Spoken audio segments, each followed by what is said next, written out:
Yes. Yes, I do.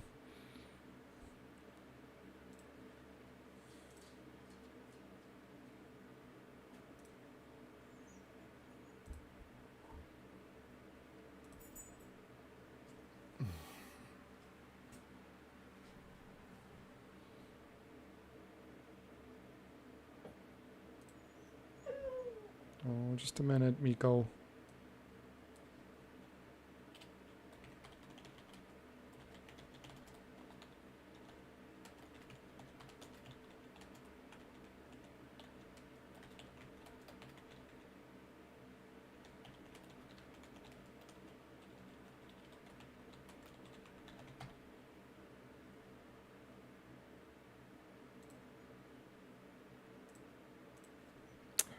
Sorry about that, folks.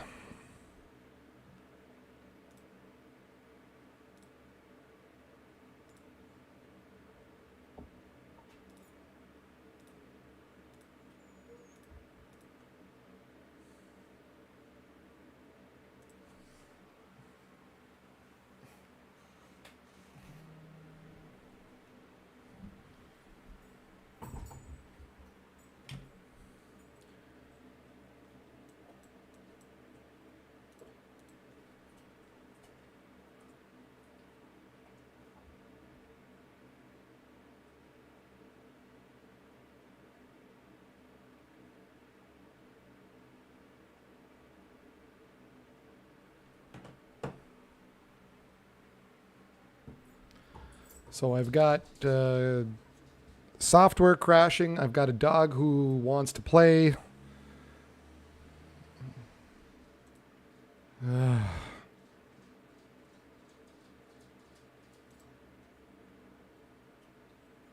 And we've... Oh my gosh, dog, you're going to drive me crazy. And we've got some strong winds heading towards Crocker, Bradley, Lilly, Butler. We've got just a really a nice...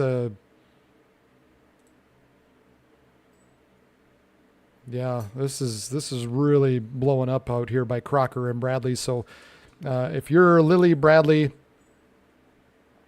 Wallace, be watching out here for some strong, strong winds heading your direction.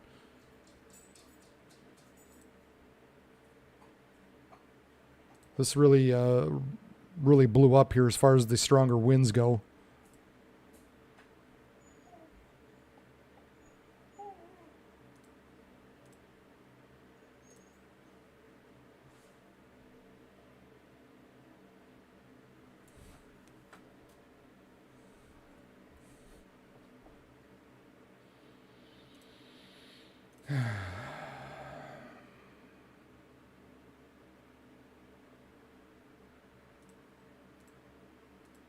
Happens to me at least once, doesn't it?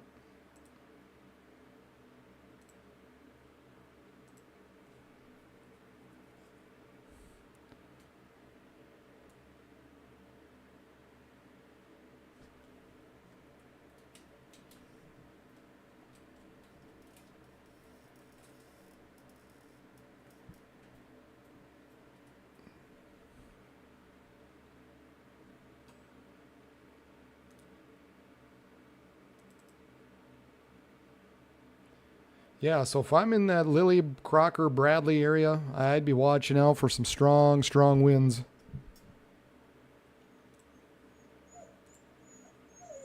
Oh, puppy.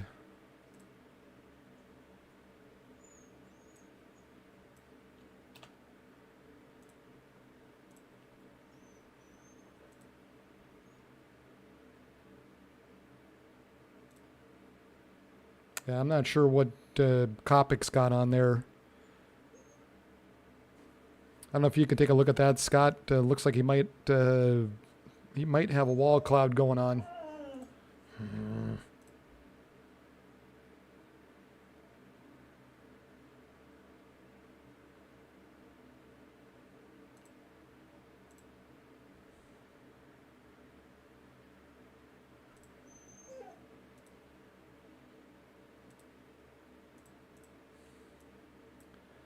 Yeah, that one did rebolster down there. East of Stickney now.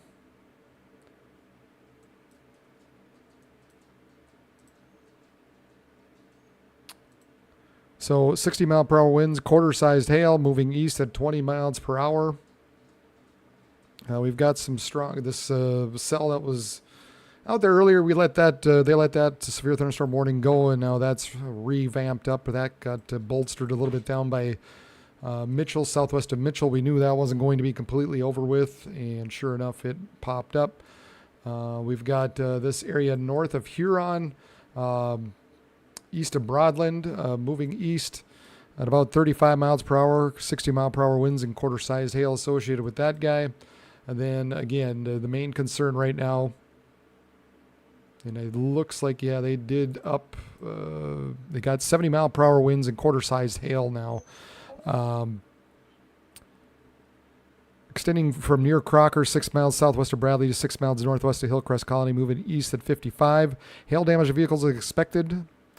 Again, 70 mile per hour winds and quarter-sized hail. This will be near Bradley at 6:30.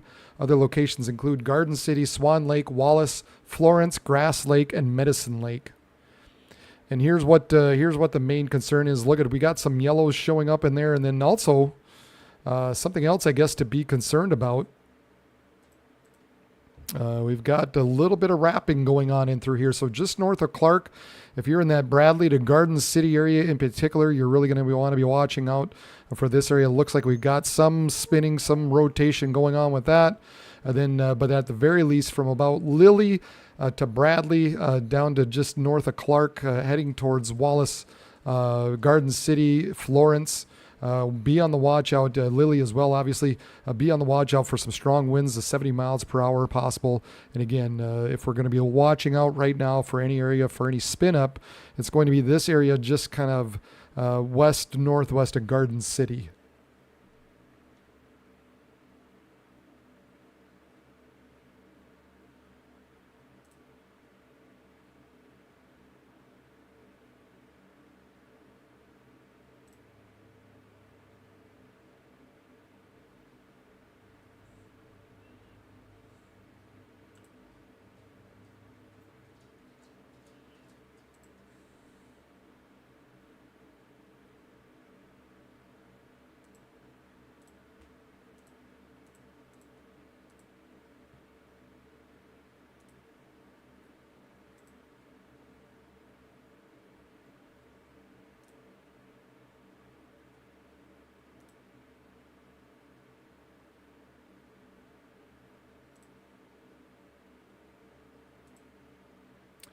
So again, we're watching these areas up in northeast, kind of east central parts of South Dakota mainly. We've got this guy down south of Mitchell right now with 60 mile per hour winds and 1 inch hail. Moving east at about 20 miles per hour. We've got this one north of Huron moving east at about 35 miles per hour, 60 mile per hour winds and quarter-sized hail. Then the main area, this has been the area to watch. This has been the storm to watch for the most part tonight. And actually some stronger winds now pushing a little bit further to the north, heading towards Webster, Roslyn, Grenville. Yeah, we might be seeing some 70 mile per hour winds pushing out of this thing as well. We'll keep an eye on just the potential, at least, of maybe a brief spin up somewhere around Garden City, maybe even Bradley and Wallace.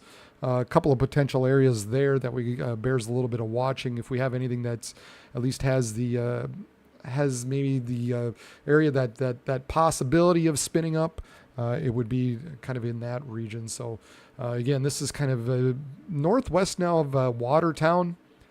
These storms are moving east, maybe a little northeast at about, anywhere from 35 to maybe even 55 miles per hour now at this point. We've got some of these storms really, really starting to push out some strong winds. So if you're in that Wallace, Florence, Garden City up to Webster, Waubay, Grenville, Roslyn area, we're looking at some strong winds heading towards you.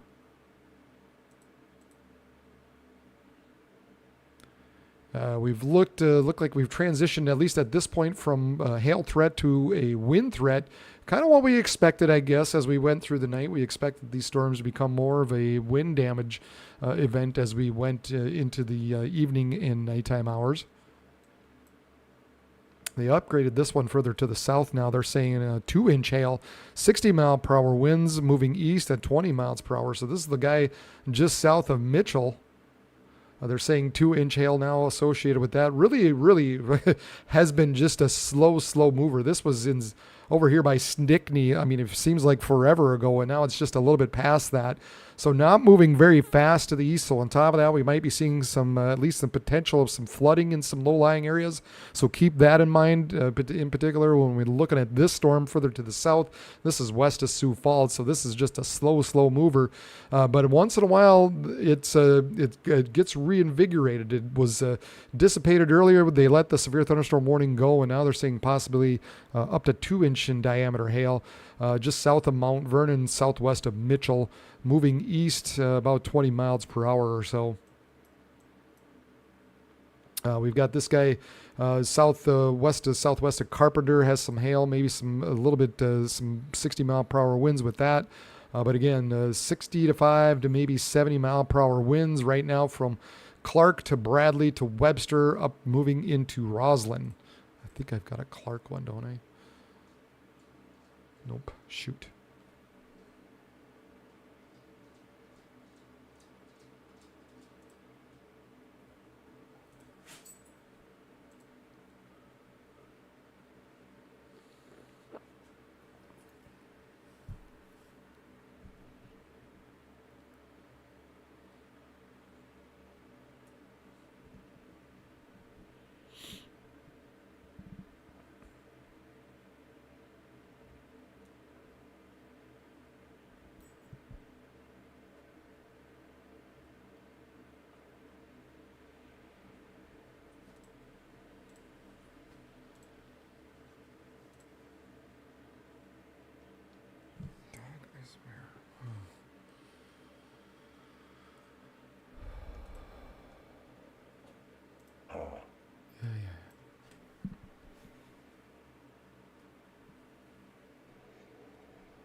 Going to listen in on Copic here.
So this is Watertown now that I've got above me.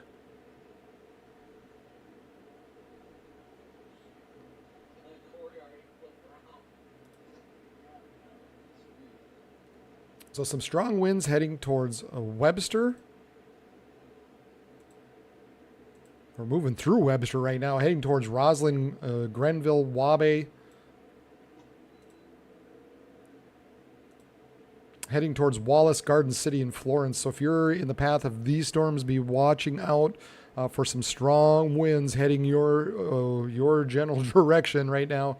You know, if we've got any areas that have the potential, at least, for spinning up, would be this area that, according to the radar, just north of Garden City, and then also now north of Webster. Be watching out for this area as it heads towards Wabae and Grenville. It's probably another area bears a little bit of watching at this point. Yeah, you can see how that really pushes out, really bowing out. So we've got some strong winds just north of Webster.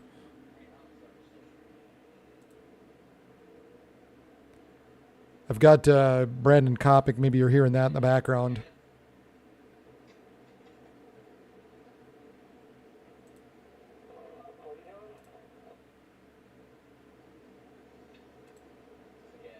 And he's stopping for gas.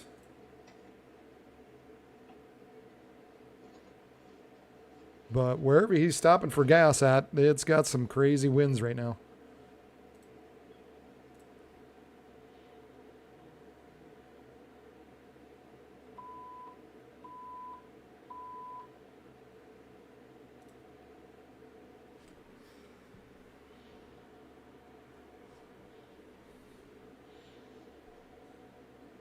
But we got that area north of Webster, man, that's pushing out.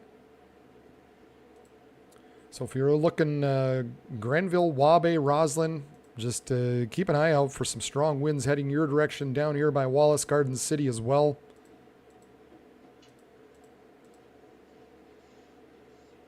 Yeah, they've got a little TVS signature showing up here.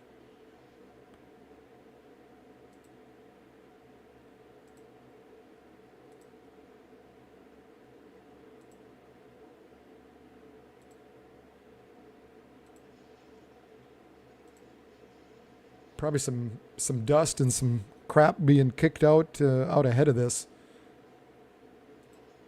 Seems to be showing up here. Yeah, look at that line. Look at this line here. Here's your outflow boundary. Here's where some of those strong winds are from Roslyn. And then you've got this little kink in through here. That's always concerning north of Webster. And then all the way down to Garden City and Clark even. But ultimately, here's probably where your stronger winds are going to be: Garden City, Wallace, Webster, and up to Roslyn. If I'd be looking out for any area for the possibility of a spin up, it'd be north of Webster, coming up to Grenville and Wabe.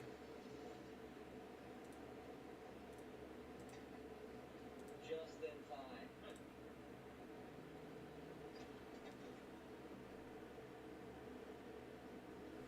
Vince is okay. Oh, Vince is up. Oh, I got him here. Here comes the absolutely dumping rain behind us. What are the odds we find a gas Ooh. station? Yeah, Vince has got a nice shelf cloud. He is east of Clark. So funny.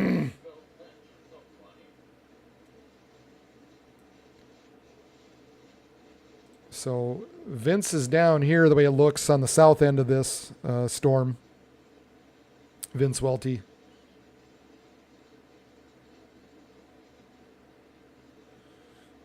And just to kind of give you maybe a quick little sneak peek of him, go ahead and take a look at his stream.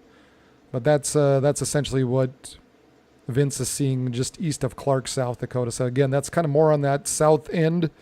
Maybe not even where he's probably looking north into some of the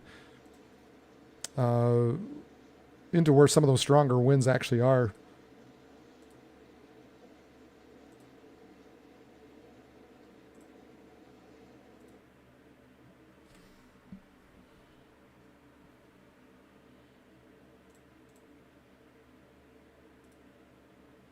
Thanks for the heads up.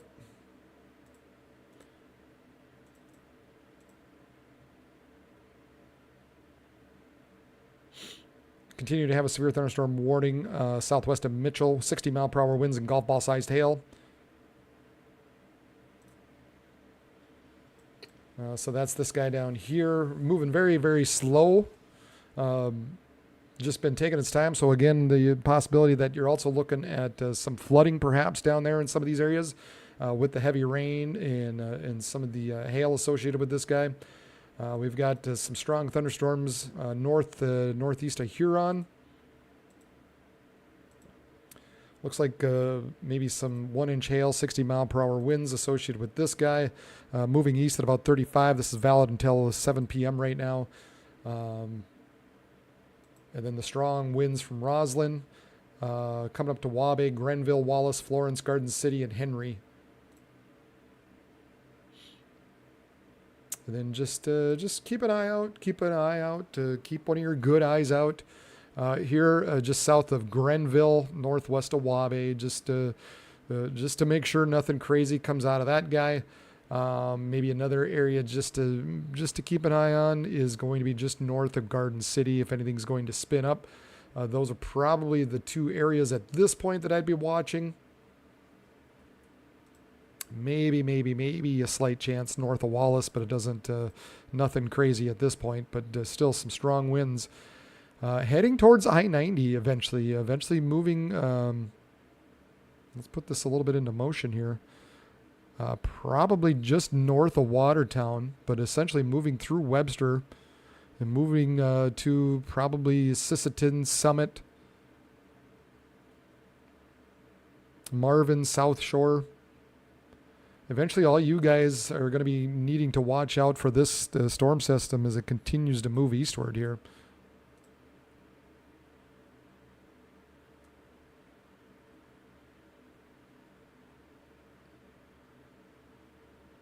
So if I'm within this area here over the next hour or so, be on the lookout for some strong damaging winds heading your direction.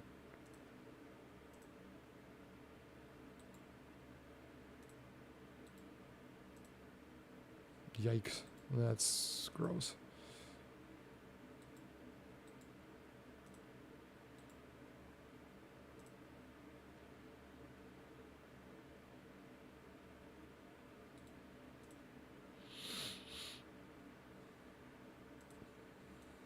We have another severe thunderstorm warning down or up in northeastern parts of North Dakota once again. Ping pong ball sized hail, 60 mile per hour wind gusts. Little cell now kind of ramped up just south of Lidgerwood. Yeah, definitely got 1 to 1.5, 1.25 inch hail, maybe 1.5 inch hail south of Lidgerwood.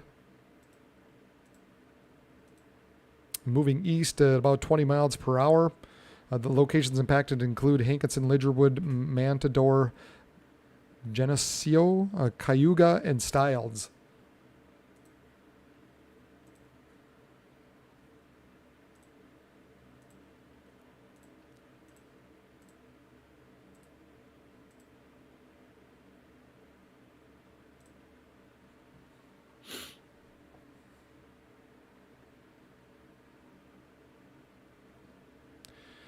Thankfully, my whiny dog here that I'm dog sitting for has calmed down.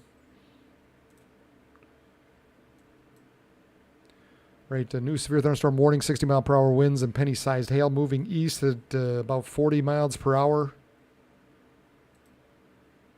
Got a little bit of rotation in with this guy, actually just northwest of Lake City. So if you're near that Lake City area, be on the lookout for some strong winds. Maybe you might have a slight possibility of some rotation going on with that guy right now. In fact, do they have that in there? Yeah, they have the tornado possible wording within that. So 3/4 inch hail, 60 mile per hour wind.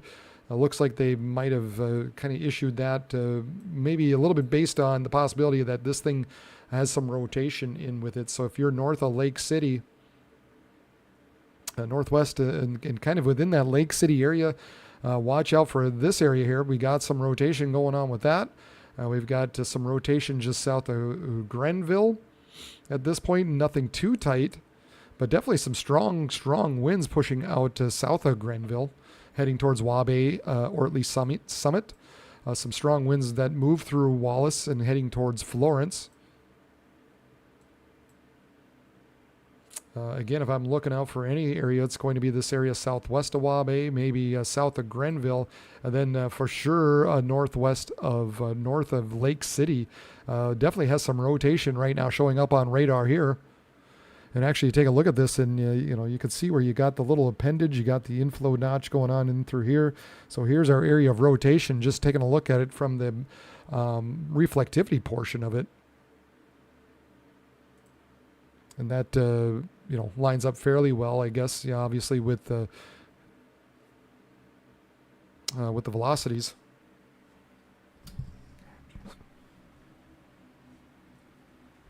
Oh, sorry. That was a bad throw. So we've got a line of storms now from southeast North Dakota all the way down, from basically Lidgerwood, severe warning cells, all the way down to just north of Huron at this point. The strongest of it is basically coming through Florence and Webster and Roslyn, coming up to Summit, eventually just north of Watertown. And then if anything's got some rotation with it, it's going to be this area just around the Lake City area. Bear some watching with the possibility of some rotating, some wall cloud possible in with that. We've got some stronger cells a little bit further to the south near Yale with some 1-inch hail and some 60-mile-per-hour winds. And then we'll take a look at this guy southwest of Mitchell here. We got to take a look at the Sioux Falls radar. Yeah, and kind of like before, it flared up and then it diminished. And that's kind of what it's looking like again with this cell. It flared up for a while. It really bolstered pretty nicely to where, yeah, I wouldn't doubt if we had 1.5-inch hail for a little bit associated with this cell. But now doesn't look quite as interesting. So again, we'll keep an eye on it. It's been a very, very slow mover, only 20 miles per hour eastward. So at the very least, we're probably looking at some flooding, especially in some low-lying areas across southeastern parts of South Dakota. So that's kind of something else to be thinking of. And now we've got some cells developing further south of that. So we'll see if anything develops out of any of these cells as far as the severe weather goes deeper into the night.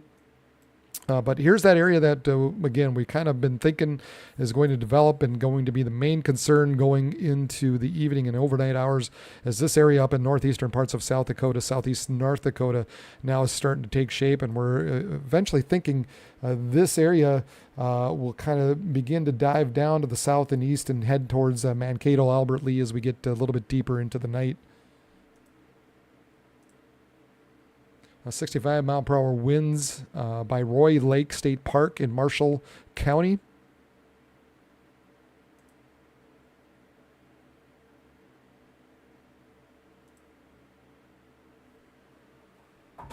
Man, I suck on my left hand.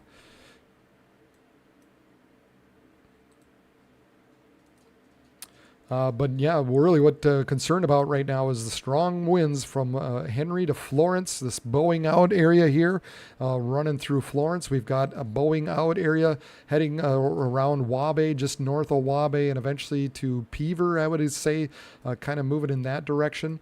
We've got some rotation. Now just northeast, north to northeast of Lake City. Just a weird, bizarre couplet there.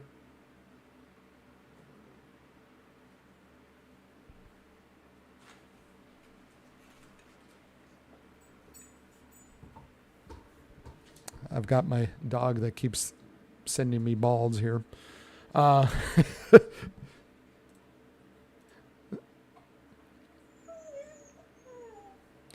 hello, Christine Carview. You're in Florence. Yeah, not the greatest. If you're in Florence, I'd be watching out for these storms heading your direction just through Wallace right now. So yeah, just make sure you're in a sturdy building. You're not going to be caught outside. Just get inside, stay away from windows, get to the lowest part of a building, and you're going to be just fine there. But right now, these are where we're looking at some stronger winds heading your way towards Florence and eventually South Shore Summit, up north of Wabae, Grenville, Altley, Peaver Summit again. Then this area rotation just northeast of Lake City. Going to be kind of interesting to hear what, if anything's coming out of that at this point.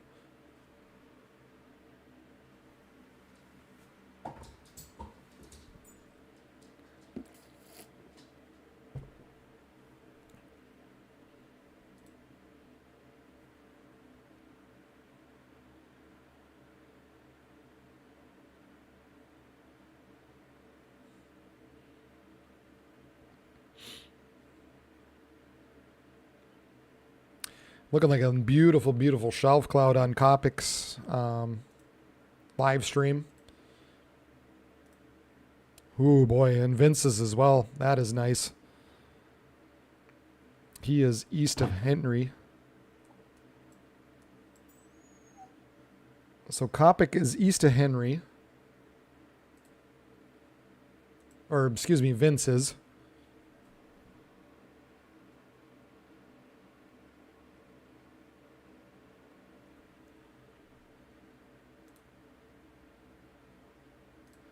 And somewhere up in through here is where Brandon is.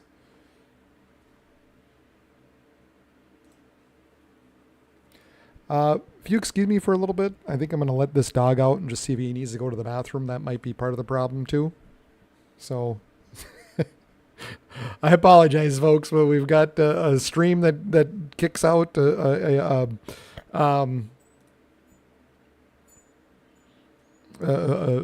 crashes. And if you've been around here for a while, it happens every frickin' time.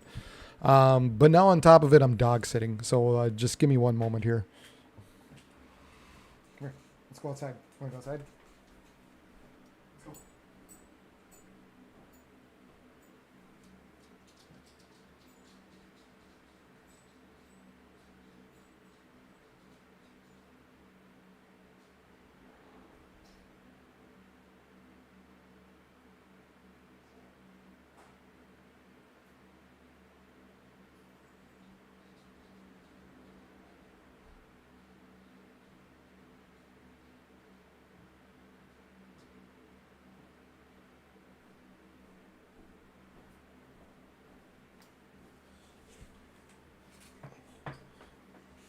Yeah, he does. Vince has got some nice, he's really got a nice shelf cloud showing up. That is pretty. Strong winds coming out of that, I would imagine.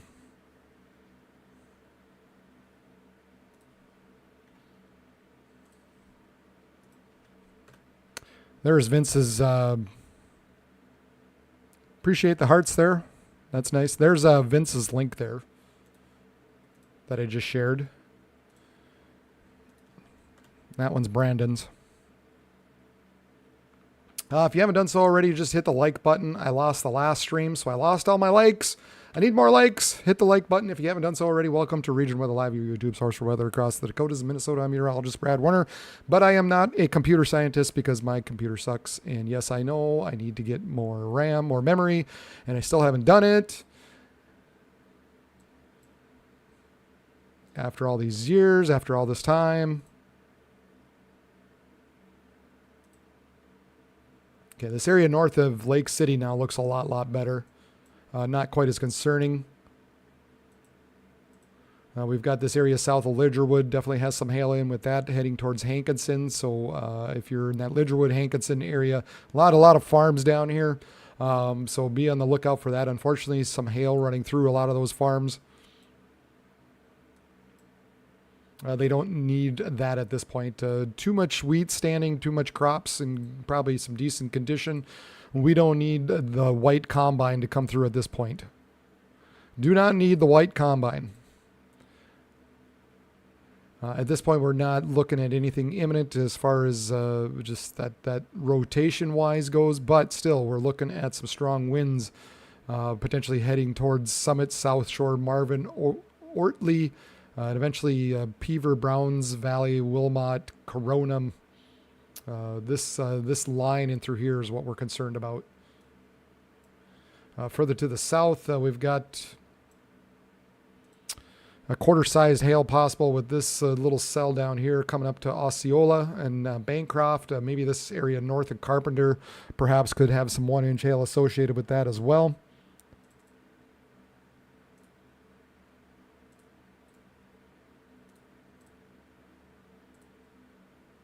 And there you can see on the Watertown cam up above me, actually, you can start to see that front edge. You're starting to see the front edge of that cloud, that storm moving through.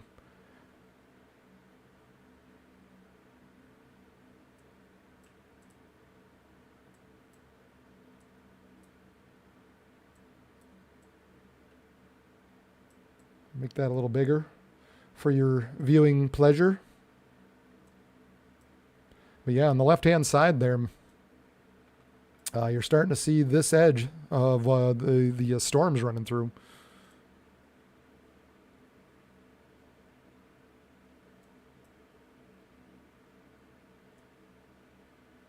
They did reissue that severe thunderstorm warning a little bit further south, but they didn't. The wording isn't as much. They're just saying quarter-sized hail moving east at about 25 miles per hour. Yeah, a little somewhat surprised they reissued it, but I mean, it has had a history of um, cycling and diminishing and then popping back up again. So maybe they're just kind of staying on top of it. But they did reduce down the wording on it to just say quarter size hail, 1 inch hail with that. Got a couple cells here right now. Looks like maybe the stronger one actually is west of Willow Lake. And again, most of these storms are kind of moving east-northeast around roughly 30, 35 miles per hour. And then you've got these storms further to the north with these stronger winds that are moving east at about 35 to maybe even 55 miles per hour at times.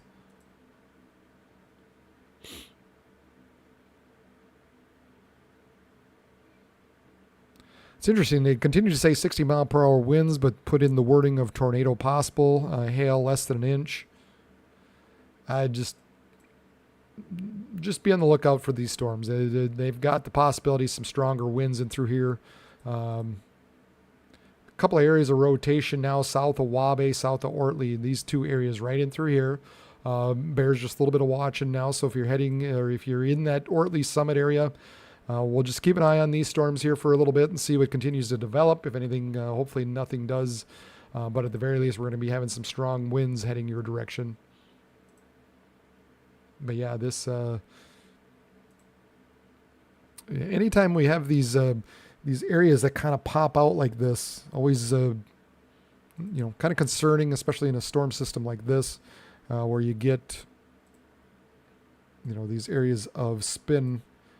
That could actually, and it might be something brief. It might be something that drops something down very briefly, and you don't even know it's there. So I guess if you're in that summit area, Ortley, just do the right thing. Make sure you're taking shelter in the lowest part of a building. Stay away from windows. Make sure you're in a good, sturdy building. Don't be in an outbuilding. Don't be in a Quonset. Don't be in a tin shed. Those seem to be always, obviously, the ones that get torn down the quickest. But just if you're in a house, lowest part of an apartment, something like that, lowest floor of a house, always good to be in.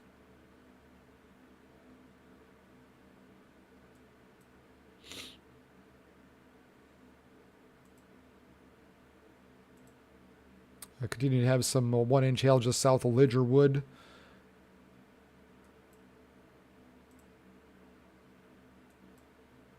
Looks a little. I mean, we were watching this area north of Lake City or around Lake City, and it doesn't look quite as ominous as it did before. All in all, with this particular warning, I don't see anything too imminent with it. Maybe some gusts of 40 miles per hour in some of these areas by Veblen, Clare City, perhaps.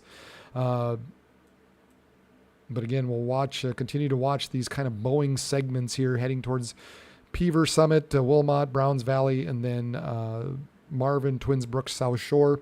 The cam above me, even though it's kind of in an ugly position, but just to kind of give you a better look at it, that's Watertown. You can see the front edge, the leading edge now starting to make its way close to Watertown. Looks like the stronger cell, basically looking northward and into this area here is what the Watertown camera probably is seeing at this point.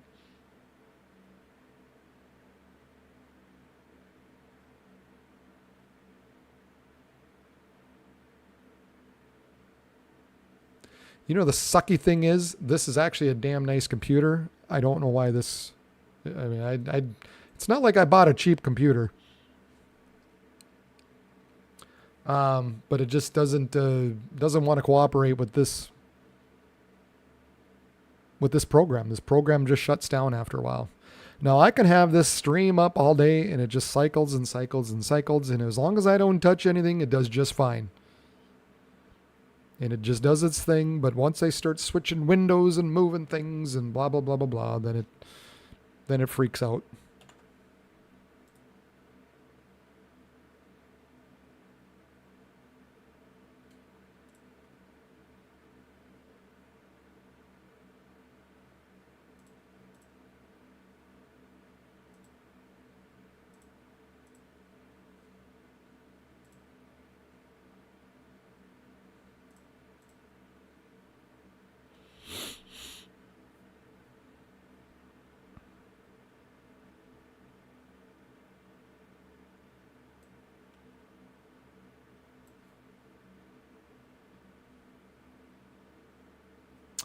I don't know if this is going to make sense. I don't know if you're going to be able to see this real well. But here's the satellite. And obviously, here's all the lightning. Here's all the storms associated with what's going on right now. And these lines here are CAPE values, right? And this is convective available potential energy. How much gunpowder is in the keg? How strong could these storms be, right? And you take a look at the gradient. You look at this gradient right in through here, right?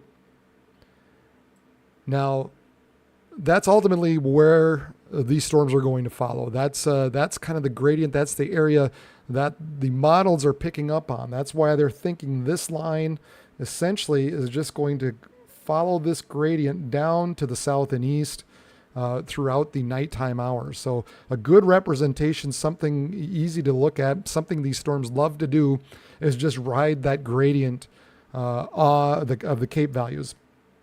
So, when we take a look at things and why models do things and predict things the way they do, this is one of the things you can look at and pick up on. There's that gradient. There's kind of where those storms are expected to move.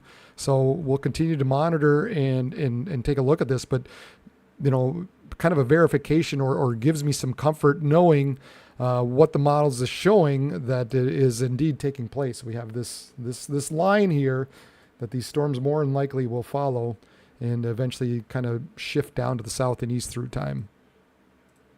Hopefully that makes sense.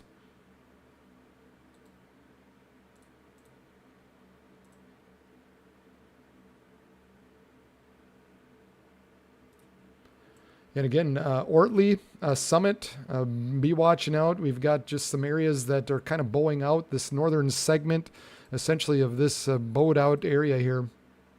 A lot of times that's the areas, if you're going to have any type of spin up going on, it's going to be within that area. So Ortley Summit, just keep an eye out. You never know if something does develop out of that.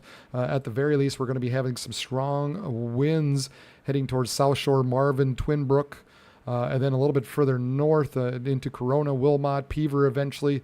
You've got these two areas.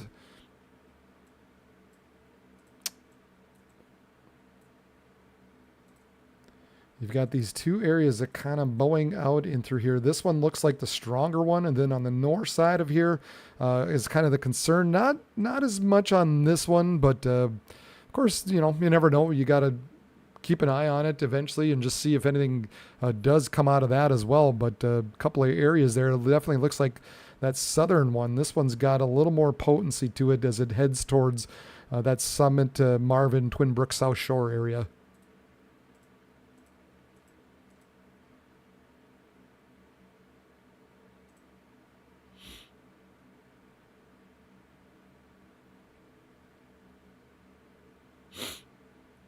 They're saying by that Lidgerwood storm up in southeastern parts of North Dakota, ping or golf ball size hail possible and 60 mile per hour winds.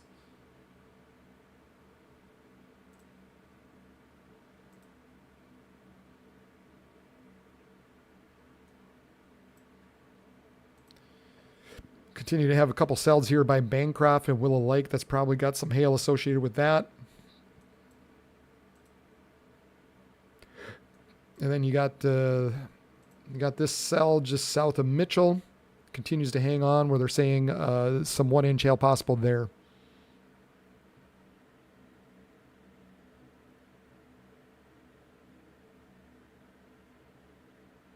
That is a pretty looking shelf cloud coming into Watertown. So that's Watertown right above me. That's the cam I've got. Very uglily, not very nice.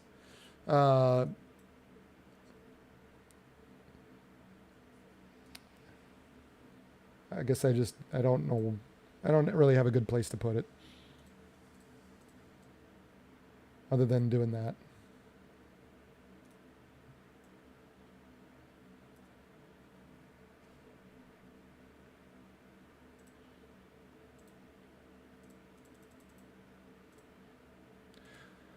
So if you're new here, welcome. Region Weather Lab, meteorologist Brad Warner.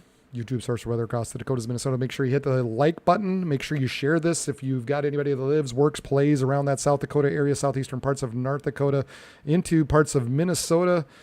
This might be a stream you would be interested in, or you might have somebody else that's interested in this stream. Pretty much, I exclusively follow the Dakotas and Minnesota weather-wise, and so we're following these storms now that are just starting to get into the far eastern portions of the Dakotas, and eventually will make it into west central parts of Minnesota and start to affect some of you counties out in Minnesota as well. So the best way to make sure this stream gets noticed by others, make sure it gets noticed by the YouTube algorithm, is first of all by hitting that like button, hitting that thumbs up button, share this stream. You can share it amongst Facebook, Twitter, anything like that. And more so, I would love to have you as a subscriber as well. That way, anytime I am on live, you'll be notified. No problem, D Racing. Glad to have you on here. Make sure you spread the word. Millbank. I think I've got a cam for Millbank. No, I don't. I lied.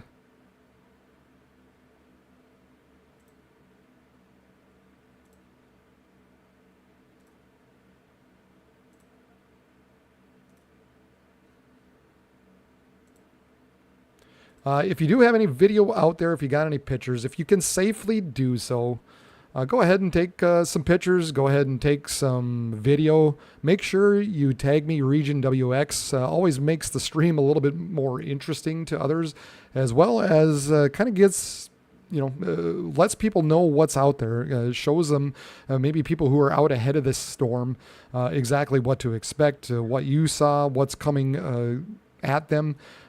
It helps us take a look at what's going on and determining how severe some of these storms are.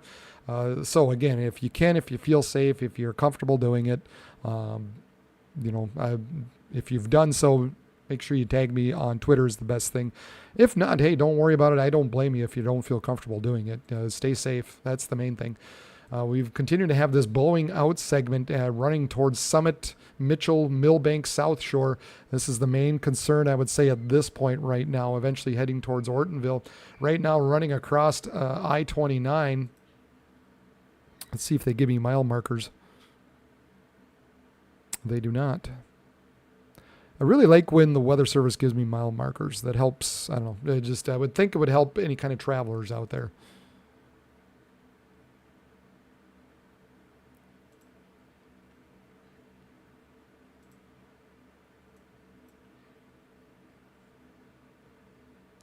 Maybe a little area by Clare City bears a little bit of watching.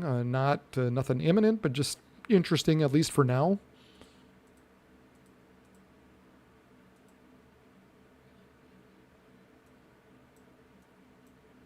Again, some hail around Bancroft, Willow Lake, heading towards Vienna, heading towards Irwin, Bryant. And there we've got another severe thunderstorm warning. And actually, boy, look at this, Watertown. We've got kind of an area just pushing out a little bit here now by Henry. But they issued a severe thunderstorm warning now, moving east at about 50 miles per hour, 60 mile per hour winds and quarter-sized hail. This severe thunderstorm will be near Henry, Vienna, Long Lake around 7:15, Hazel and Tinkertown at 7:20, Goose Lake, Bryant, Memorial Park, camping site, Sandy Shore Rec Area, Lake Campisca, and Kellerton Church around 7:25. Watertown, Thomas Watertown City Park, and Pelican Lake around 7:30. Other locations include Hamlin Education Center, Castlewood, Haiti, Lake Norden, Kransburg, Claremont Colony, Lake Albert, Lake Poinsett, Goodwin, and Stone Bridge.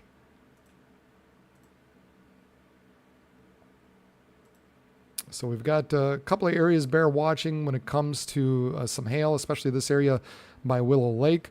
We've got maybe a couple of areas bear some watching with the wind, and maybe even a little bit of rotation here just west of Willow Lake. Look at this, guys. We got a little bit of a couplet here. We'll see what happens with this guy, if it's short-lived or not.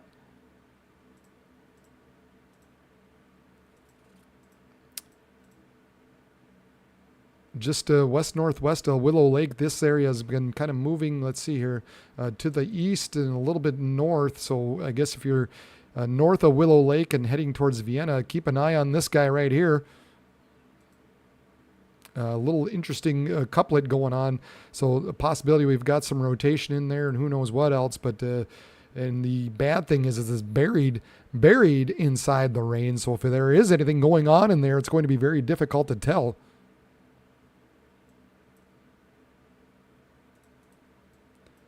But man, watch out. South Shore, Marvin, Twin Brook, Millbank.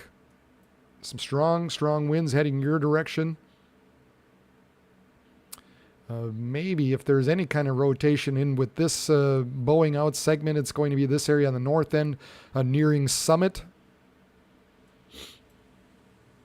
This area near Clare City, again, kind of bears a little bit of watching. Still not great, but you probably see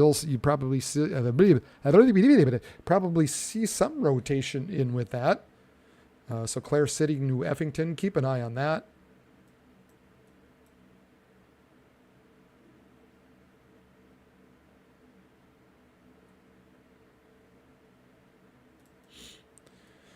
And then once again, we got this area south of Alexandria where we got quarter-sized hail moving east at about 25 miles per hour now. So picking up a little bit of speed.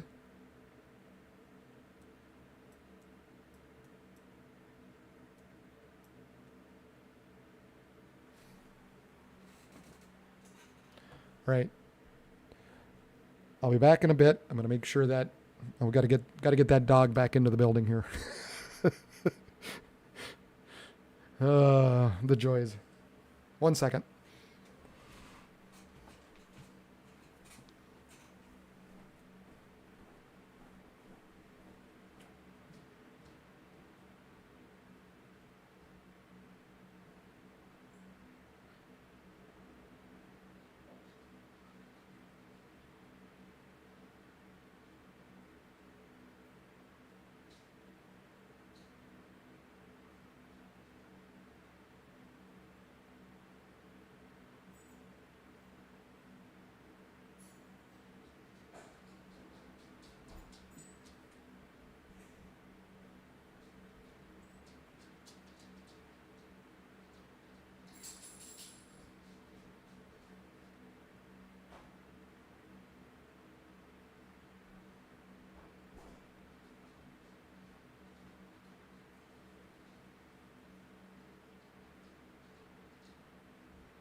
Well, if you're in that Watertown area, be watching out. We've got some strong storms heading your direction now. Perhaps some strong, yeah, actually, look at that. Look at these winds really developing here. Yeah, so if you're in that Watertown area, we've got this area really starting to kick up. Henry, Hazel, Marvin, South Shore, Twin Brook, Millbank. We've got a little bit of rotation here north of Summit heading towards Wilmot. That'd be kind of an area of concern. Maybe, again, this area just north of Clare City, not great, but perhaps some rotation in with that. This area by Willow Lake continues, but doesn't look quite as good as it did a little while ago. Let's maybe adjust this slightly. Yeah. Doesn't look quite like it did a little while ago. Meanwhile, the main thing probably here is going to be the hail associated with this area just north of Willow Lake, and then this area by Bancroft. I mean, there still is some rotation in with this, so I wouldn't completely count this out. We've got some rotation going on north of Willow Lake, nothing imminent, but just something that bears a little bit of watching there. Probably some gusty winds, definitely some gusty winds now starting to take place by Henry and Hazel.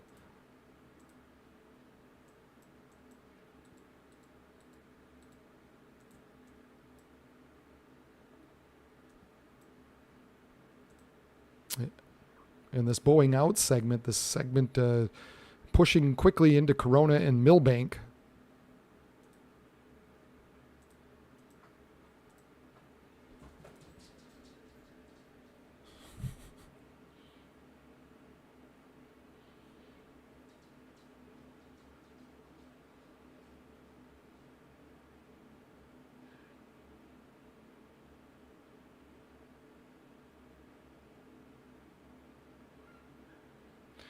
Now, I would think as this rain continues to develop out ahead of some of these storms further to the north, some of these northern storms will gradually weaken just because this rain is essentially going to be sapping up any type of energy out there. It's going to be cooling off the lower levels and taking up some of the energy needed for some of these storms. So that's going to be a good thing when it comes to that. Which means more so, again, one more thing to basically go with as expected. These northern storms will diminish, and we're probably looking at these storms basically diving down to the south and east throughout time.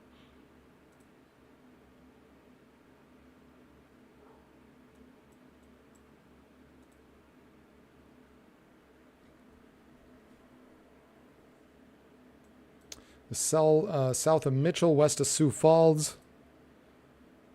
Probably some small hail still associated with it. Doesn't look like anything great at this point. So nothing too concerning with this, but it's had a little bit of a history of just kind of going like this, roller coasting. It's been a really, really slow mover, so at the very least, we're probably getting some heavy rains, perhaps some flooding in some low-lying areas, so that might be more of a threat more than anything, at least at this point. But even though, like I said, this particular storm has had a history of just kind of, it'll diminish and then all of a sudden it'll bolster for a while.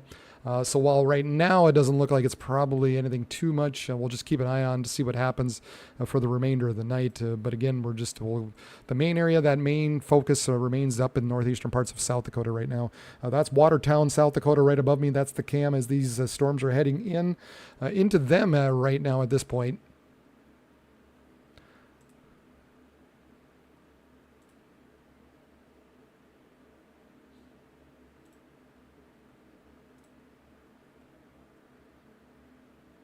So you had kind of a nice shelf cloud showing up on there. Doesn't show up quite as well as it did a little bit ago, just because we're starting to get underneath, kind of getting into the whale's mouth of it. Maybe not quite, but a little bit harder to see exactly what's going on this particular cam.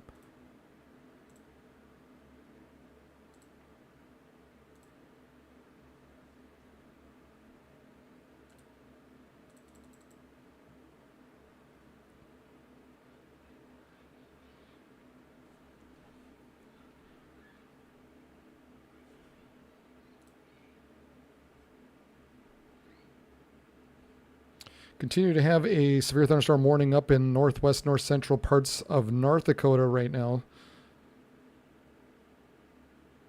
Just around the Minot area, Minot Air Base, 60 mile per hour winds, quarter-sized hail. The severe thunderstorm will be near Minot Air Force Base, or is at the Minot Air Force Base. Other locations include Walseth, 1-inch hail, 60 mile per hour winds associated with that storm up in kind of north central parts of North Dakota.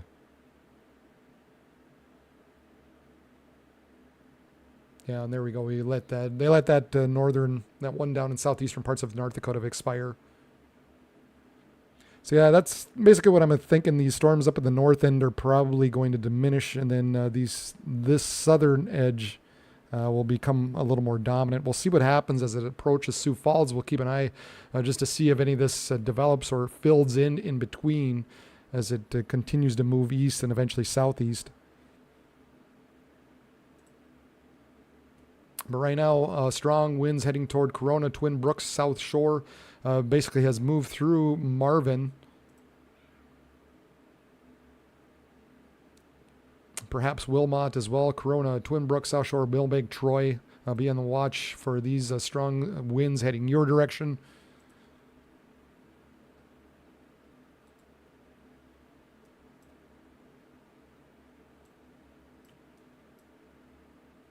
A little bit of rotation continues east-northeast of Clare City. Doesn't look like it did before, so that's a good thing. But still, perhaps some stronger winds associated still with that.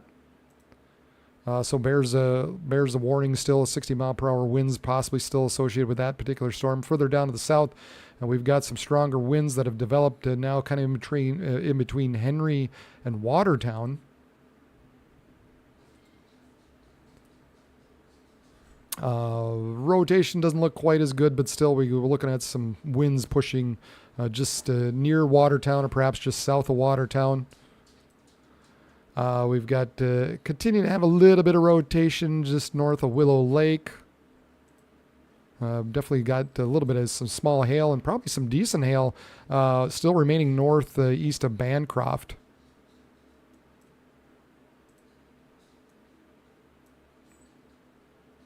And then the 1-inch hail down is just south of Mitchell.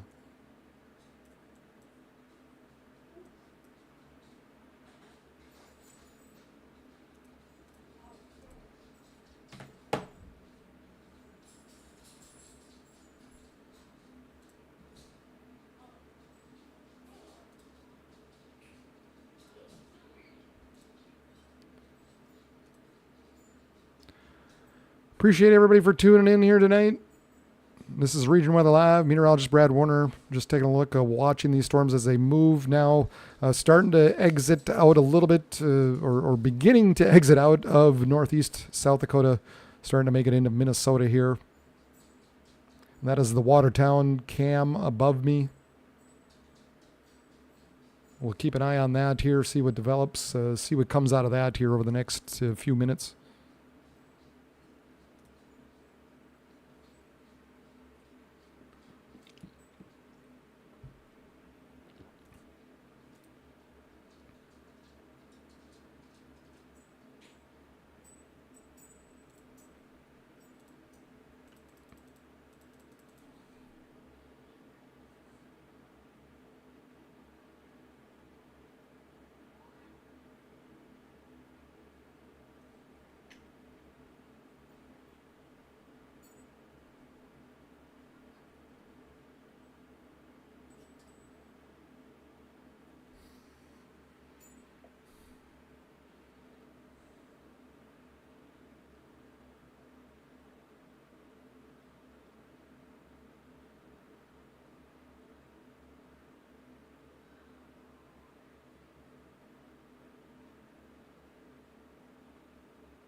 Couple of 60 and 65 mile per hour wind gusts right around that Lake City area that we were watching.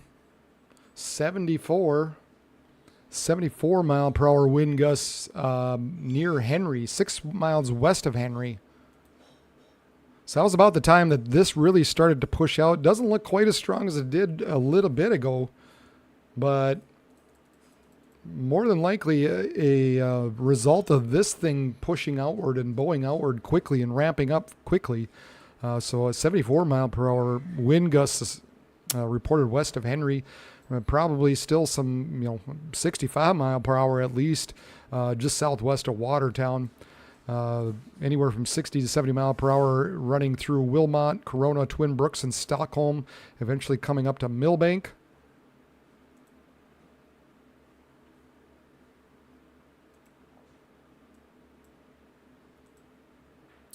Then we've got the a little bit of small hail just south of Vienna, a little bit more northeast of Bancroft. And then this guy, well, there you go. They let that severe thunderstorm warning go south of Alexandria here, west of Sioux Falls. So that's kind of what this cell's been doing down here, down south of I-90. It just diminishes, and then it perks back up for a little bit, and then it diminishes. We'll see. We'll continue to monitor, see what happens there for the remainder of the night. But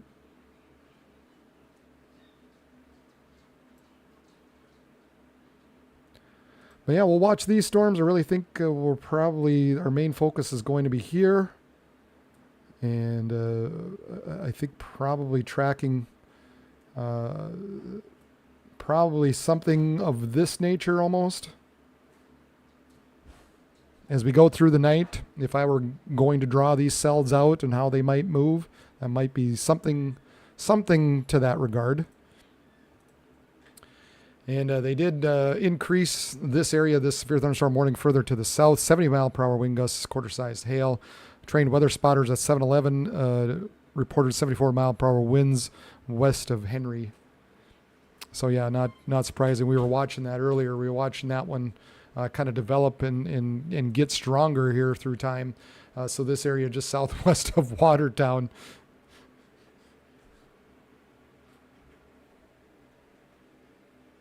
Sorry. That's okay. Trying to- But it doesn't look quite as strong as it did when it went through Henry, so that's a good thing for you, for you guys near Watertown. Probably not quite as strong, or not quite as potent as it was earlier. The main, perhaps the main area remains this to the north, but we haven't really seen any reports.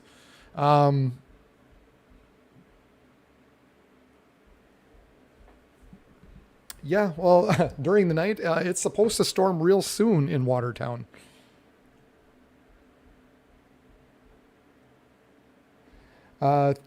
De-racing, once the storm kind of passes, let me know what you found or what went on as it went by. That would help everybody out, just to kind of have an idea of what you went through as this storm went through. It doesn't appear like maybe the winds are quite as potent as they were earlier, but still you're definitely looking at some gusty winds running through Millbank. So if you're still on, let me know. And if anybody else is out there and these storms are going over them or have gone over them, let us know what you've seen. As always, if you can, if you feel comfortable, take a video, take a picture, tag me, tag the weather service. That's always helpful on the X, on the Twitter machine. But yes, this is Watertown, the Watertown cam above me.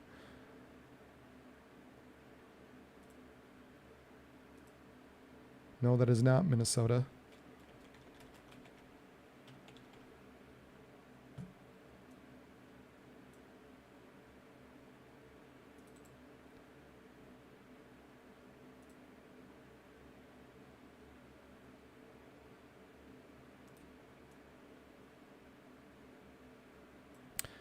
Well, the good thing is, I guess, basically what we expect. And now we have these three areas, these three severe thunderstorm warnings. So those northern areas continued to essentially drop off.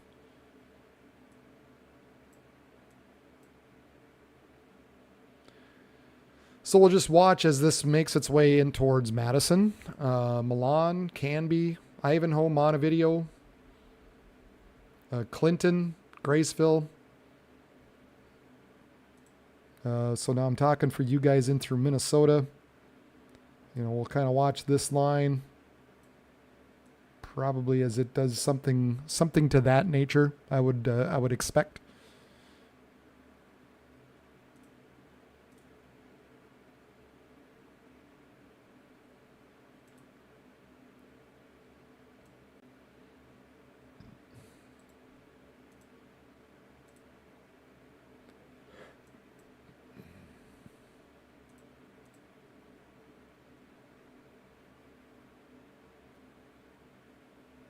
Yeah. That cell north of Minot's been a good one. What's on the cam? Do you see something on the cam?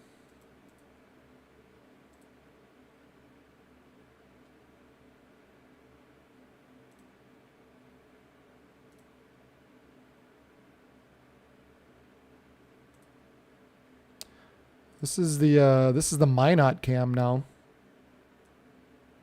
And that storm's basically over the Minot Air Base, which is north of Minot.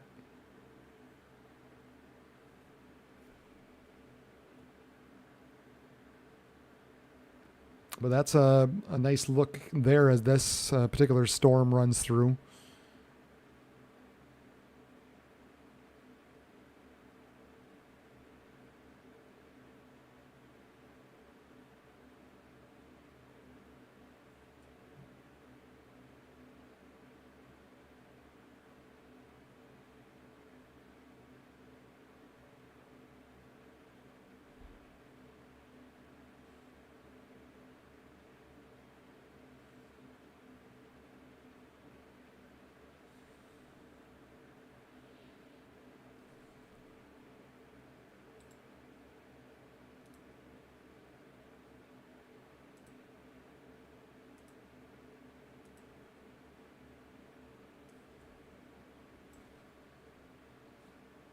Wow.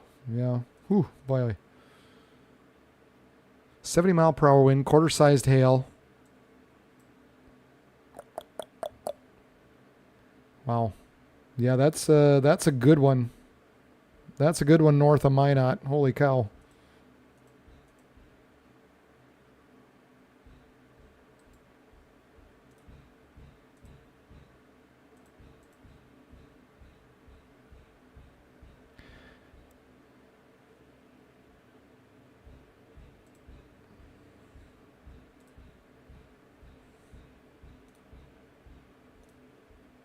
Oh, we've got a tornado warning here. Let's see. Severe thunderstorm capable of producing a tornado was located near Mayfield Colony or near Bryant, moving east at 25 miles per hour. Radar indicated tornado quarter-sized hail.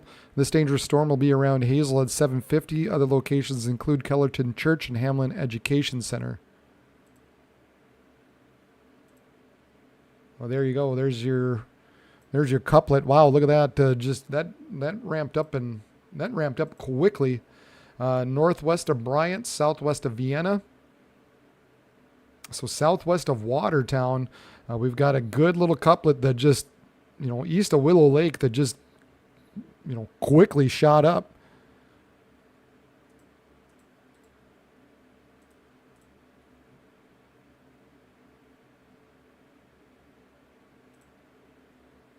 And there's the cam right above me. That's Watertown. As these storms are moving through them, you can see how quickly now those clouds are moving through from west to east.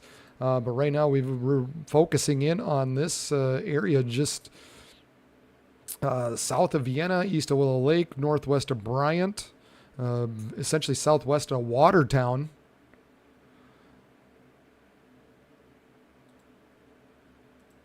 Again, moving east at around 25 miles per hour. So if you're in that Vienna or around that Vienna area, let's take a look at how this is essentially moving. Yeah, thankfully it's going to be in between Vienna and Bryant, as this pretty much is moving eastward. If anything, maybe that Haiti area might need to watch this particular cell.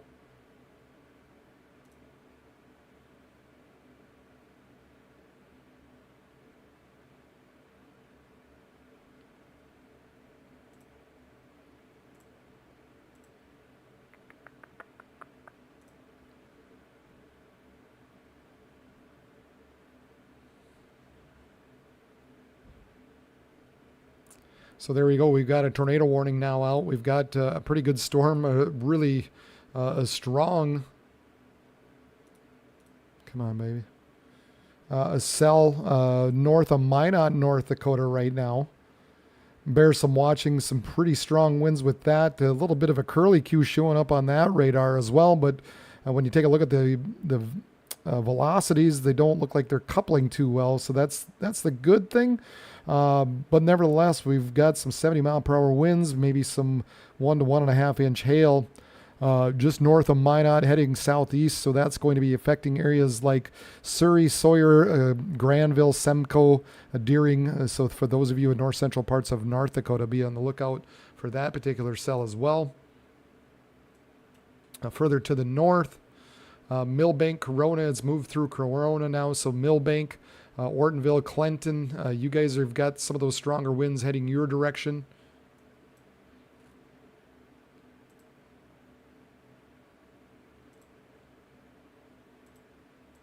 Come on.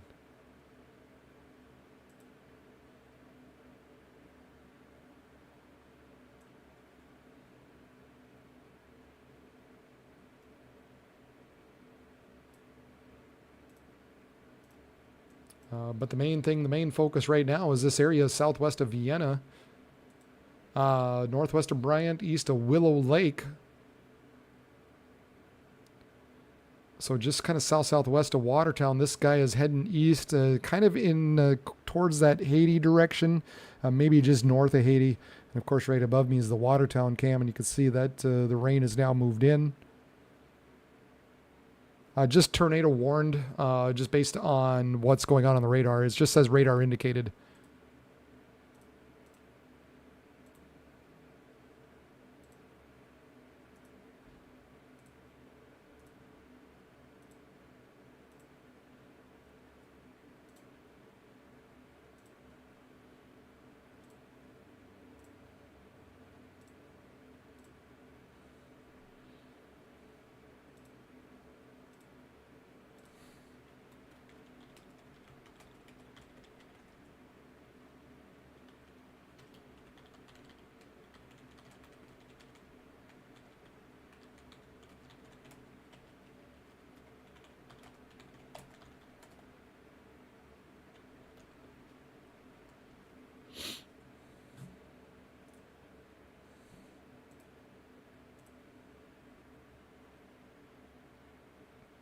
I saw a funnel, okay.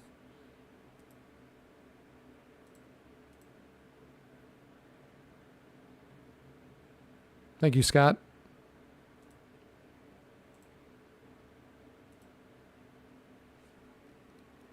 So there you go. Vince Welty, again, is out there. Brandon Kopic is out there. Corey Gherkin is out there, but I haven't, honestly, I haven't seen a whole lot of stuff that has been interesting on his stream as of yet.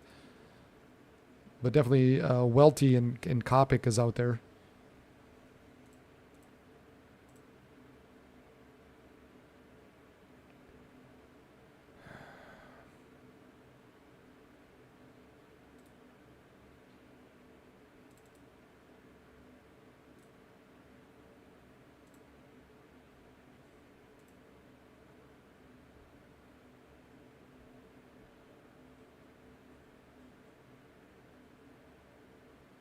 Appreciate everybody for following along here. We're covering the Dakotas and Minnesota here tonight. Meteorologist Brad Warner. It was a nice looking funnel about 6 minutes ago. Okay. And yeah, definitely do go check those guys out. Kopic, Welty, Gherkin. Give them some love. Follow them. Give them some gas money. I noticed gas prices have been going up. That's never good, especially when you're a storm chaser. So make sure you help them out. Find their YouTube channels there. Give them a little love. And if you do give them a little love, tell them I sent you. Of course, as always, make sure you hit the like button here. Going to make sure we get the word out because there is this tornado warning out here, northwest of Bryant to south of Vienna. East of Willow Lake, so just as southwest of Watertown, South Dakota a little bit. And we've got this area that really spun up very quickly. Remains right in between Vienna and Bryant, kind of heading a little bit towards Haiti. Maybe, it's going to be close. We'll see if it makes it that far. But nevertheless, we had this guy really spin up really fast. On the back side of this, so we had this appendage show up on the backside, and that's where the rotation is showing up. A little unusual. You normally don't see that, but it does happen, obviously. The stronger winds now just about to make it to Millbank, Ortonville, Clinton, Barry. So for those of you a little bit further north now, northeast of Watertown, you got those stronger winds moving through you. Looks like Watertown, that system is now pretty much pushed through your area. And I would suspect, given a look at how this radar is looking, we've got this area of rain that's really going to rob most of the energy, most of the heat out ahead of this, especially these northern storms. So it's looking more and more like if there's any kind of potential severe weather, it's going to be starting to push a little bit more to the south. So I guess if you're in that Brookings area, even though there is no current severe thunderstorm warning out for you, I guess I'd probably be watching out for Brookings, Bruce, Arlington, Sinai. I don't think you're completely out of the woods, and especially for those of you down through Madison, Montevideo, Redwood Falls, kind of following. Gosh, I should know this. I don't know what river that is. Maybe somebody can help me out. Somebody from Minnesota. Gosh, what river is that? Is that the Minnesota River? That's the Minnesota River, right? That's the Minnesota River. How about that? So yeah, basically along and maybe just south of the Minnesota River is probably going to be the areas of concern as we head into the deeper parts of the night. It's rain wrapped. Yeah, I would very much think, this is in a very ominous spot here looking at where this is at now. It doesn't look like it's quite as spun up as it was earlier. We don't have quite as good as a rotation, a good a couplet. If I could speak, I should just slow the hell down when I'm talking. But and there we go. We've got a severe thunderstorm warning further south. So like I said, Brookings, you're not out of this yet. We've got a severe thunderstorm warning now for you with 60-mile-per-hour winds and quarter-sized hail moving east at about 30 miles per hour. And yeah, if this thing is out there, it definitely very much so has the potential for being rain-wrapped. And you're going to be seeing these heavy rains come through, and then all of a sudden on the backside of this, if there is anything out there, if there's any funnel, it's going to be very difficult to see. But the good thing, at least according to this latest scan, it doesn't look quite as bad as it did earlier. So hopefully that trend continues.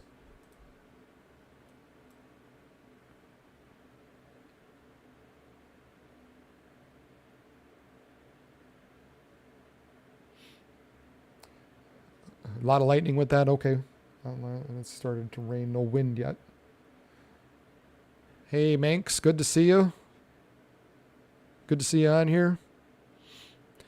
Okay, well, that's good that the winds haven't quite picked up yet. We'll see if they continue to come. And actually, the better winds might be just north of you. So that's good, heading towards Clinton and Ortonville. So for you deracing, that might be a good thing here, obviously, is perhaps some of the stronger winds are actually just north of you. But keep us updated. Let us know what you're finding out there.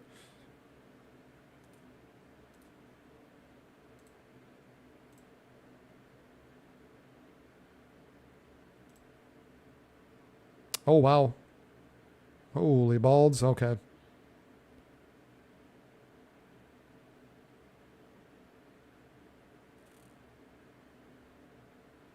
Okay, so this was near Bryant, Hazel, Vienna earlier. This is courtesy of Vince Welty. I'll like it and share it and retweet it and re-exit. But here's what Vince had earlier.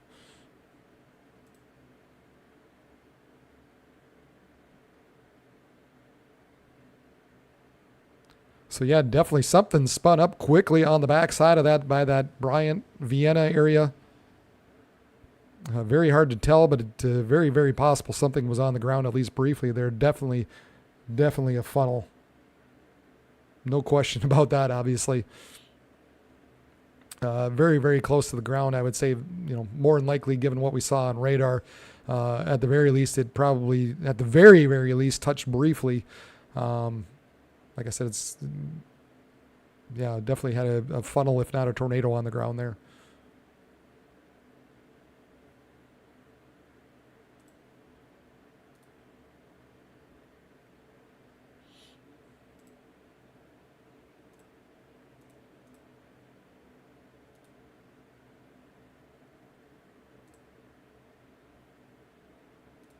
So appreciate Vince for sharing that on the Twitter machine.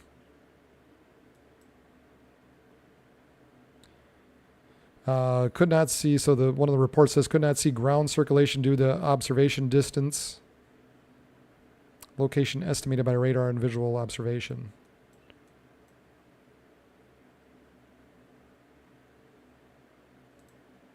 Yeah, so it looks like there was a tornado, probably, like he said, could not confirm, given the distance from where he was located, could not confirm for certain if the tornado was on the ground, but it definitely looked like it. Thanks, Scott, for bringing that to my attention. Yes, all this is up by Watertown right now. It is kind of starting to trend a little bit more southward now. We've got this severe thunderstorm warning that eventually will impact Arlington and Brookings as well. And then hey, look at this guy west of Sioux Falls again. Like I said, it's had a history of just kind of doing that roller coaster thing, and now it's saying $half sized hail once again. That cell earlier diminished, or blew up, diminished, blew up, diminished, and now blew up again. So very much a roller coaster with this guy just south of the I-90 corridor. A couple more cells developing just south of this. So yeah, Sioux Falls, you guys kind of be watching this cell. The main threat right now for these cells remain the hail. So we continue to watch, just the hail coming out of that. It's not so much the winds at this point. The concern for the winds are ultimately further north, heading towards Arlington, Brookings, and now through Watertown.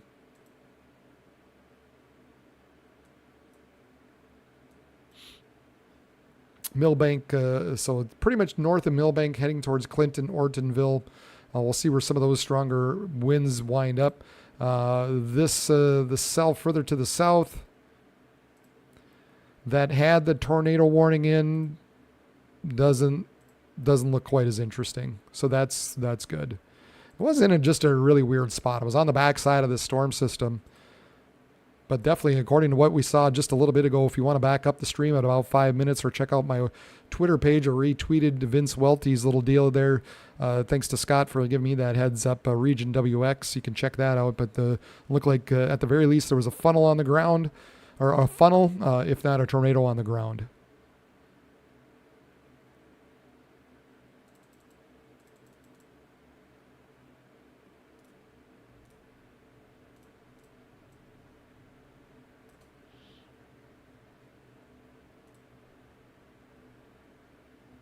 And that remains for another 10 minutes, this particular tornado warning, moving east at about 25 miles per hour.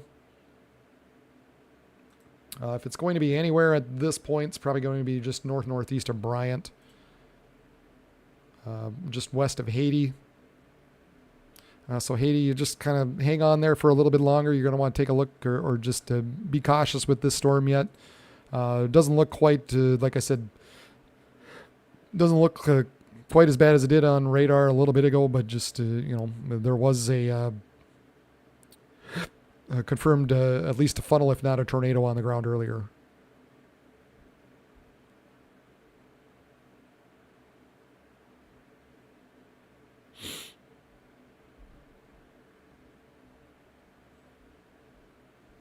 And they updated the severe thunderstorm warning. We're taking a look at the potential of 70 mile per hour winds. In particular, further north towards Troy and Kransburg, heading toward LaBolt, Albee, Revillo, Altamont. Probably the main areas where we're looking at some of those stronger winds. And then also further to the north, Clinton, Ortonville, those stronger winds heading your direction as well.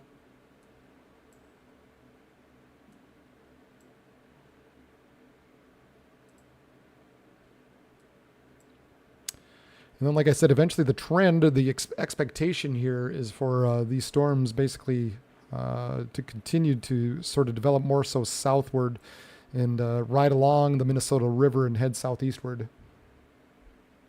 Yeah, I keep forgetting about that cell up by Minot. I got to show that. Minot. So there's that cell by Minot, just east of Minot here. And they're saying 60 mile per hour winds. I think that's the latest. Nope, 70 mile per hour winds and quarter-sized hail. Moving southeast at about 35 miles per hour.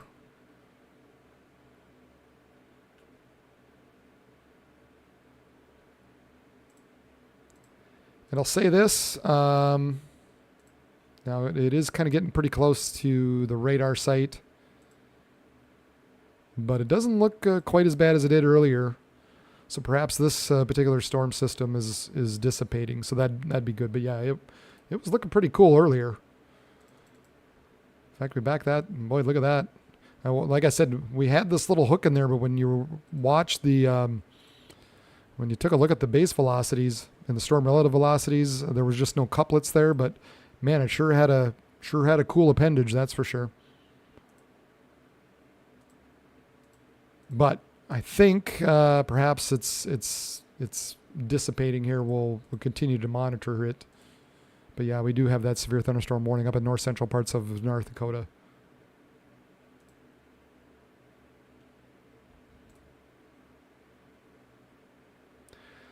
So it looks like we're going to have to switch cams. That Watertown cam doesn't look quite as interesting as it did earlier. We continue to have this tornado warning here for about another 7 minutes or so.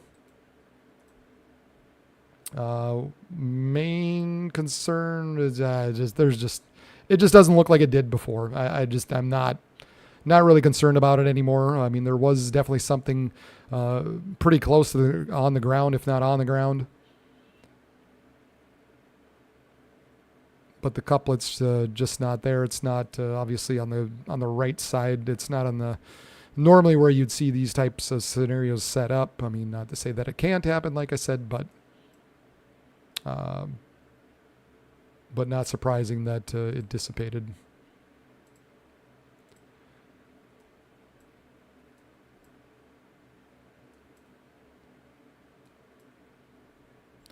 .40-mile-per-hour wind gusts east of Summit. So wind's not maybe not quite as strong up there anymore.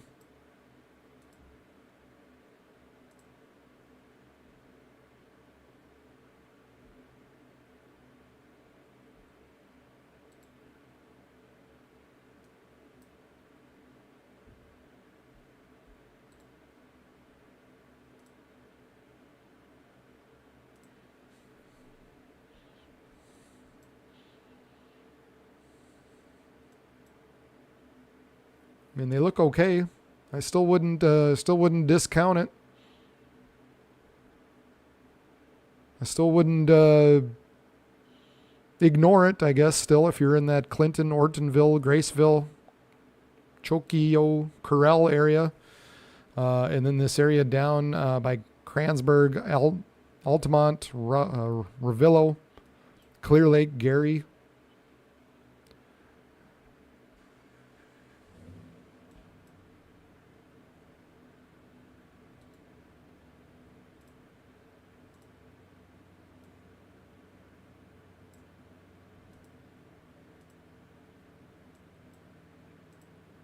Probably some decent hail south of DeSumet.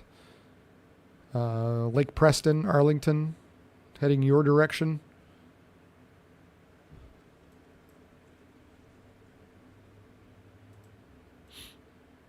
And then again, we got this guy west of Sioux Falls that just continues to do the roller coaster. Roller coaster. Alive.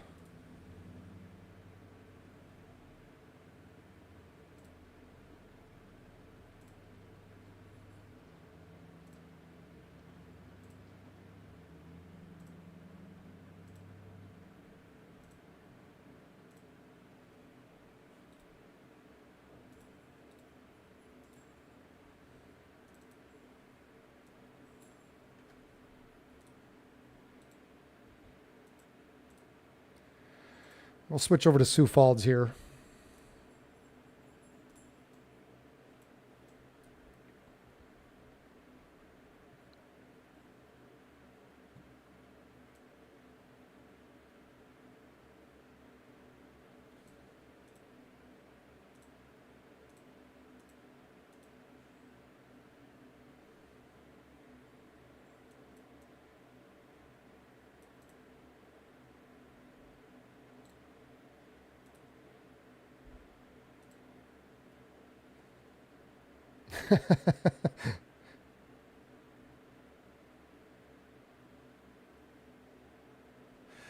Well, yeah. Well, at least that song. That's a good song. Roller coaster.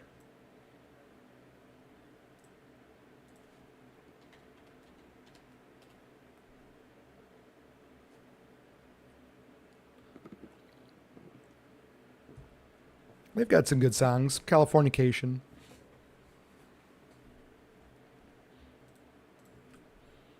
So yeah, we have this tornado warning. Not as concerned about it as we were earlier.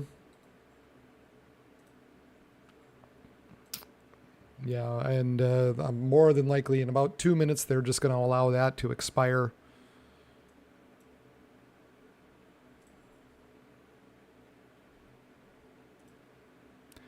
Da, da, da, da, da.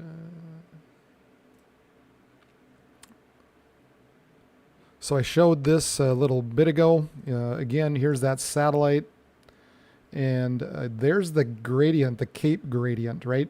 So we've got this rain and everything kind of developing further to the north, really sapping away a lot of that energy a little bit further to the north. But we're expecting these storms, obviously these line of storms here, to kind of follow that Cape gradient and push down to the southeast, and pretty closely follows that Minnesota River area.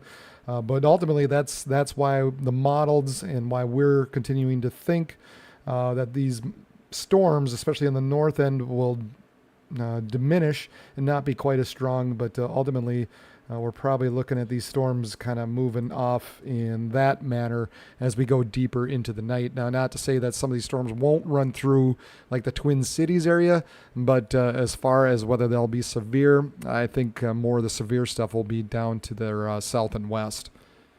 The other area, obviously, the other thing to note or to mention, we do still have some pretty good Cape values up and through here. So again, Cape values, convective event available potential energy, how much gunpowder is in that keg.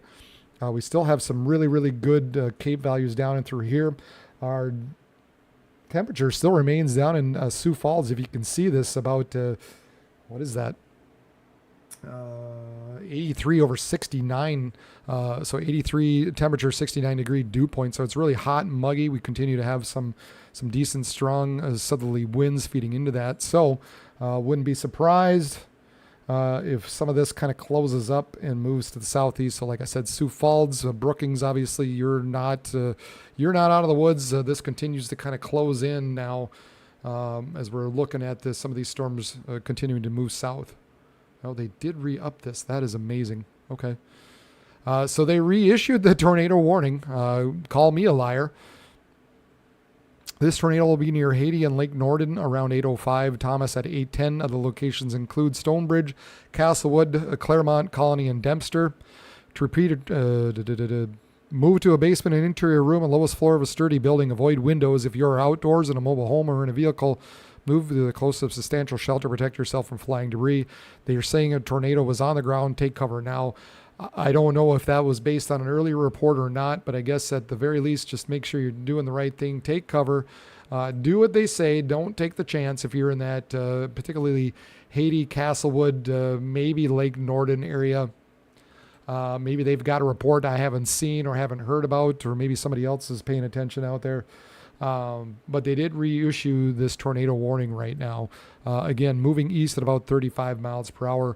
I don't really see anything on satellite or on the radar rather. But they did, like I said, they did reissue that tornado warning. Boy, something interesting going on just south of Irwin, north of Lake Preston. 1-inch hail by D. Cement earlier. That looks a little suspicious though.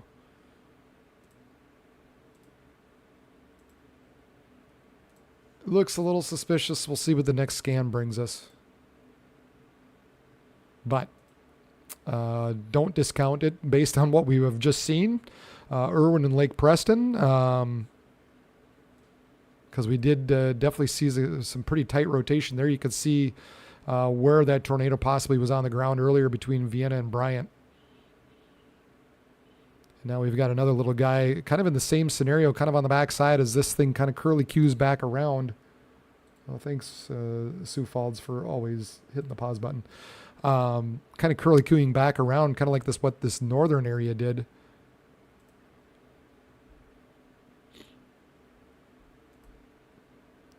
So if you're in that Haiti area, if you're in between Irwin and Lake Preston, uh, take cover. Make sure you do the right thing. Be in the lowest floor of a building, sturdy building. If you are, you avoid windows if you're outdoors in a mobile home or in a vehicle. Make sure you move to close substantial shelter and protect yourself from flying debris.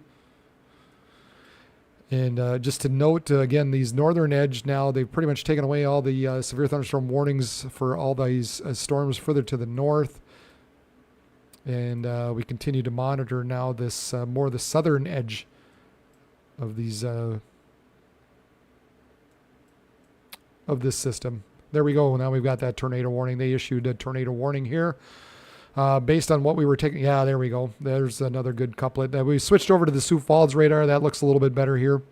Tornado warning for northeast Kingsbury County and east central South Dakota until 8:30 p.m. at 8:01. And confirmed tornado was located 7 miles west of Badger or 9 miles southeast of Bryant, moving east at 20 miles per hour. Law enforcement to confirm the tornado. Let's see. This tornado will be around Badger at 8:05. They're saying again, tornado on the ground. Take cover now. Move to a basement, interior room, a lowest floor of a sturdy building. Avoid windows and if you're outdoors in a mobile home or in a vehicle. Move to close substantial shelter and protect yourself from flying debris. So there we go. We've got another good couplet here in between Lake Preston and Irwin. Don't see anything on the CC. There you've got your normalized rotation showing up, kind of helping you indicate where exactly this might be. Thank you. But again, we've got another tornado warning here. Northeast of DeSomet, south, both of these now south of Watertown. Can't really tell exactly where, if anything, is with this northern tornado warning.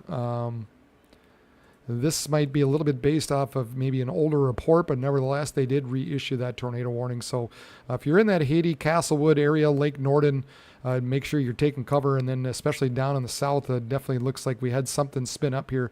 There's another delayed report related through DeSomet Fire, reported tornado on the ground north of DeSomet. So there's that report.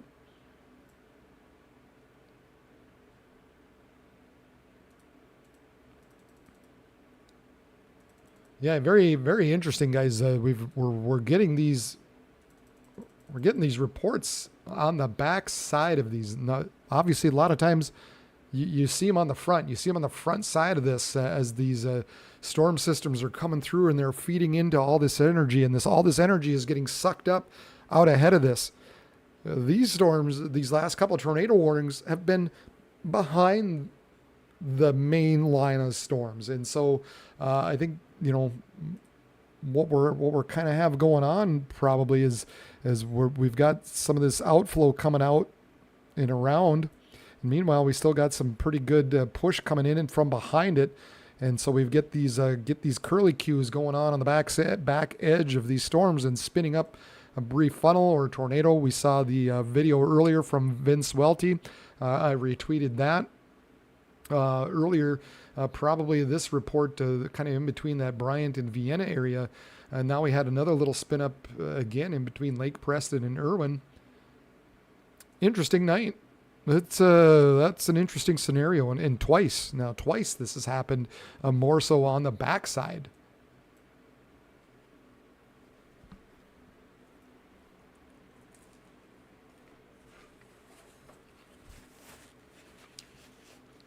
Thank you to my beautiful wife who came home from her part-time job, took care of the dogs, and made me dinner. So I'm a lucky guy. And she lets me do this. So I appreciate it. Thanks, Heather.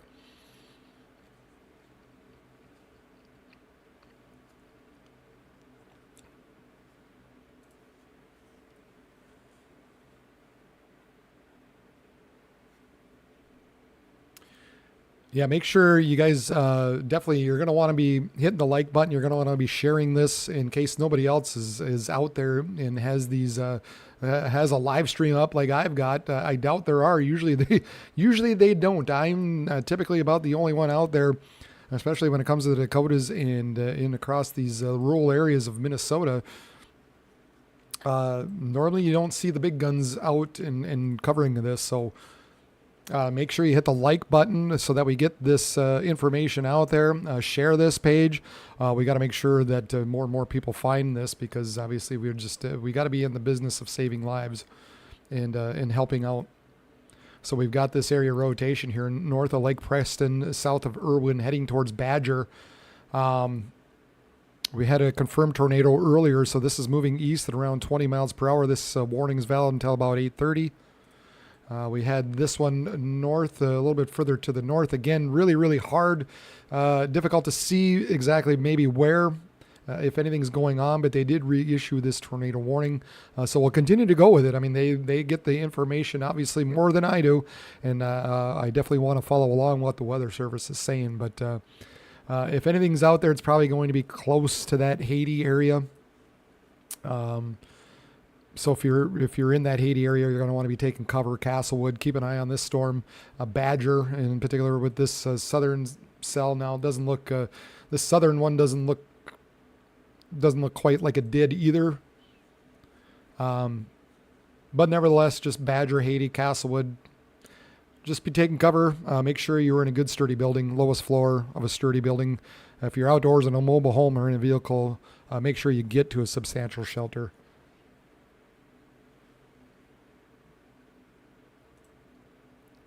Yeah, we had confirmed tornadoes here. You could see them pop up on the radar where a couple of these tornadoes were being located. We had this one. I believe this is probably Vince up here, and the basic wording of it was could not see ground circulation due to the observation distance. So I think this was Vince Welty looking westward. That was the video we saw a little bit ago, and that I retweeted and shared and stuff. So you can take a look at their Region WX is my Twitter handle, but if you want to take a look at it. But he was looking west, couldn't really confirm whether the tornado was on the ground, but it looked like we had a couple of other reports that said, yes, it was on the ground.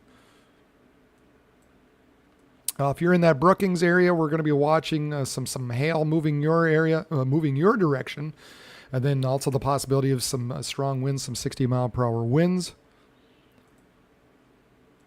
And then eventually coming up to Sioux Falls, we got this guy that again just doesn't want to give up. Completely half-dollar-sized hail moving east at about 25.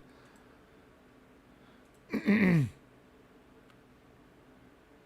couple other weaker cells a little bit further to the south, but yeah, some small hail here just south of I-90, heading towards that Sioux Falls area. Maybe some small hail south of Cheddar Colony.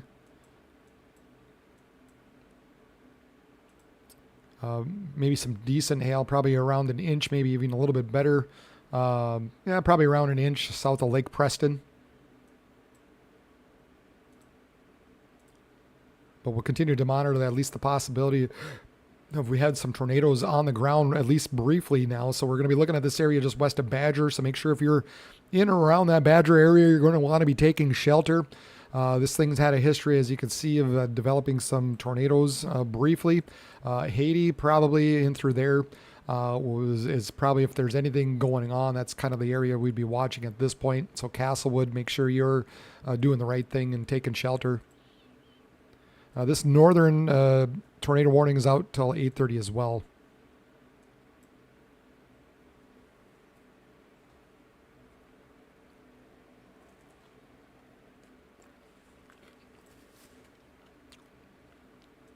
So they adjusted, excuse me while I eat.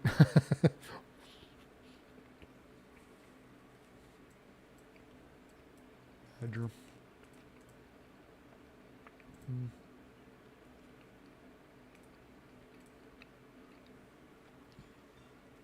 That severe thunderstorm warning up by Minot, up in north central parts of North Dakota, they let the warnings go. So as suspected right now, everything's pretty much diminished. There might be an isolated area, some isolated pockets of some hail, but Otherwise, it definitely is on the downward trend. We had a 70-mile-per-hour wind at the Air Force Base earlier, or the Minot Air Force Base, but things trending the right direction there up in North Dakota.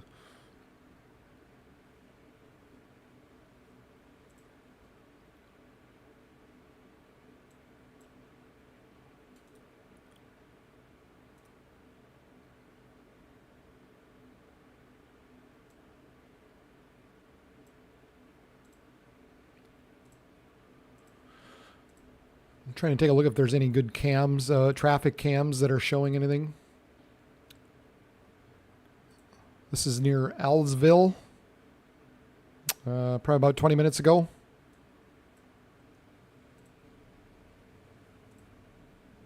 Apparently gas is $3.75 there. Is that the same one?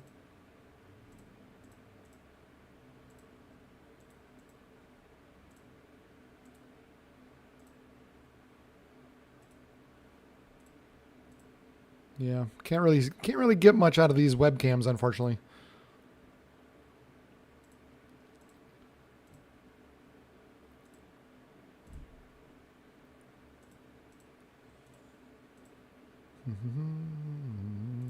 Yeah.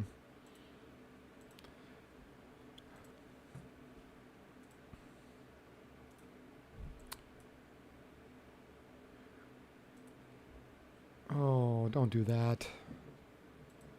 All right, Badger, if you're west of Badger, maybe still some rotation showing up with that. So if you're kind of, anywhere between, just this area west of Badger and into Badger, you're going to be watching out for this area that had a history of dropping down a tornado on occasion. Had this area up by Haiti, and unfortunately, the radar's doing what the radar does sometimes. We'll flip over to Aberdeen.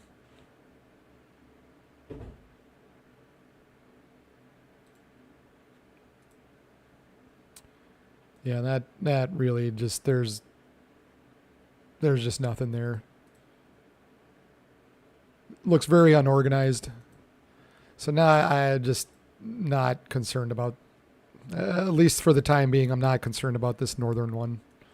I could see you can make a case here for this one by Badger that potentially there's still something there. So maybe just definitely if you're in that Badger area, you're going to be wanting to just continue to watch this southern edge. And because of the weird scenarios that we've had go on where, like I said, we've had these storms, essentially some of the outflow being pushed out away from these storms, and then we continue to have the decent mid-level winds pushing these storms eastward. So we've got, we kind of get these curly cues on the back side of here that's been spinning up some of these storms.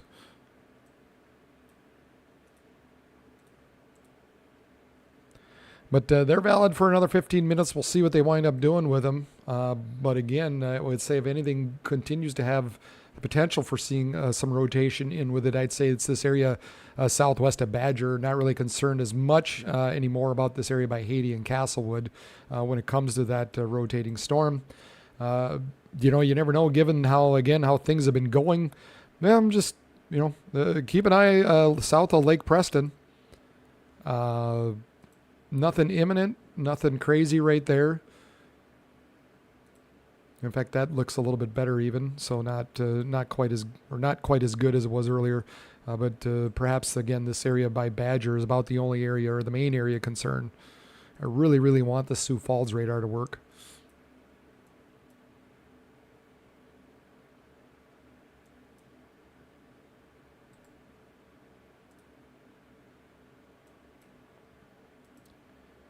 Yeah, and even you take a look at the Sioux Falls radar, it kind of looks into the storm from the south and east. Again, if there's anything, it would be just kind of right there and through Badger, but it doesn't look real great.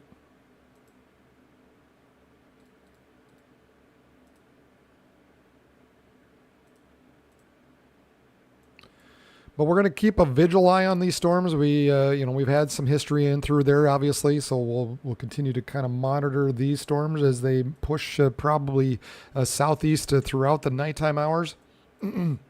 We've got this storm down here that beats like a heart. I don't know how else to describe it. It's a roller coaster.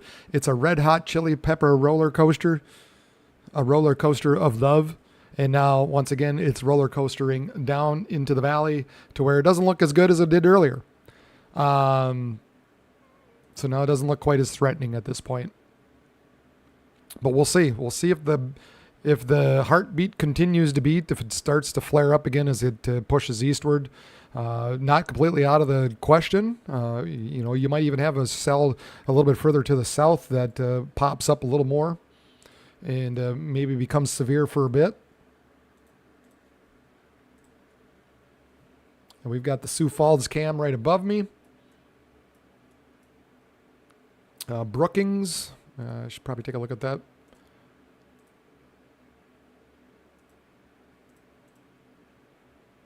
B is for Brookings. Do I have a Brook? I don't have a Brookings? Wow. Brookings doesn't have a webcam. Somebody get Brookings a webcam.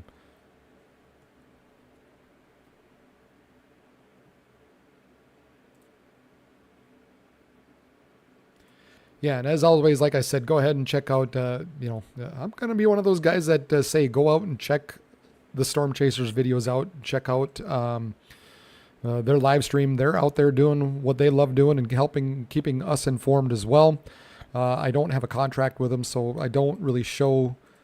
They get pretty, they get picky about that, and with Just Cause, they want you to go watch their stream.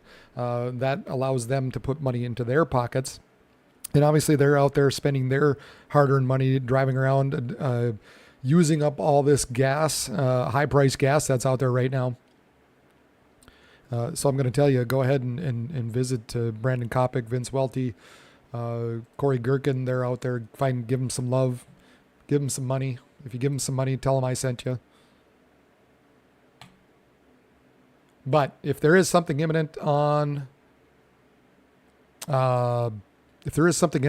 I do see on their streams, I'll probably show it for a little bit because obviously we want to make sure and keep people safe.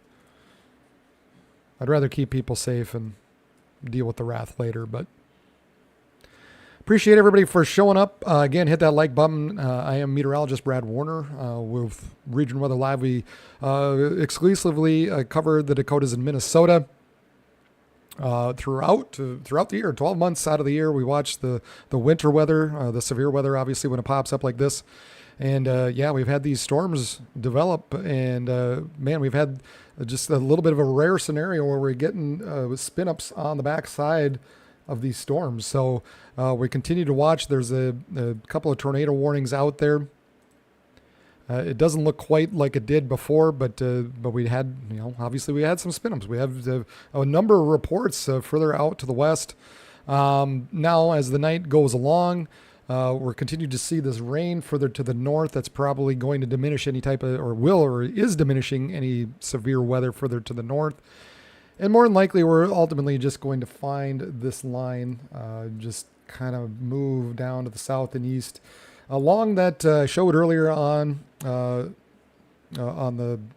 satellite to where we were looking at the gradient of the Cape values. Well, it was basically kind of running along the Minnesota River, maybe just northward. But ultimately, these storms are just going to ride just south of that gradient of the Cape values there.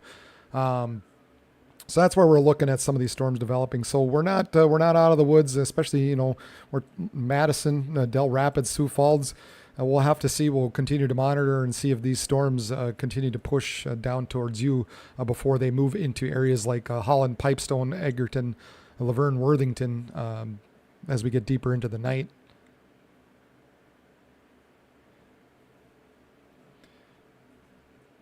Well, the good thing for you, Fifth Wheel, is right now these storms that are heading towards you, it's been on the downward trend.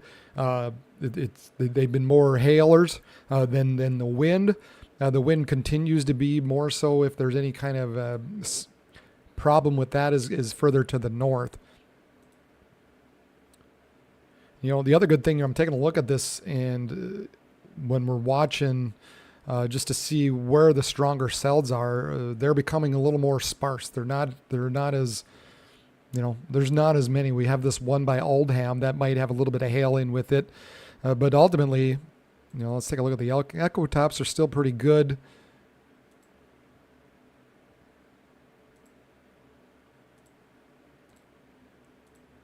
Yeah, and you take a look at the ZDR and the KDP, and man, there's the updrafts just aren't quite there like they were earlier. So things trending in the right direction when it comes to severe weather. I think probably the main area that will more than likely need to watch is going to be the southern edge, where it's a little more away from the rain and a little more able to tap into some of the moisture and some of that heat and humidity that's down there. We still got a temperature around Sioux Falls of 83 degrees and a dew point of 69. So it's still really hot and humid down there. Cape values are still plenty good. Lots of lightning, like you said, Lolo Holmes. So I think Brookings, Nunda, Ramona, Madison, Coleman, continue to watch definitely the southern edge. And we've got about another 7 minutes. We'll see what they wind up doing with these tornado warnings.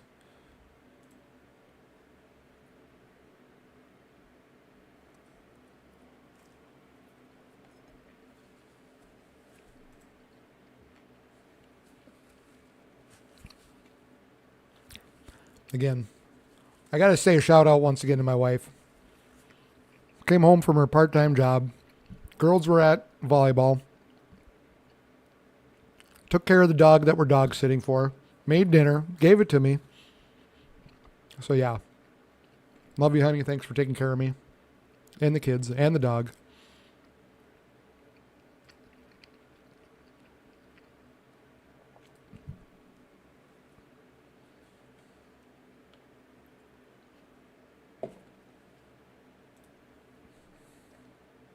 Yeah, I don't. It just doesn't look like there's anything there. Let's just, let's maybe focus a little more down to the south, a little bit stronger cell. If anything's got a curly Q back, there maybe a little bit something there, but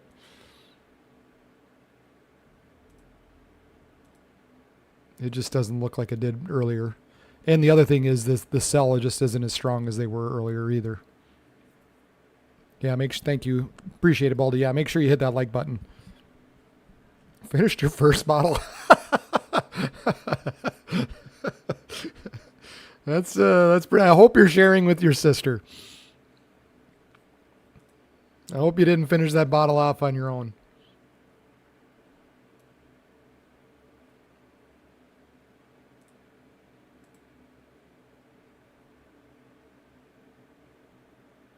Vince Welty's got a good look here, or had one.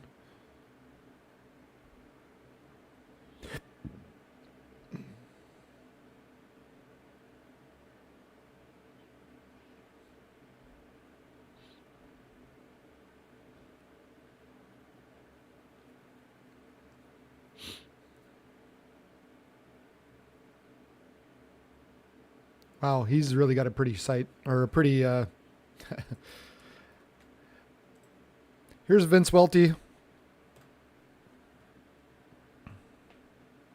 That's his, I just shared the link for Vince's live stream there.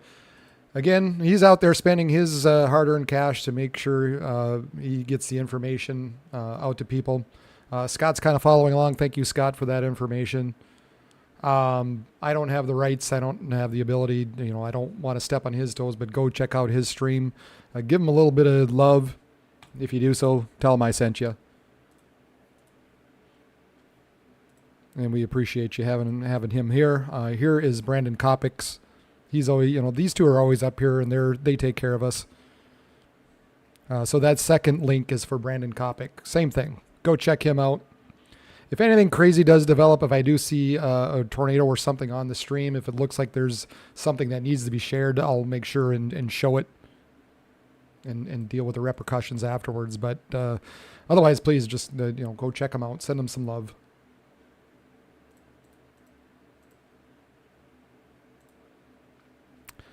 Appreciate everybody for following along here, if you haven't done so already, hit the subscribe button and make sure you also hit the like button as well. That helps get this information out to people who are looking for it. They did let that northern tornado warning go, and as you just saw Scott say on the chat, he said Vince doesn't see anything on that southern cell. So that's good news. So I think we're going to refocus a little more of our energy, probably more so for this area coming up to Ramona, Nunda, eventually moving towards Madison, Wentworth, and Coleman. And we've got this cell that just, up and down, up and down. It doesn't know what it wants to do tonight. It thinks, I'm severe. Oh, I'm not. I'm severe. No, I'm not. Right now, not so much. I think it's kind of petered out here recently, but it probably still has some small hail with it. We've got a little more development further to the south. Again, probably just some heavy rains for the most part showing up with that. And there you go. We got another severe thunderstorm warning. That's the area that I thought should probably be warned here, and they did go ahead and put that on their quarter-sized hail. Moving east at about 35 miles per hour. This severe thunderstorm will be near Ramona at 8:30 and Nunda at 8:35. For your protection, move to an interior room, lowest floor of a building. Radar indicated 1-inch hail. Yeah, so there you can see really well where that stronger part of the cell is, where that better updraft is just west of Ramona.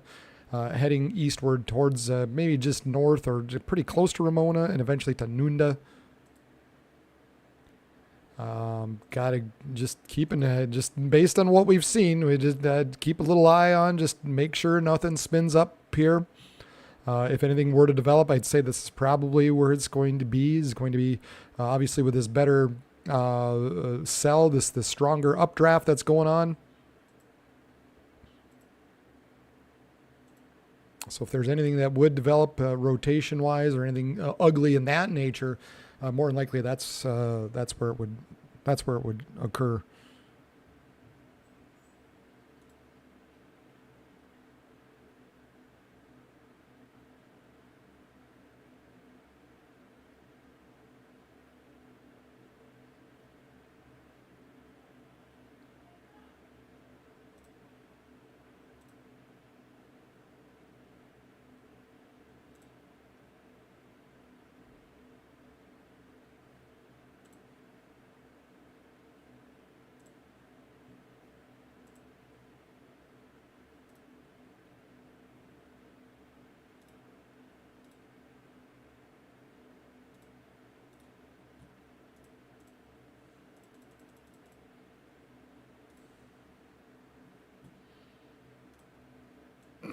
Yeah, and they let that tornado warning go, that other one. So there we go. We just got a couple of severe thunderstorm warnings, so that's good. We've narrowed it down. We've done the right thing. And now we're just mainly concerned at this point with the hail heading towards Ramona, Nunda, Rutland. And then this guy down here, down by Dalton, Marion, doesn't know what it wants to do. Doesn't know if it wants to be severe or not. We've been singing Red Hot Chili Peppers with it. It's a roller coaster.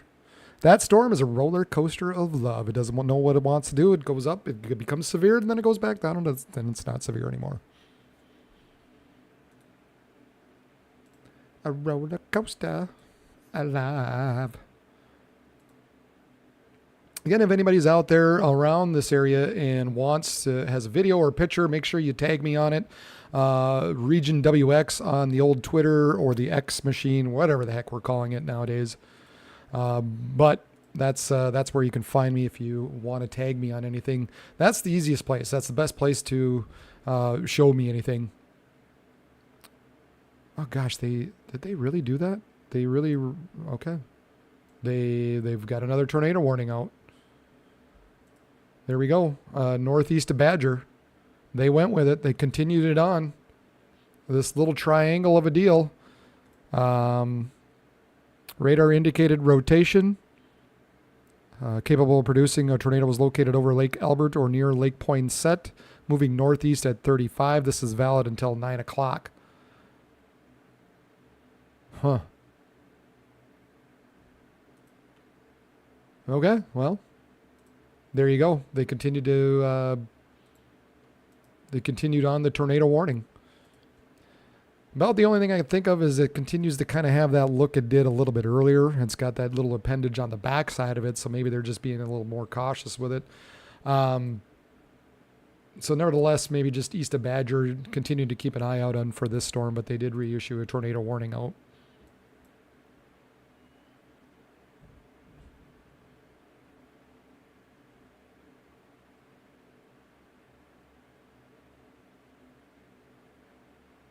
Vince may have something.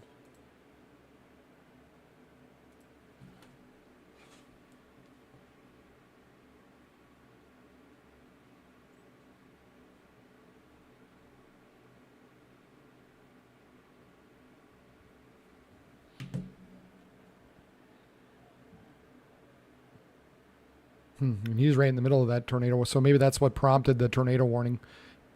So Vince must have saw a funnel.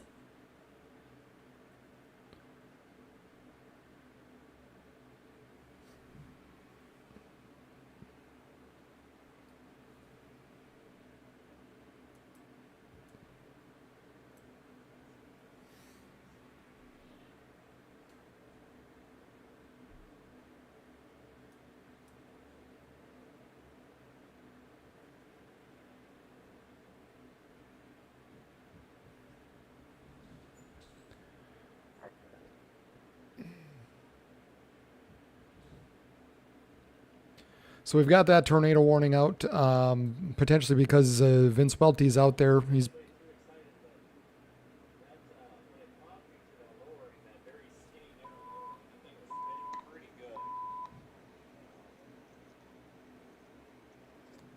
I'm just listening to what he's saying here. Continue with this storm for a little bit because our tornado warning remains in effect now. I reissued it. Just listening to what Vince is saying here.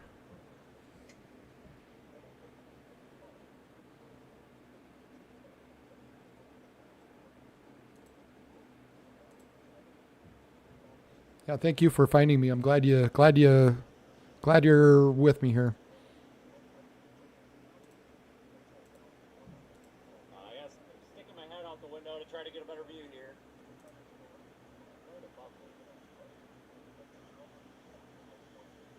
Brandon also, Brandon is real close as well.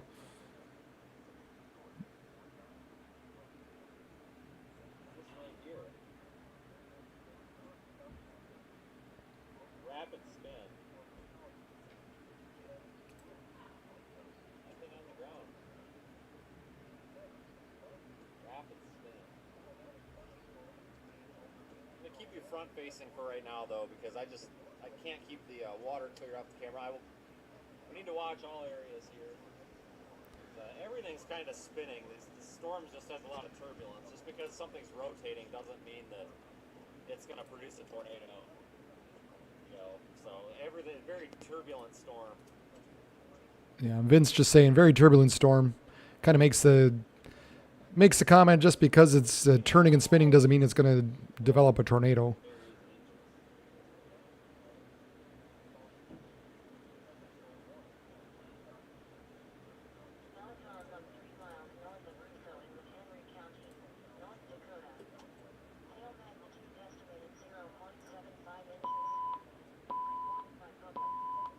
Go east another tier of 200th Street at 457th Ave.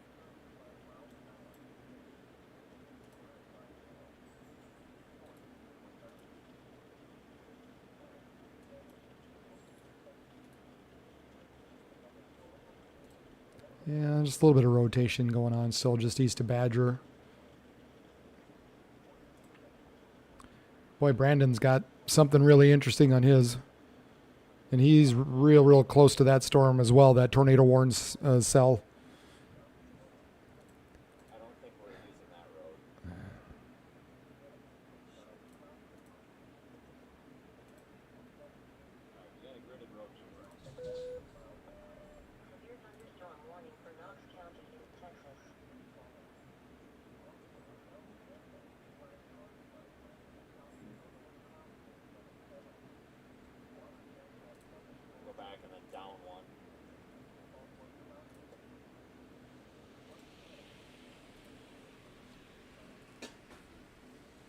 Sorry, I'm just trying to take a look or listen to Vince Welty just to um,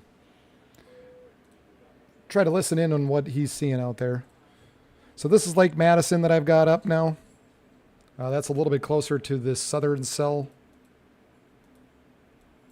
There's Madison. So we'll see what that cam eventually winds up taking a look at. We've got probably some hail going over Ramona heading towards Nunda. Kind of based on what we've had going on, I guess, if there's anything kind of rotation-wise going on, it would be on the backside of this, just west of Ramona. I don't see anything imminent on that. Same thing with this area up further to the north. That continues to be tornado warned, maybe in between Badger and Esteline.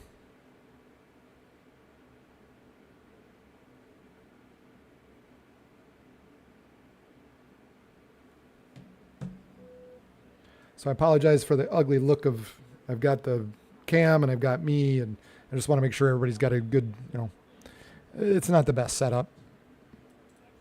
It's not pretty.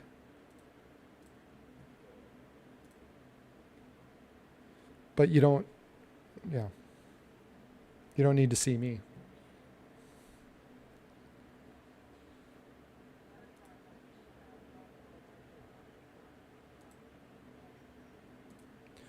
So there we go, just east of Badger. This is South Dakota. We've had some, earlier we've had reports further back to the west as this storm system, continued to move east. And really, these reports were on the back side of this line. It wasn't on the front side, they were on the back side where these tornadoes were being reported earlier. So that's why this particular warning continues to be out. There doesn't appear to be anything imminent on the radar. When these things popped up, it showed up. You could see them on the radar pretty easily, and it doesn't appear to be that way now. But taking a listen to some of the other storm chasers out there, they're saying, well, it's very turbulent. There is some spinning remaining out there, but I don't hear anybody yelling or anybody getting too excited at this point. I just think it's very turbulent.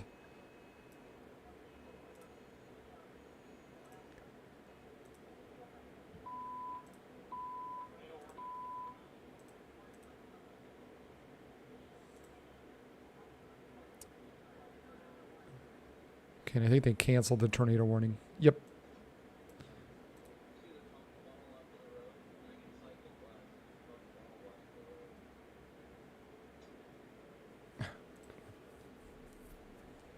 So they canceled the tornado warning. Well, as expected, or as thought anyway, some of these cells a little bit further south have increased. We're dealing mainly with a quarter-sized hail is what we're mainly talking about with these cells down to the south. So we've got the wind to the north and some hail to the north, but mainly hail right now to the south, some of these southern storms. So quarter-sized hail moving east at about 25 miles per hour. This severe thunderstorm would be near Tabor and Utica around 8:40. And there we go. Our roller coaster of a storm is now no longer a severe thunderstorm, is now no longer warned. So we'll see what happens. And now that it's not warned, it'll probably pop back up again. We'll see. But we do have this area north of Madison out by Ramona. Probably has some hail. Actually, it's extending a little bit further back to the south and west. Wouldn't doubt if we're going to be maybe even seeing some flooding in through here, given how some of these are tracking as well. That's always a concern. Definitely some very, very heavy rains. We got some hail associated with it. It doesn't look like anything imminent when we're talking about any type of rotation, so that's good. But nevertheless, we've got quarter-sized hail associated at least with this particular storm, and then this guy coming up to Yankton.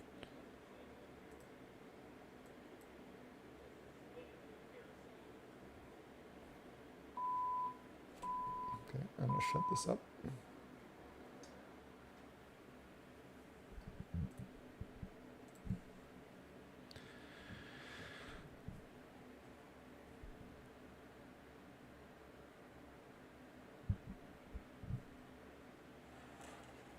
Appreciate everybody for checking in again. Awesome, awesome, awesome. Good having you all on here. Make sure you hit the like button. Let's get that word out there that I'm on here. Keeping everybody safe. We're going to watch this as it basically we're expecting. Mainly this area is probably the area we're really going to be watching as it kind of more than likely extends down like that. How about I redraw that? So we've got this area. That's even uglier. That was even worse.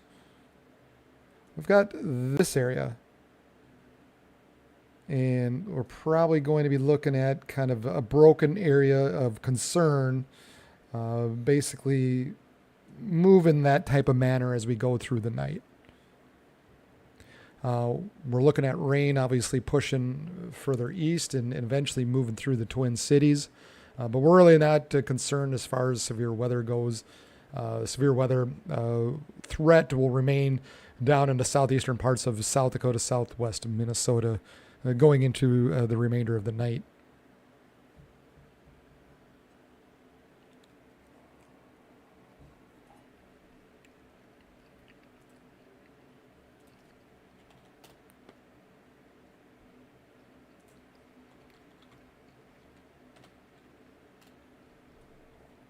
Again, excuse me as I eat a little bit.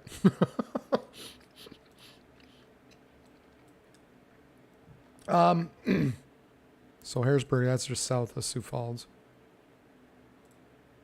Yeah, okay. Just watch this cell in through here. I mean, it's had a history of occasionally having some hail. Also, this guy here that's popping up ahead of it, probably going to be to your south of Harrisburg. Let's see how some of these are tracking.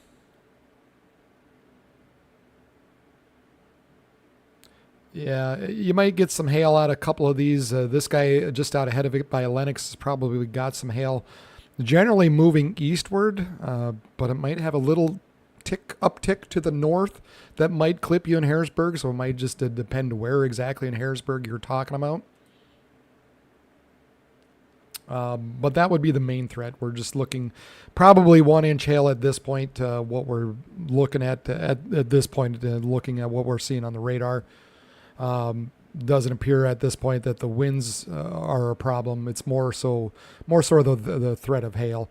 Also, for those of you down a little bit further to the south, Violin, Wakanta, Gayville, Yankton, be looking for some heavier storms heading your direction. Again, hail being the main threat for you guys.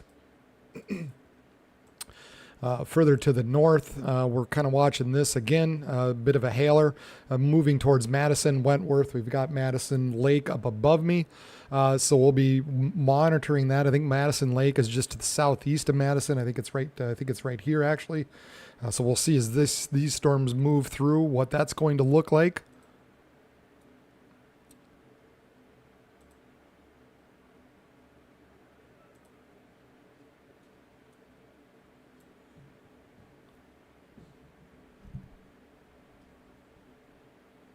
So that's kind of why I've got the Madison Lake one above me. I'm kind of curious as to what this guy is going to look like as it rolls through. Might, given its current look, it might just pass to the north, so we might just catch the south end of it, which is actually pretty good. I mean, it's kind of the area we want to be seeing. Boy, again, Brandon, it's got some ugly stuff showing up on the... It looks dark.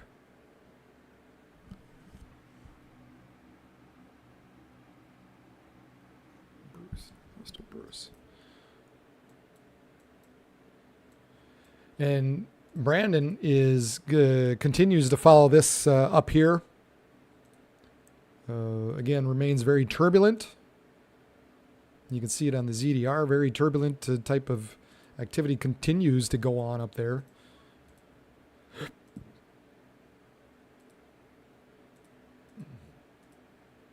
Thankfully, there doesn't appear to be anything on the radar that would indicate anything of concern. But that's kind of where Brandon is, and it looks pretty nasty. Or Vince. Is that Vince? Well, it's both of them. Vince is the one that's got the ugliness.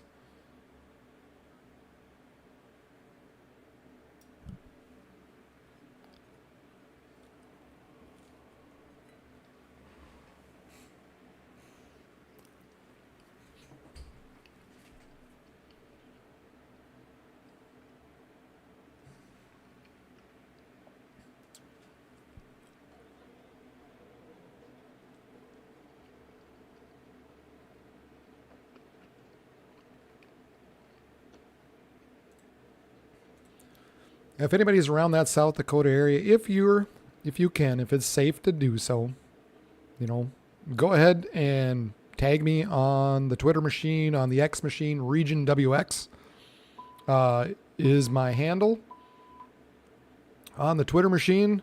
We can show you what, we'll show everybody else what you're seeing out there. Here was Jim Speaks earlier. So this was near Bryant. Jim Speaks, S-P-I-E-K-S. So that's basically why some of these cells were warned earlier. Tornado warned.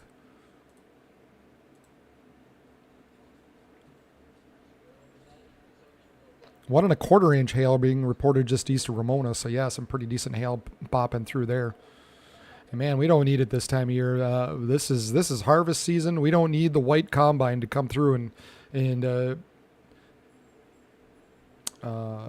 do the combining for us. We don't need the weather to do the combining.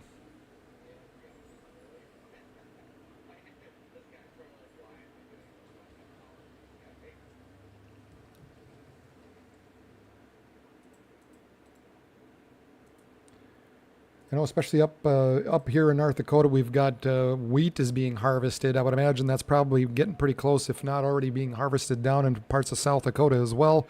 Boy, it doesn't take much when that wheat is gold and it becomes stiff, and you put some hail onto that sucker. That's not good. That is not good. We don't be needing that. Again, we got the Madison Lake cam right above me. I believe Madison Lake is just right southeast of Madison here. Looks like right now this cell's probably going to pass just to the north. But nevertheless, it'll offer us a bit of a view here. A little bit stronger cell here. Not worth warning at this point. Just south of Sioux Falls, we've got, we'll just nickname it the Red Hot Chili Pepper Storm. By Marion, perhaps gaining a little bit of more momentum, but probably not quite worth warning just yet. But definitely, probably at least some small hail associated with that.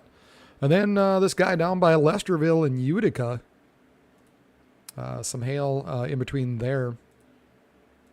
But again, the winds are not necessarily the problem.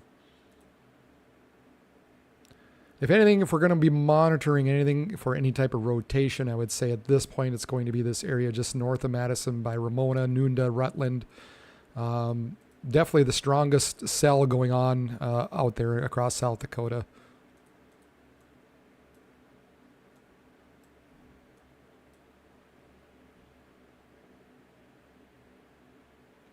Redwood Falls, not severe.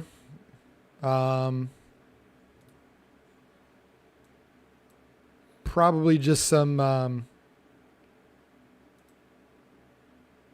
stronger winds, not severe winds. There is a special weather statement out for those storms further to the north, and they're just what are they saying? Gusts to 50 miles per hour possible with that. So they're saying maybe some 50 mile per hour wind gusts with these cells further to the north. That could run through your area. Not overly concerned, especially when you've got all this rain out ahead of it. That's going to sap up a lot of this energy that's out there. So that's good. When you're talking about severe weather, if you've got rain out ahead of it, always a good thing because it cools down the surface. It really diminishes the possibility of that severe weather. Doesn't mean it's zero. Doesn't mean you won't get nothing, but it just it's better. Put it that way. It looks less likely. So we'll probably see some gusty winds roll through Redwood Falls.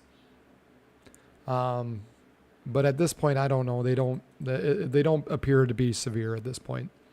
We'll continue to watch and see what happens. Sometimes on the backside of these, especially for as turbulent as they are, for as just crazy as tonight's been. You take a look at what's going on back here by Canby and St. Leo. I mean, you can see just a little bit of stronger winds, and sometimes you get those little bit of stronger meso lows on the back side of this that the heavy rains move through, and then the stronger winds file in behind it. So you just never know. But yeah, if I'm a betting man for Redwood Falls, I'd say probably not. You're just going to see some gusty winds, but the severe winds are going to be further south. Our concern remains with this area heading towards Coleman, Trent, Del Rapids, Flandreau, really southwestern parts of Minnesota, southeastern parts of South Dakota. This is kind of the main area that we're focused on.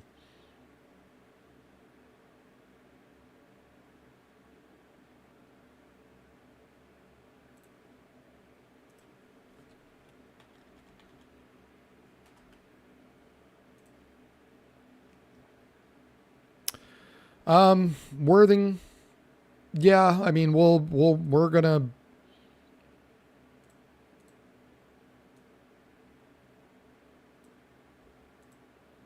So far, it looks like you're going to be spared. It doesn't look bad. We'll continue to kind of keep an eye on the red hot chili pepper cell back here. Sorry, I just think it's funny, so I'm going to continue to say it. Back by Marion and Monroe.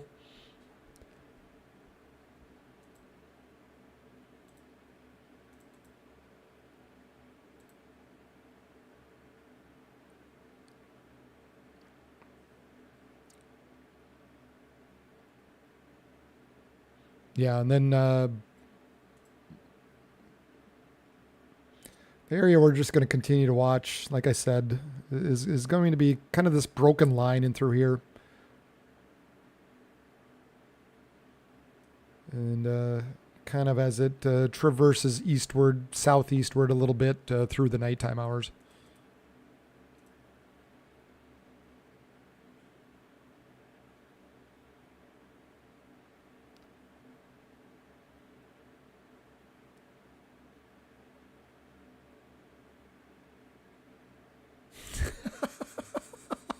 I had to think about the sock thing. That's right.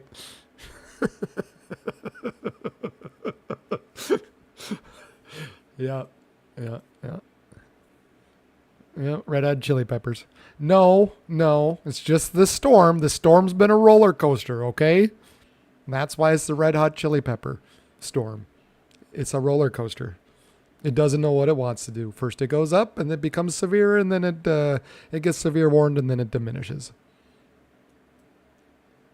Had a funnel cloud report back here. Person was 2 miles southwest of Ramona, looking to the west. Storm chaser said there was a funnel cloud.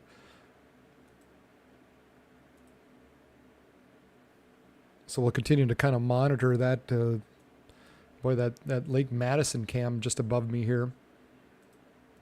Turbulence. That's a lot of what the storm chasers out there have been saying. That's been the key word. Very turbulent. Fast-moving clouds, obviously. You can see here on the ZDR, plenty of red, a lot of turbulent activity going on, obviously. So we'll monitor this. We'll continue to watch and just make sure nothing does spin up out of this southern storm. If anything was going to develop, it'd be right now north of Junius, maybe just heading towards or close to Madison. It does kind of have a little bit more of a southerly component, so perhaps the Lake Madison cam is going to get hit. Perhaps Madison itself will be hit.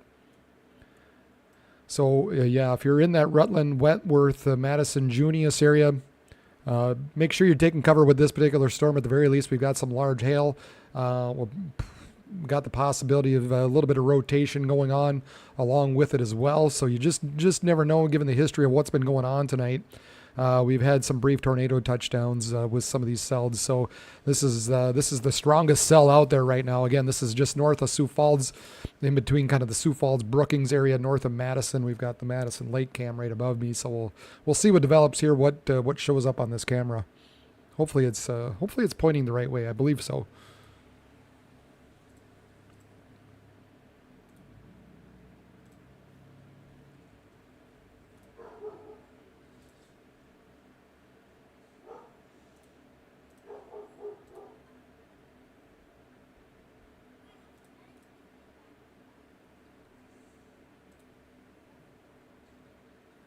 lightning? Is there lightning? I saw another cam. No, there's two. There's a couple Lake Madison cams. The one had some pretty good lightning on it. If that one looks like it's going to be better, I'll push over to there. But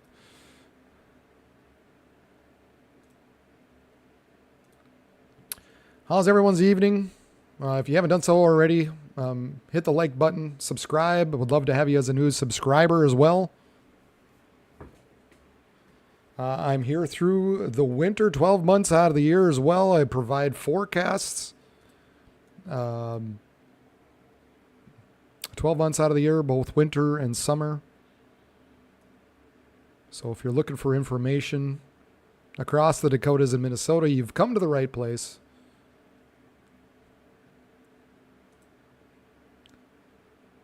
Yeah, we've got another severe thunderstorm warning now, moving east at about 30 miles per hour. Thanks for the hearts there. $50 size hail. Again, moving east, a little bit south of east at about 30. This severe thunderstorm will be near Madison, Wentworth, and Noonda around 9 p.m. Coleman around 9:10. Remain alert for a possible tornado. Tornadoes can develop quickly from severe thunderstorm. If you spot one, go into the basement at once or small central room of a sturdy structure. For your protection, move to an interior room, lowest floor of a building. This storm is producing large hail. Make sure you seek shelter now inside a sturdy structure and stay away from windows. It has the possible tornado tag onto this particular warning now. Radar indicated max hail size 1.25 inch with wind gusts of 50 miles per hour. So we'll continue to monitor this right around Madison, coming up to Madison now. Perhaps a little bit of rotation going on with that. There was a funnel cloud reported earlier back in through here for southwest of Ramona as this cell kind of passed that region. Ultimately, it is very much so had some decent sized hail in with it, 1.25 inch hail. And then we've got the possibility of a little bit of rotation going on the south end. The south-southwest end here. Did they just move that cam? They did, didn't they?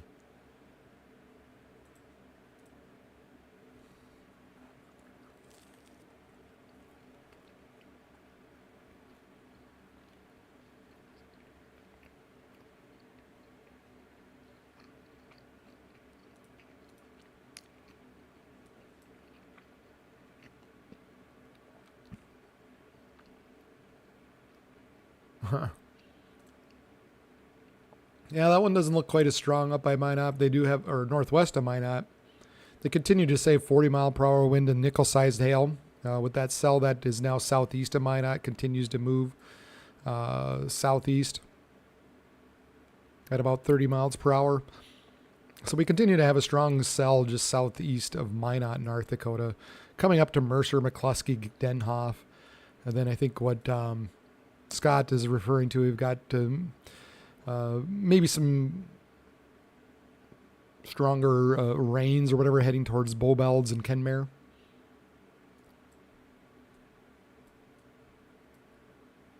Some stronger winds. We'll back off on the radar here. Maybe some 40 to 50 mile per hour winds heading towards Montevideo, Granite Falls area. Kind of on the leading edge of this particular cell. There you can start to see the lightning now show up on that Lake Madison cam. This guy down to the south picked up a little more. Looked like they've got a little stronger wording. 1.75 inch hail, less than in that, and the winds really aren't a concern. Golf ball sized hail moving east at around 30 miles per hour. Law enforcement at 8:46 reported up to golf ball sized hail in Lesterville. This severe thunderstorm will be near Yankton and Mission Hill around 9:05 and Volin. We'll just say Volin. What the hell? At 9:10. So this guy picked up a little bit. We had 1.75 inch hail reported earlier. Back that up and just take a look. So as that passed Lesterville, we had some decent sized hail. It really hasn't diminished much, I guess, from when it did go through Lesterville.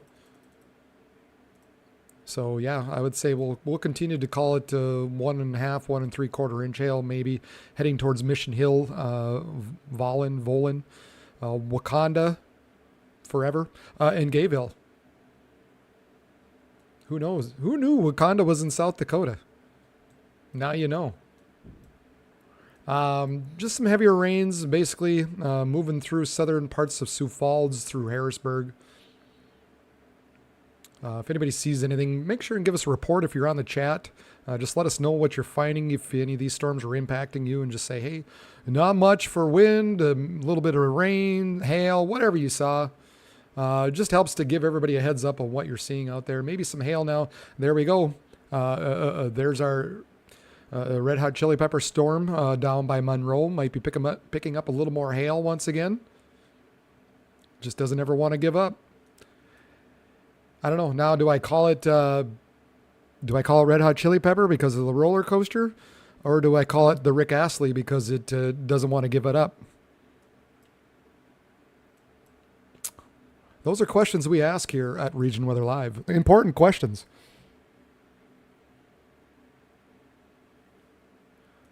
Yeah, how are you looking, Hermit? What are things looking like in your area? Is it windy? A lot of rain? What do you got?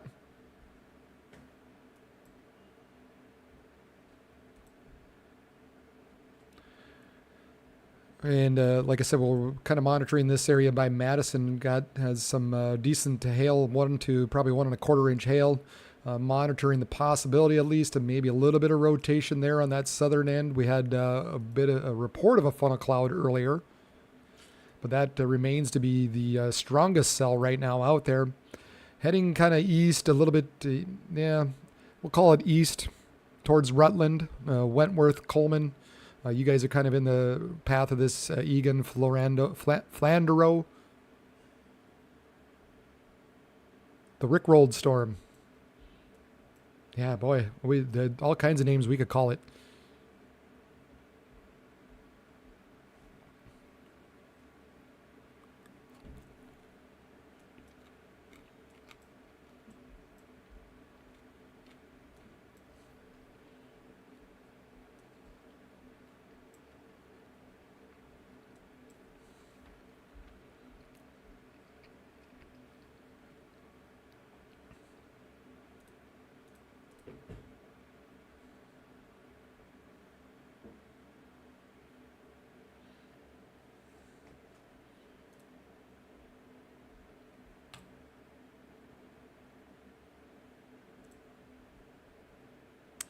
Yeah, a lot of these storm chasers, I'm just kind of flipping back there. They're way north. I think they're trying to get south now. It's getting obviously quite a bit harder to see what's going on. Thankfully, it looks like Vince has got some kind of night mode on his. That's always helpful.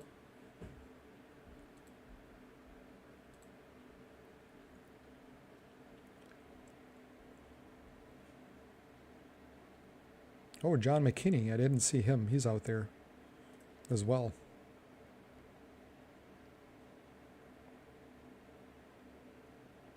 Subscribe to him. I'm not sure where this guy's at. I mean,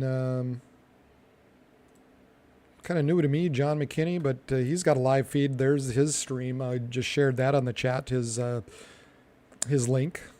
Looks pretty interesting. Not really sure at all where he's at.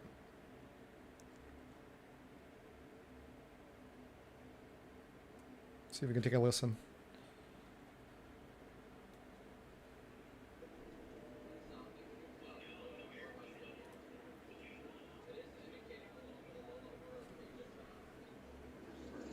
Yeah, I mean, that's kind of what we got right here. So you can see it twisting right here. That's Madison. So he's at Madison. whoa. Cloud to cloud is going bonkers. Right, I'm going to show a little bit of his stream.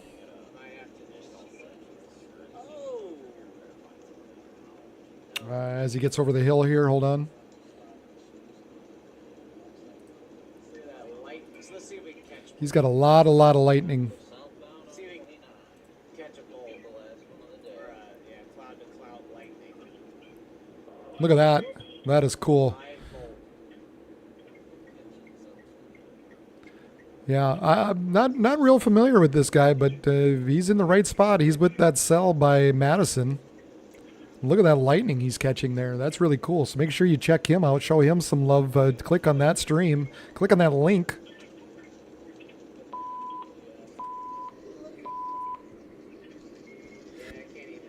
I'm just listening in to see if he mentions any type of rotation or anything with that. Kind of hope he pans down a little bit. Come on, buddy.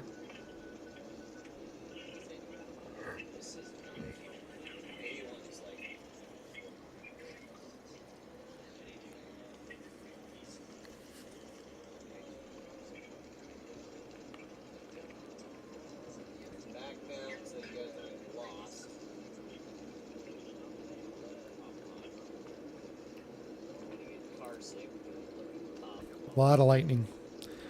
Also very dangerous. One thing I always say, man, when I'm out storm chasing, I don't like lightning. I can predict where a tornado is going to be roughly. I can tell you where the hail is going to be, the wind. You just don't know where the lightning's going to strike. That always makes me nervous. Appreciate everybody for tuning in here on this severe warned supercell that produced a funnel 20 minutes ago. Tell me how this thing that you maximum South Dakota that much more impressive on radar. These storms produced tornadoes earlier today. Oh, meteorologist Brad Warner from Region Weather. I wanted. So there you go. There's John McKinney. So again, go ahead and give him a little bit of love. Tell him I sent you, as always.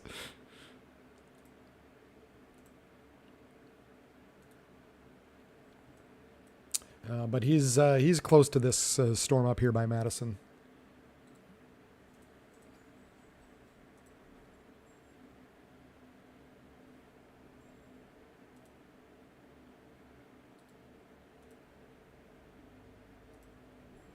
Which doesn't look, when we were talking about the possibility of some rotation in there, doesn't look quite as interesting maybe as it did a little while ago. It doesn't mean it's over. I mean, sometimes these southern little cells that kind of get ingested in sometimes can quickly get ramped up or ramp things up. But ultimately what we're looking at is probably some pretty large hail going in through here, 1 to 1.5 inch hail moving just north of Madison.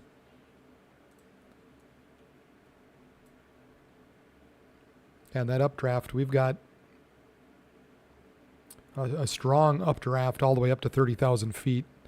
Again, I've got a cross section here that helps me kind of take a look at things. That's kind of why you're seeing that white line. I don't have it set up to where you can see it, but nevertheless, a nice cell here, dropping some big time glacial grenades. The glacial grenades just north of Madison, heading towards Rutland.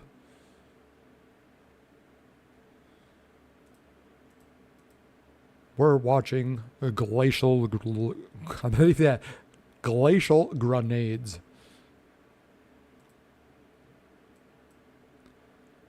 Still just a smidging of some rotation going on, maybe just west of Madison, a little bit still showing up. Obviously, again, just very, very turbulent skies. You can see it on the webcam above me here, how those clouds are moving very, very fast. Actually, kind of getting, it looks like ingested into the storm a little bit out ahead of this.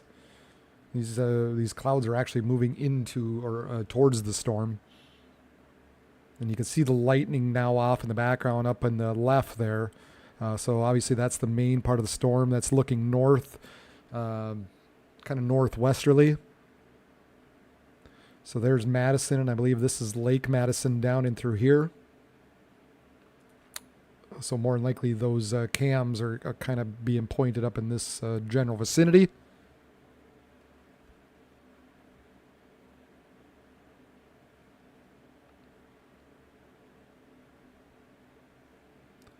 So it's going to get interesting on that cam here after a bit. Here we go. Our Rick-rolled red hot chili pepper roller coaster stupid storm out here once again. Wants to be severe thunderstorm warned. So it's saying quarter-sized hail moving east at 30 miles per hour in between Parker and Monroe. So once again, it reinvigorated itself. And we've got some hail now once again. Probably just east of Monroe, north of Parker. We'll get kind of a bearing on how exactly this has been moving. And here's the thing, folks. Here might be a little bit of the issue. It looks like it's almost trying to reach northward in some respects. So we may yet have this close up a little bit. We'll see what happens as it continues to move east, and that's why I said we got to continue to monitor for areas like Harrisburg, Sioux Falls, pretty much everybody up and down I-90, or excuse me, I-29. Just because I'm not comfortable saying that this area in through here definitely is not going to see anything. We still got the potential, at least, of maybe this gap essentially closing up as we get a little bit later into the night. So I don't want to say anything definitive. That's why I said Sioux Falls. I'm not counting you completely out. Now, the good thing, like I said, has been, for the most part, these storms that have developed have been mostly 1-inch hail. Sometimes it develops into something a little bit more. Not so much the wind, not so much, where we're worrying about a tornadic type of activity. But never, so that's, but we got to keep an eye on the hail as it moves into the Sioux Falls area. Kind of torn now, obviously, Sioux Falls being a little more populated area, and we've got some storms moving there, but this cell to the north is just a little more interesting as it continues to have a little bit of rotation here moving through Madison. And it's just a little more, a little bigger, a little just something we want to pay a little closer attention to.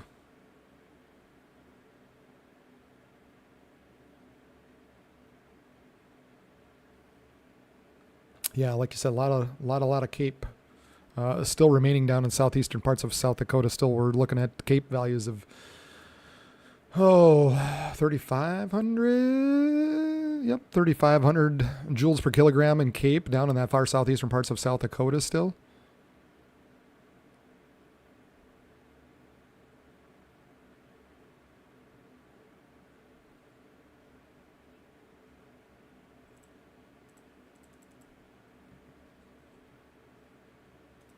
That's an old one.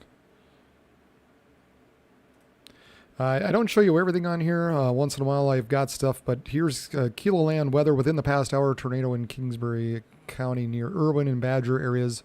So here we go. Here's one of the videos caught earlier. I'll make sure and retweet it. But this was quite a bit earlier in South Dakota near Badger. That was that storm that was near Badger. So there you go. There's that tornado that was on the ground for a while.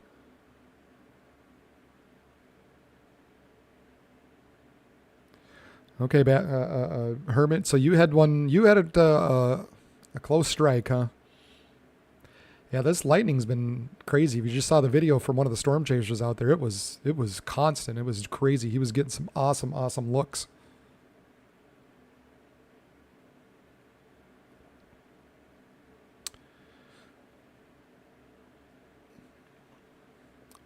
So this is Keloland weather. This is like a South Dakota radio station, essentially.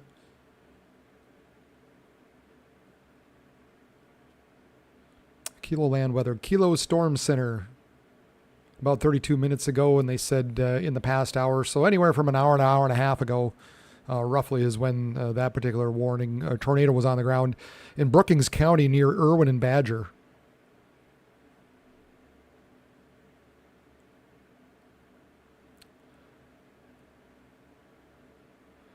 This guy's got a really nice video here. Doesn't say where he was, but look at that. We've got a definite funnel, if not a tornado, on the ground, along with the lucky enough to see a rainbow along with it. Again, they don't specify where this one was at, but maybe there was in the comments. Around 8:10, so over an hour ago, north of Lake Preston is where that one was at. Ooh, wow, look at this. This is pretty. Kind of in the same area. Very nice. Again, if you got any pictures, Region WX is my handle. Make sure you check it out there if you want to see any videos or any pictures that I wind up retweeting.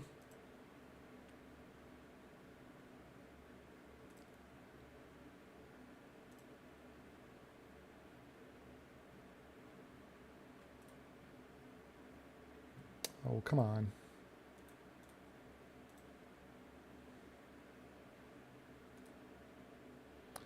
Still just maybe a smidgen of rotation going on there just east of Lake Madison. Nothing imminent, nothing crazy. Bears a little bit of watching.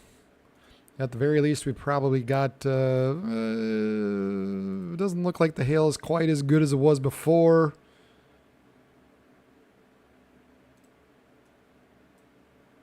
Yeah.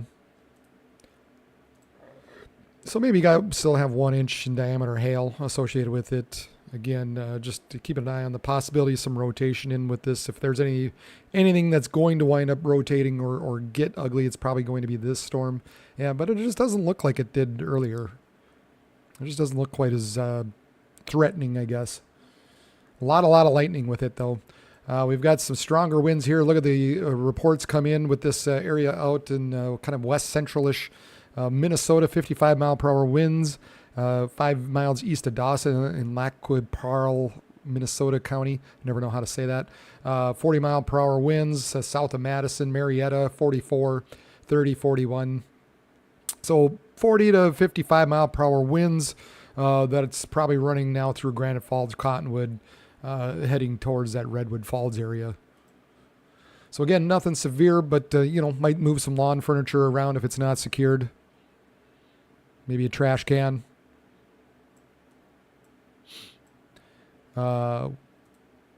This guy, the roller coaster storm is on its way back down for the time being. Doesn't look quite as threatening once again. Let's take a look at the cross section though. Maybe it looks better.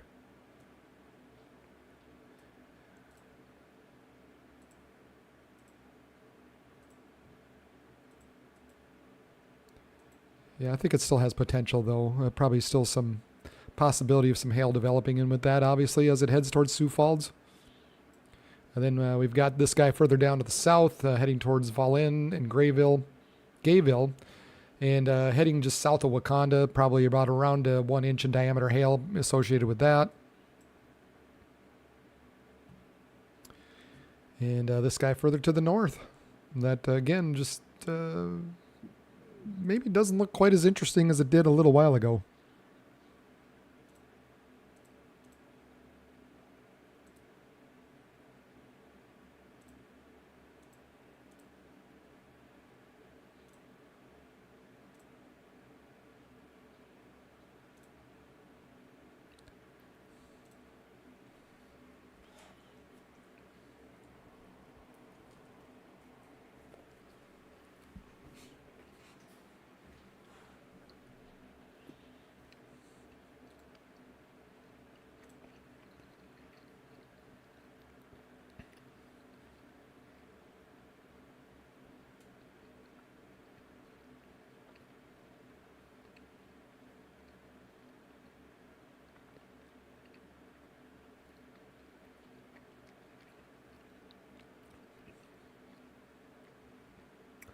Yeah, Scott's got it right. Yeah, I don't think so.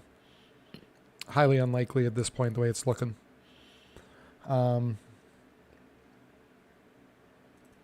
going to switch this.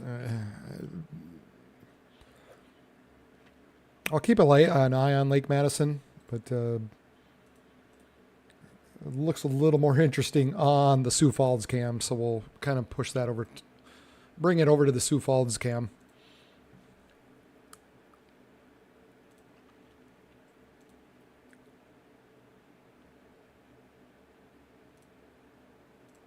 I will continue to monitor or continue to watch the cam at Lake Madison just to see. But this one from Sioux Falls has got a little bit better clarity. You can kind of see the lightning a little bit better off in the distance.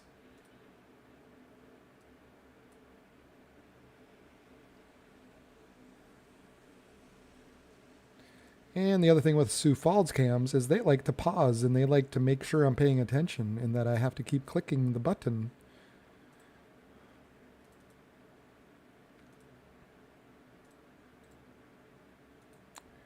Okay, I'm clicking the button.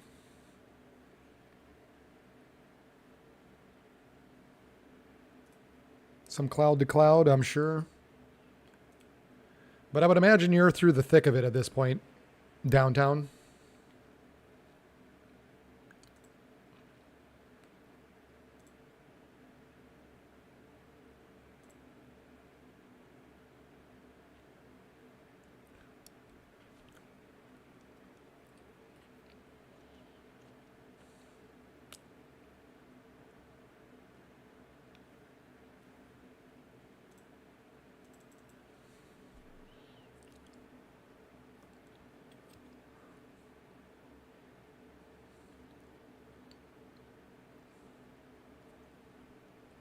Excuse me.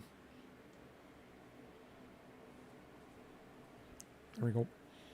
That was bugging me. Probably disgusting on camera. I'm sorry.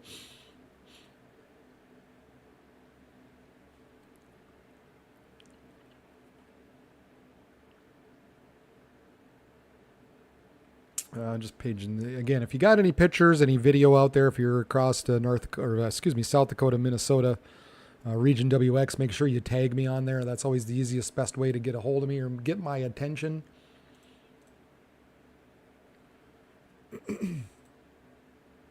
And I'll make sure to pop it up on the stream here. If you can do so safely. Do it safely, obviously.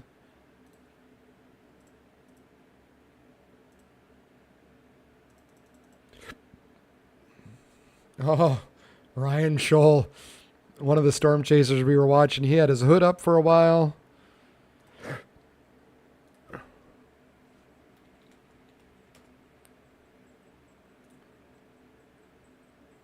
And this is the result. He is getting towed away. So, yeah, that's why we support our storm chasers, because this is what happens on top of the gas. You've got the unexpected things like that, where you break down and now you've got to pay for that.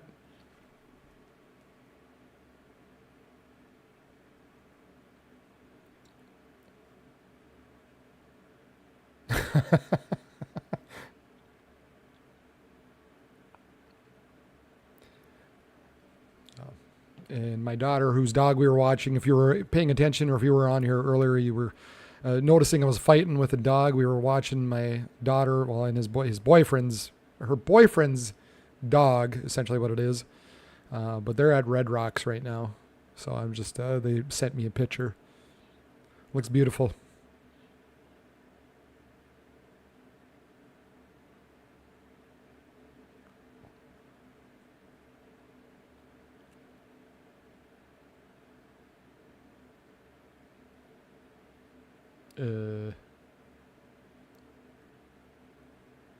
Wow.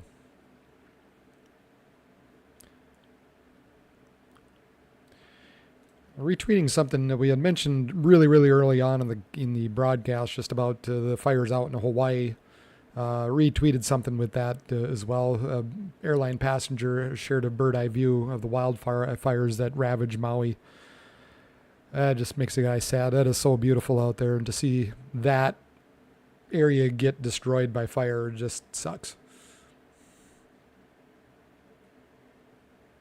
Been there many, many, many years ago. Always thought I'd be back. Eventually I will be.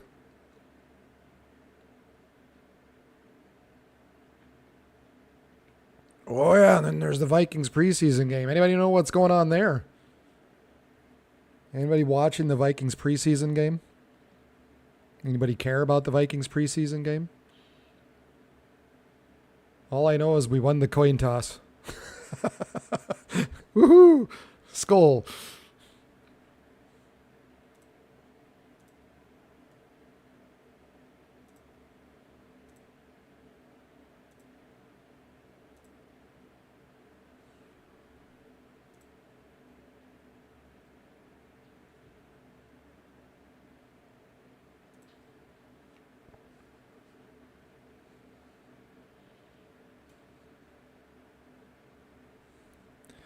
Hey, guess what, guys? The only live coverage you're seeing out there right now is from me that covers the Dakotas and Minnesota because guess what? It's too boring of a night for some of the other big guys that are out there. So guess who's here? Guess who's covering it? At the very least, I try to be on as much as I can, but I do have a bit of a busy life. This is my part-time deal that I run. I try to make sure I'm on here on the real busy nights, kind of like what happened tonight when we got multiple tornado warnings where we had that threat. But at the very least, I will have a stream up with kind of rotating through some information with the radars and the satellite. And then you've got the scroll will be on the bottom. We'll have NOAA Weather Radio on. I'll be monitoring chats if I'm not able to be on live. And then we also have Scott and a couple other people here that are pretty regulars that help keep people informed. And again, this is just something I do on the side for now. It would be great if this would be full time. But it doesn't pay the bills right now. So, but nevertheless, if you're looking for weather information across the Dakotas and Minnesota, you've come to the right place. So make sure you subscribe, hit the bell button right beside it as well, so you know when I'm on live and you'll know when I have uploaded a video, because I upload forecast. I won't jerk you around. I won't say everything's crazy and you have to watch this and fear this and fear that, because I just don't play that game. I just don't. If I say watch out, then you better watch out for some stuff because something's coming. Otherwise, I might mention the possibility of some severe weather and whatnot, but I try to keep it real. I don't pander to the YouTube algorithm. I really try to be professional about it and keep it, give you the information that you're going to want. I really genuinely dislike the constant fear mongering. It doesn't do any good, because eventually what it does is after a while people just stop listening and they don't, it doesn't mean anything. So what I want is when I upload a video or I'm on or whatever, I want you to know that when I use certain wording, then okay, I need to watch out because something's coming. Brad said so.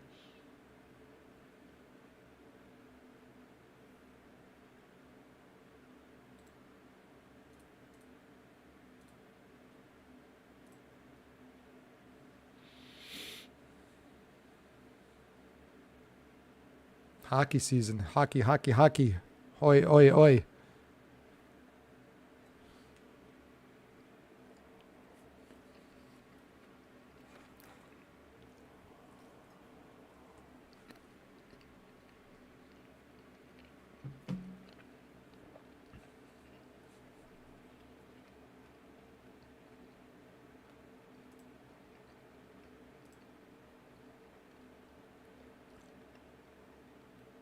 A little bit stronger winds now, actually, maybe pumping up a little bit towards Harrisburg and T, or east of T.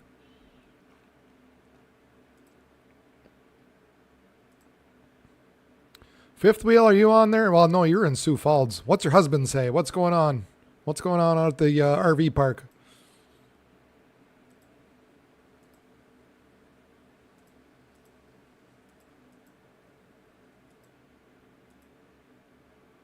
I think they're just saying what quarter-sized hail is about the only thing they're mentioning with this particular storm yet. A little bit of hail associated with it around Harrisburg, maybe just west of T.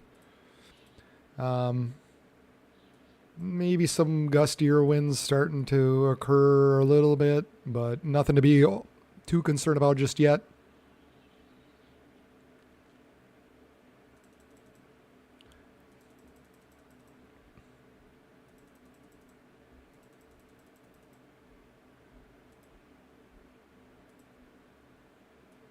We've got this guy down by Wakanda.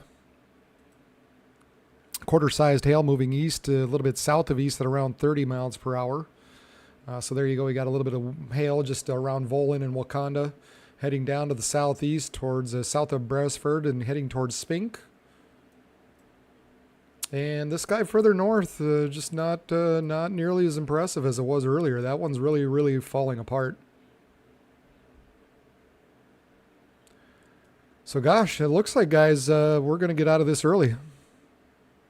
It doesn't look real exciting.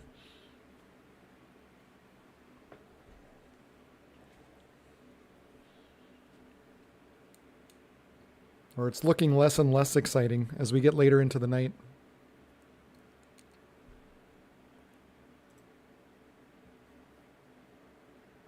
A lot of lightning, though, that's for sure. That's been impressive tonight.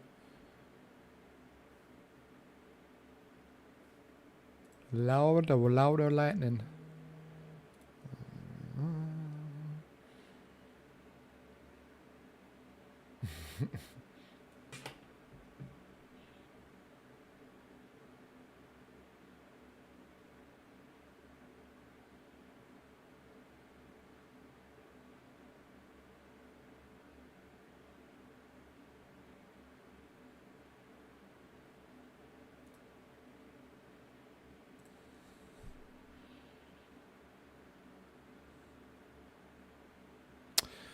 You know, I'm just thinking through a little bit here.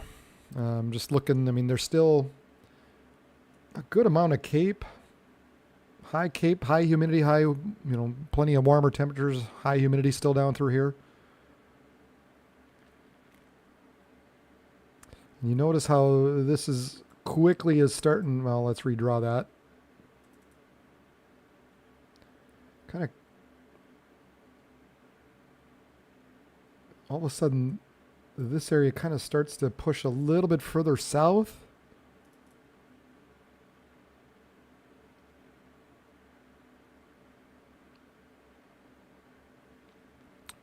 So we'll see. We'll see if anything, see if some stronger cells develop kind of in that Worthington, Fairmont area and push southeastward yet tonight. So I think if there's any potential for some damaging winds, you know, maybe this is a little more where we're looking yet, where we have to keep an eye on.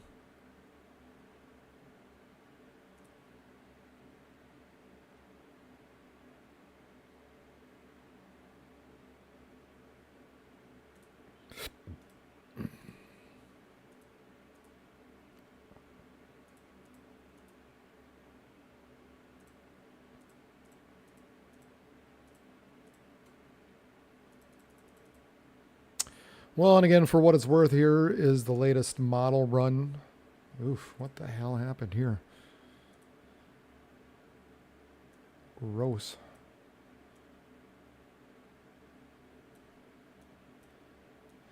I had a computer crash, or the program crashed earlier. And when that happened, it kind of screws everything up.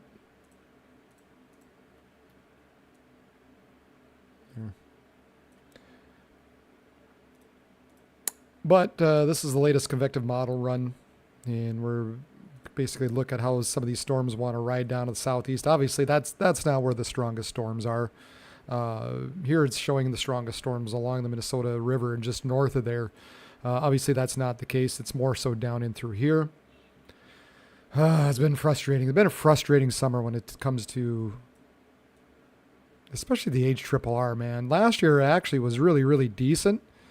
This year's just been, I don't know, just been garbage. Been frustrating. Tomorrow we've got some more chances of severe weather, probably more so across eastern and southern parts of Minnesota. So we'll have to keep an eye on it again tomorrow. I don't think the tornadic threat is going to be there. It's more going to be the hail and the wind. I think it's going to be a little more widely scattered, maybe not quite as much, or not like we saw this tonight, where we had several warnings lined up against each other. At least that's what it appears to me for tomorrow. But nevertheless, I mean, just again, we'll have to keep an eye on particularly Minnesota, eastern and southern parts of Minnesota going into the late afternoon and evening hours. So we'll probably, let's see, tomorrow's Friday. I'll probably have the live stream up. I don't know for sure if I'll be able to be in front of the camera. Obviously, if something develops more than I'm expecting to, I'll make sure and jump on. But at the very least, I'll have kind of the automated mode pop up, and so that people can follow along with the radar.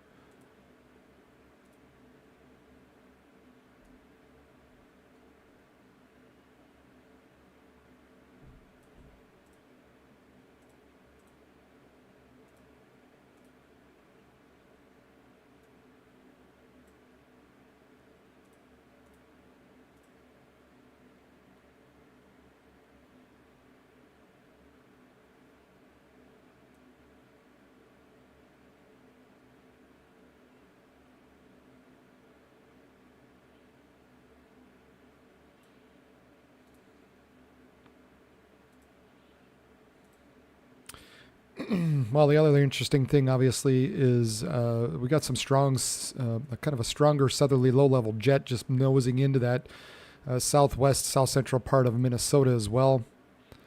So yeah, this might not be completely over down in southwest, south central part of Minnesota. We'll see if those storms can start to dive and become a little more of a wind event down there.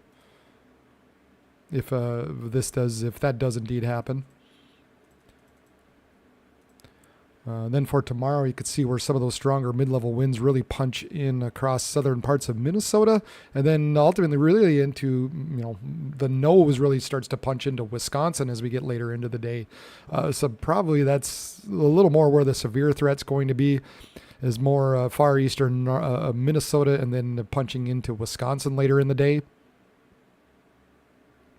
But yeah, some decent mid-level winds going on.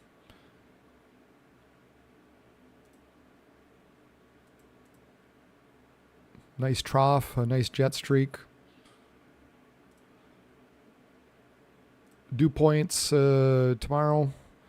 I mean, we're still looking at the 60s down and across the southern and eastern parts of Minnesota. And boy, eastern areas of Minnesota could still really, really, really use some rain. Still some severe drought going on in some areas out and across eastern parts of Minnesota.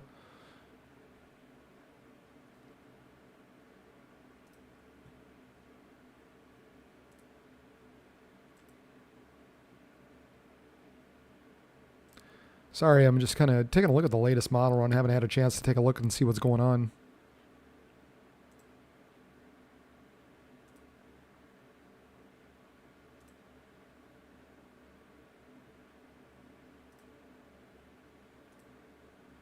Yeah, obviously plenty of shear.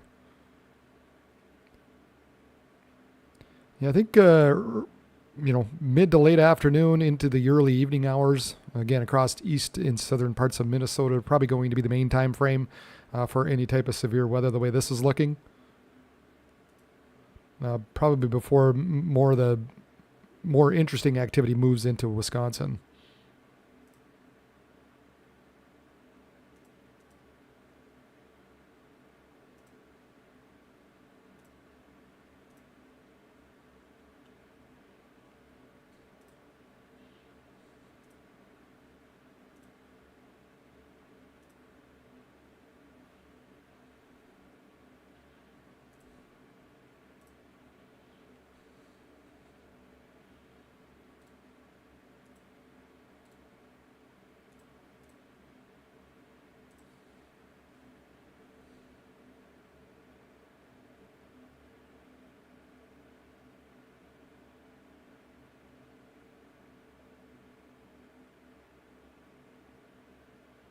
This little cell down here, if you follow it, you can kind of tell it's got a little bit of rotation going on with it. A little bit of spin. Not great, but you can definitely tell when you watch it. And sometimes you can see it a little bit better on the velocities. Not so much. But to me, I guess when I watch it, you can see it does have the whole thing, the whole big area is kind of rotating. It doesn't have any tight rotation, but I guess what that tells me is there's, still remains the possibility of some hail down there. And they did release the severe thunderstorm warning with that cell further to the north that we were watching. So it's becoming, as of right now, not real interesting.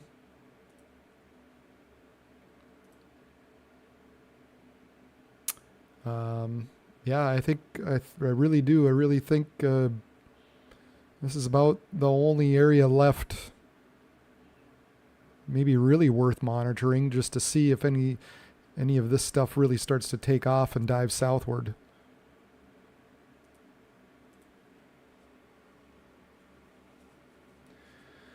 So this is what you're looking at. It's called GR2 Analyst is what I use. That's the app. So you pay one time, you pay a big fee. I forget what I paid for it, but you pay one time essentially for it. Maybe it doesn't have all the bells and whistles as some of the other ones, but I guess from a pure meteorology standpoint, who looks at radars and and knows what to look for, this is the one that I go to. This helps me the most by taking a look at that. Of course, you have this. You have Radar Omega. Seems to be a fan favorite, a little more so of people who maybe aren't, maybe a little more hobbyish in the way of their meteorology. Is this really just one large? Come on. What is this? See, here's the problem, though, I got sometimes with it. I can't flip and click on what I want to click on. There's a weather statement. Wind gust to 50 miles per hour, they're still saying. But what's this box? Somebody tell me what this box is. Is that a mesoscale discussion?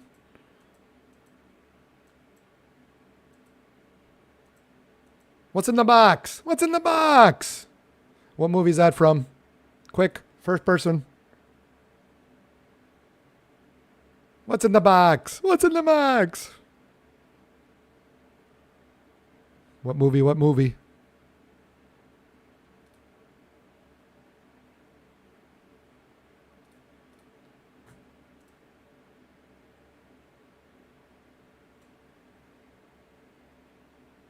That's a discussion, okay. I sure wish I could click on said discussion.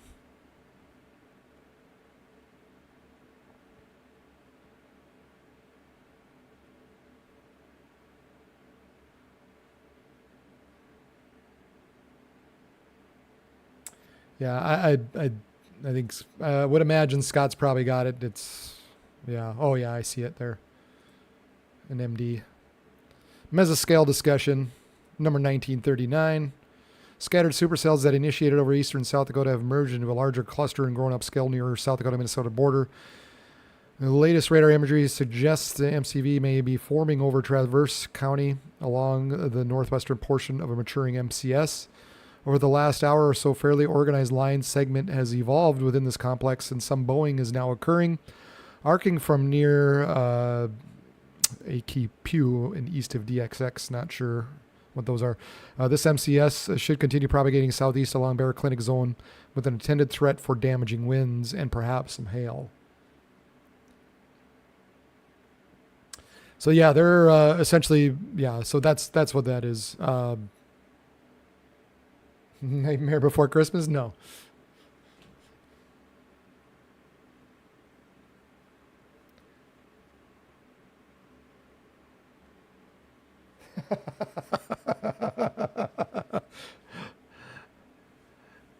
The actor, one of the actors in it has a cool first name.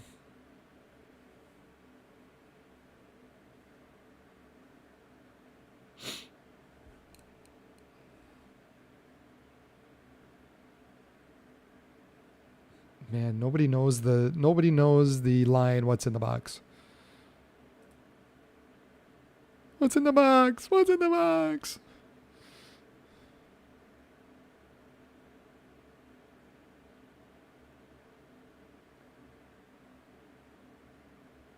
Yes, movie.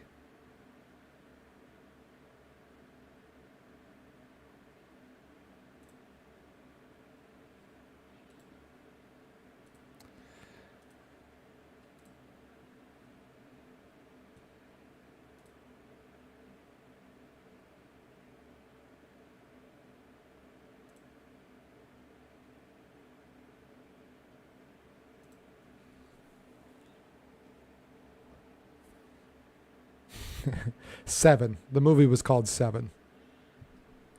Dark movie. Good movie. Older movie now. Brad Pitt is kind of the main guy in there.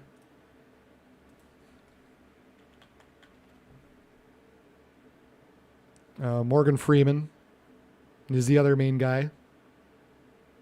Yep. Good movie.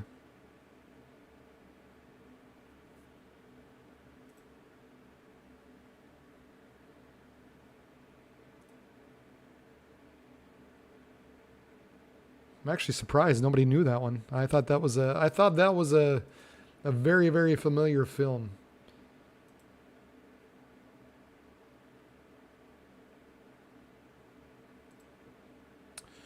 So currently just a couple warnings out there. That's about it. We continue to have, with this as it moves kind of southeastward now, gusts of 40 to 55 miles per hour. We're starting to see this fill in, as we were kind of talking about just a little bit ago. Still plenty of heat and humidity, high Cape values remaining down here. So we'll watch this over the next hour and just see how this develops.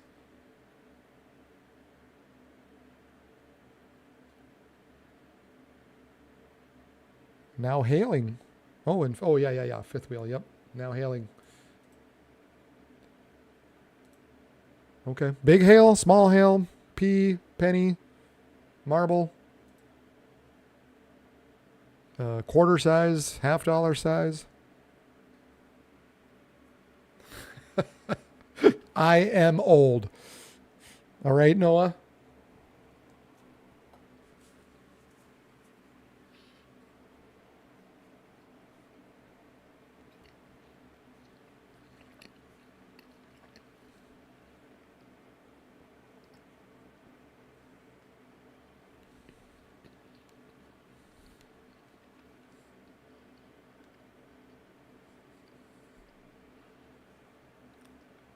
Yeah, I like. I'm always a movie guy. I like watching movies. I don't get to watch them as much as I like. Just too busy with other things. But I'm really, really disappointed I haven't seen the latest Indiana Jones, and I really, really want to see Oppenheimer. But yeah, I'm kind of mad at myself. I haven't seen Indiana Jones yet.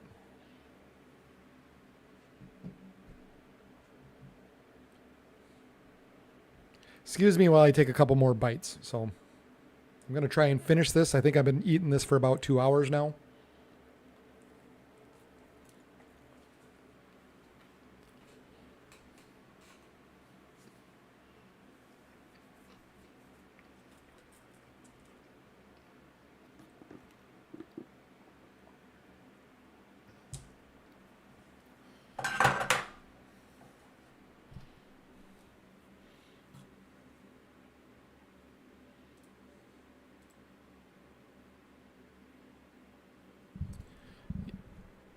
Yeah, tornado threat, pretty much dead. Yep. Yeah, not worried about the tornadic activity anymore. We're just a little bit of hail. Might transition. Well, depends on what happens down here. Might transition into a little more of a wind and some small hail. Man, yeah, we'll see. You know what it likes to do sometimes? Sometimes it's so hot and humid that all it really becomes is just rain. It just becomes heavy, heavy rain. I've definitely seen that plenty of times. So even though we've got, the instability is still there, we've got a low-level jet that wants to set up and perhaps develop a few more of these storms. But sometimes it's just the atmosphere is just so heavy that all it's going to do is just rain. We'll see. I think we got to give it. It's only 10 o'clock. Let's give it an hour, see what happens. I think for sure within an hour we're going to know what exactly is going to happen. Bye, Noah. Good having you on here. Thanks for finding it.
Oh, there you go. Thanks for that update.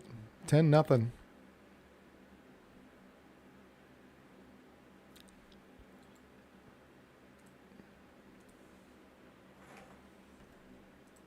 Appreciate it, Paul.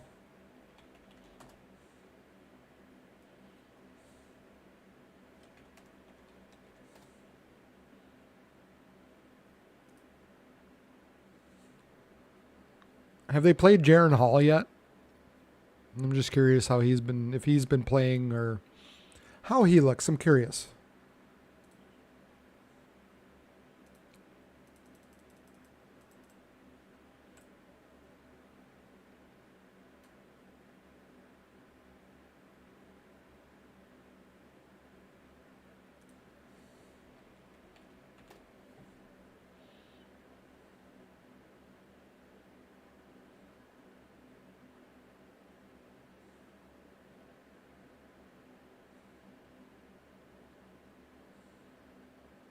Oh, wow.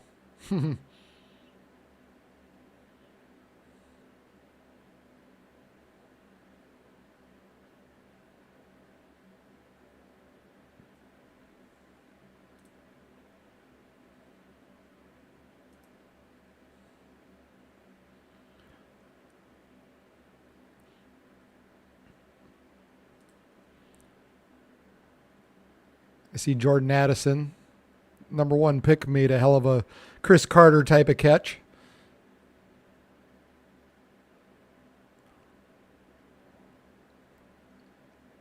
Lewisine making a good move. Cool. Oh, yeah. I like this time of year. I like my NFL football. I really, really do. What kind of radar do I use? This is the GR2 Analyst, is what you're looking at here. GR Level X is what it is. grlevelx.com is the main page for this. It doesn't have a lot of great, but then not a lot of radar sites do, but it doesn't have a lot of great help with it, I guess. You just kind of figure it out as you go, and I'm familiar with the product and how to run, I guess, this type of radar and what I'm looking for. But yeah, that's what this is. It costs, I think I paid $250 for it, but it's a one-time fee and you're done.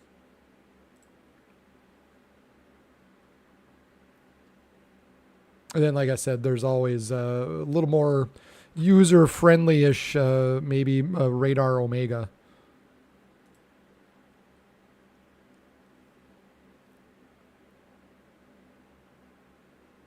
The Barefoot Bar at Parks Marina in Iowa.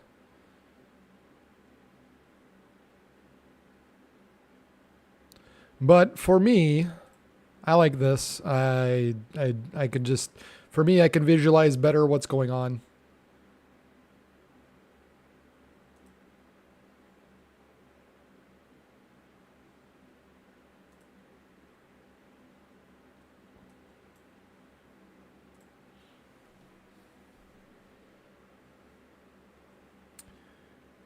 Yeah.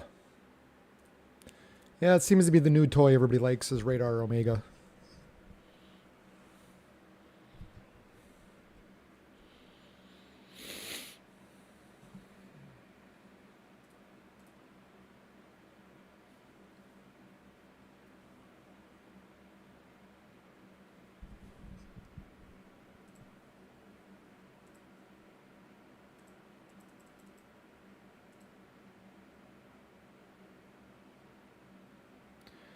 Well, I'd say easily to say this is my most successful stream of the year. I was complaining to to Scott earlier,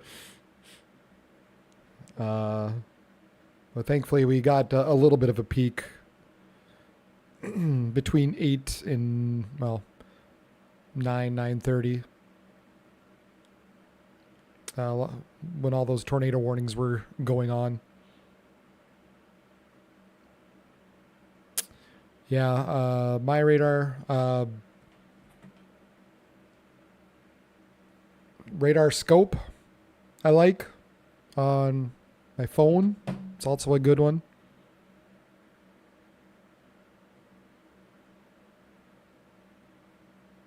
Yep, yep, you can. Yeah, you got stuff like this where you could take a look at, this one in Iowa. Right here's Vince, which he'll be back. He probably ended his stream maybe, but you could see where he's at. So if they are part of Radar Omega, then yeah, you could see where they're at. You could see their video. You can see their feed. You can zoom out, take a look at a lot of different areas of the country. You can look at individual radars, velocity.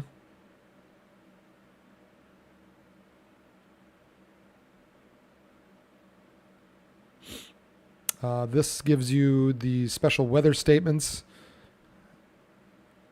This gives you the special weather statements like this. The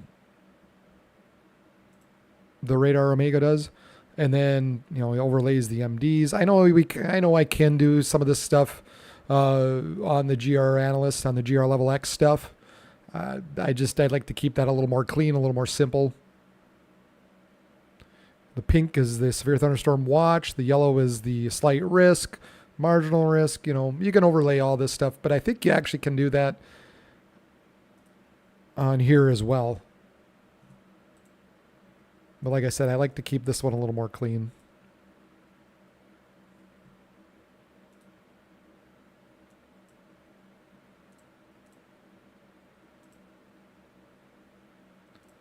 Fifth wheel, what kind of hail? You still have hail. I see 3/4 inch hail, so less than an inch. Under the severe levels. Hello, DJ Darkness, my old friend.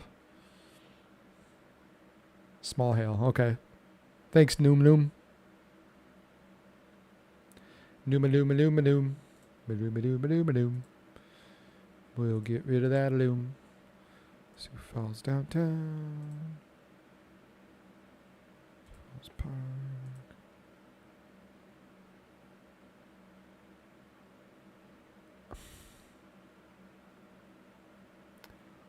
So obviously where this cam above me is must be more into southern Sioux Falls. That is down. Well, okay, it says downtown Sioux Falls. Is Sioux Falls Park just a little bit further north? It must be. Because it looks like it's just starting to get some rain there. Whereas the cam above me obviously already has the rain. Sanford in Sioux Falls. Low visibility, plenty of rain. Yeah. So the Falls Park must be a little more maybe on the north end.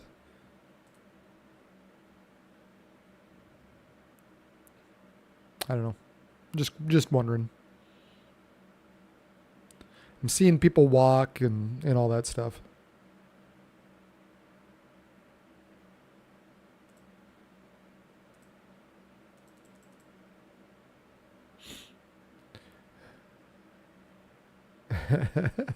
Never gets old. Hello, darkness, my old friend. Okay.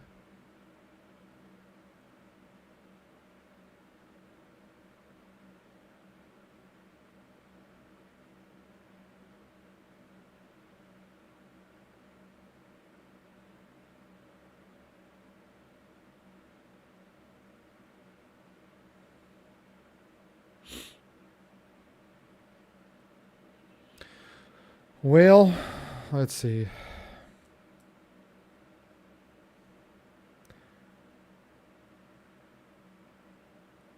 Okay.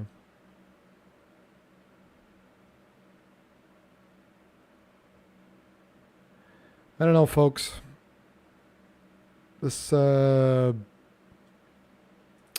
think we're getting to the point where I could shut this down.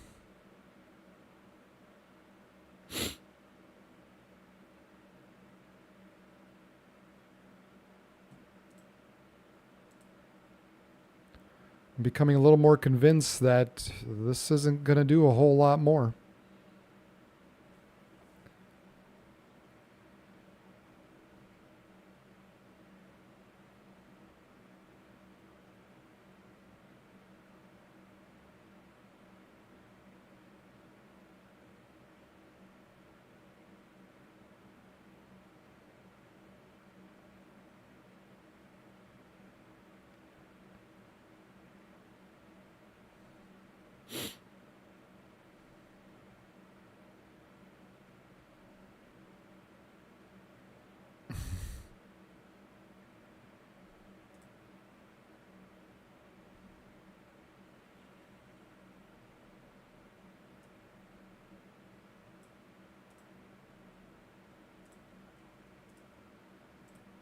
What y'all think? Hey, thanks, Paul.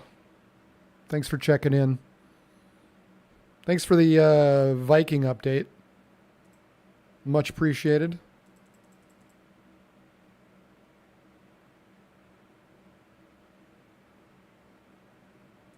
Yeah, I would say so, Mike Schwartz.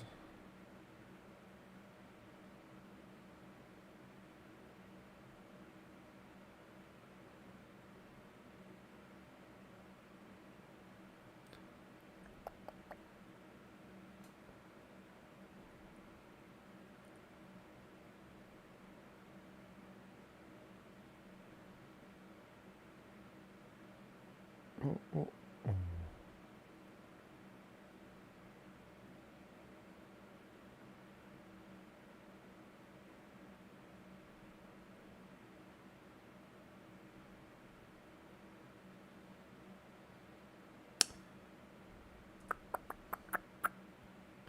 Yeah, it is, isn't it?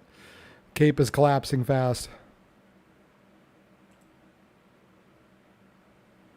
Yep.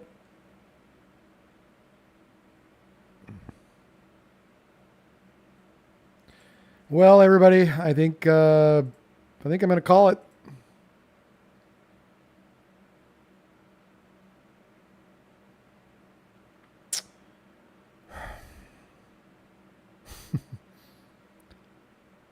What do I recommend?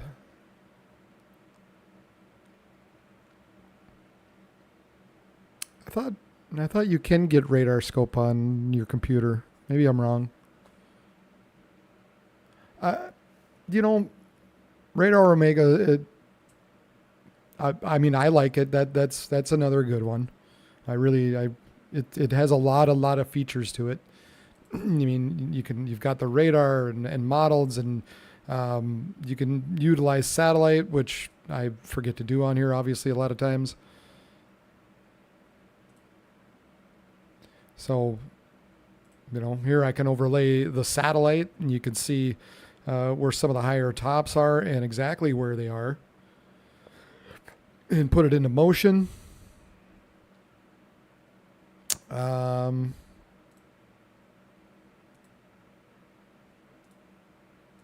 Let's see.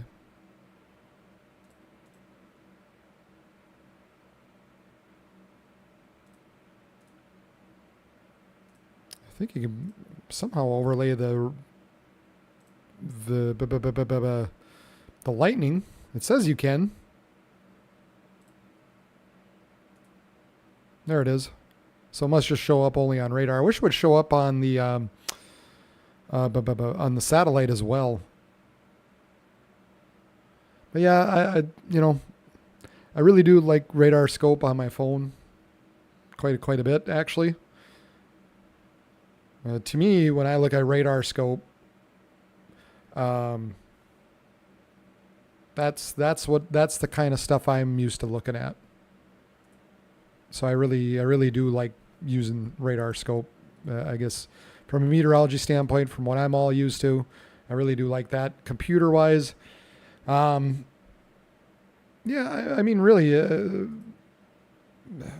Radar Omega is probably one of the better ones out there. So if you're looking for something that I definitely wouldn't steer you away from that.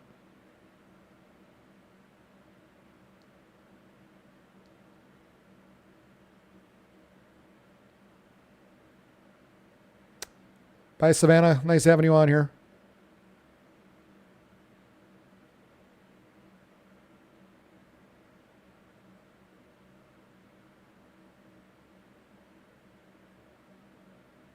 is on single radar.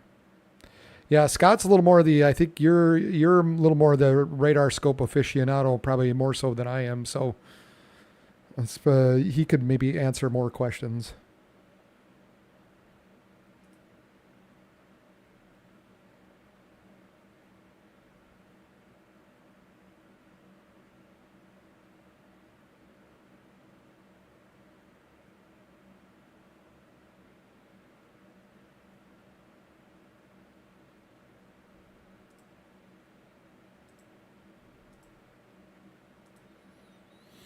Starting to pick up a little bit in through here. Redwood Falls, Wyndham. I don't know. I said I was going to give it an hour. Maybe I should.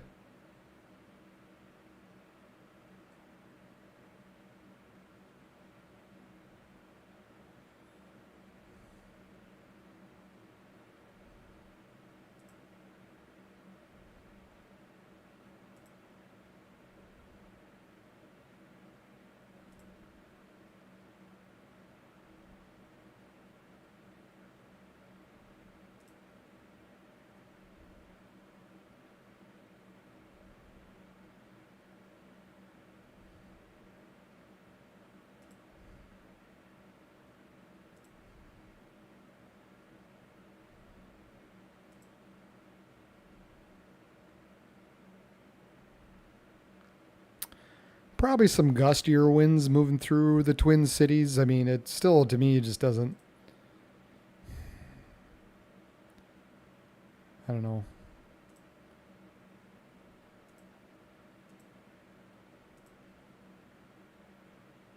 You know, you probably got some 50. You might get some 60 out of there. Yet.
Yeah, I don't know. I just, to me, when I look at this, I can see where the stronger storms are. I can see maybe where the stronger cells are right now around Redwood Falls. You know, when I look at the winds, you can see where the stronger winds are up by Wilmer, Litchfield, Hutchinson. To me, this isn't quite as intuitive. There's not enough delineation in my eyes, especially my old eyes, to see that these cells are stronger than this. And then when we take a look at the velocity, well, that becomes a little more evident that the stronger winds are up here.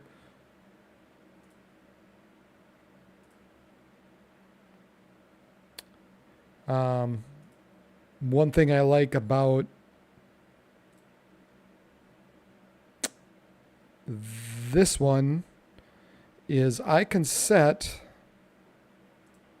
the storm relative flow, and that becomes important when you're trying to determine where the possible rotation might be for tornadoes. And I can set that with this program, whereas I don't know exactly where Radar Omega pulls its information from. More than likely from, I would suspect from model wins. But I can't adjust it manually, whereas this one I can, and that helps me determine a little more accurately where areas of rotation and spin might be. Again, and there's stuff, just dealing with it for a while, for professionally. It's just stuff you learn and you pick up on.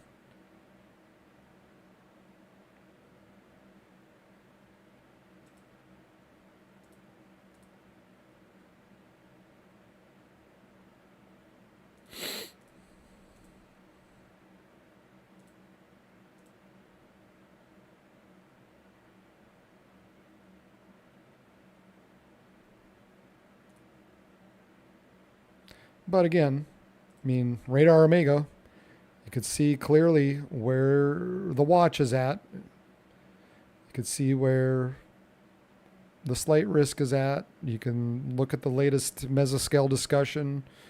You've got the radars. You got models. You got satellite. You got current conditions.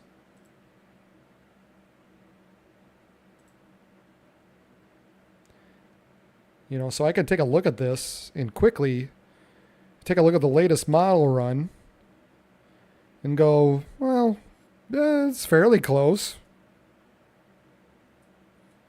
And so from that, I can run the model and see where the model thinks these storms are going to run.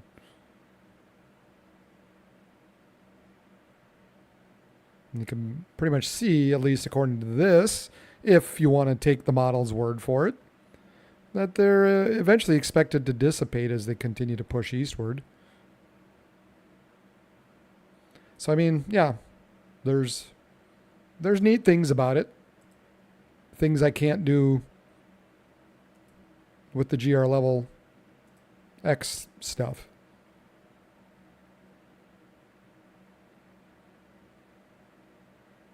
Yeah, and they do. And Radar Omega has better help, whereas the other one, you kind of got to know a little more. Again, like I said, you have to know a little more what you're doing, or be willing to fumble around with it and try things out.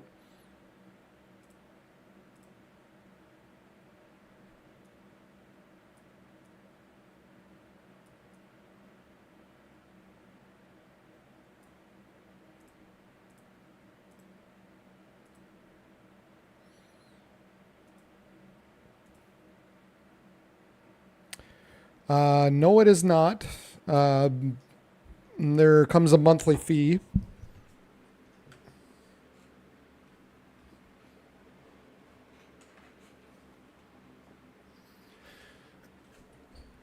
But the good thing is, you also, once you pay for it, you also get it on your phone as well. Then kind of like Radar Omega, which I think, or like a radar scope.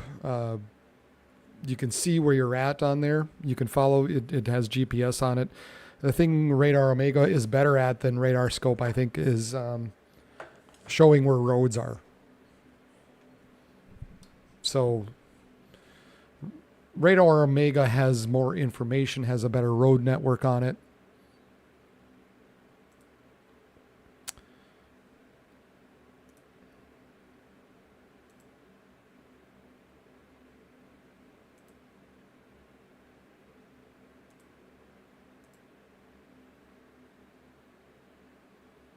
Yeah. I don't know. I don't remember what the price points are, but yeah.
Yeah. Predict. So, yeah, southern eastern parts of Minnesota, like Scott said. Sorry, I just saw your question there.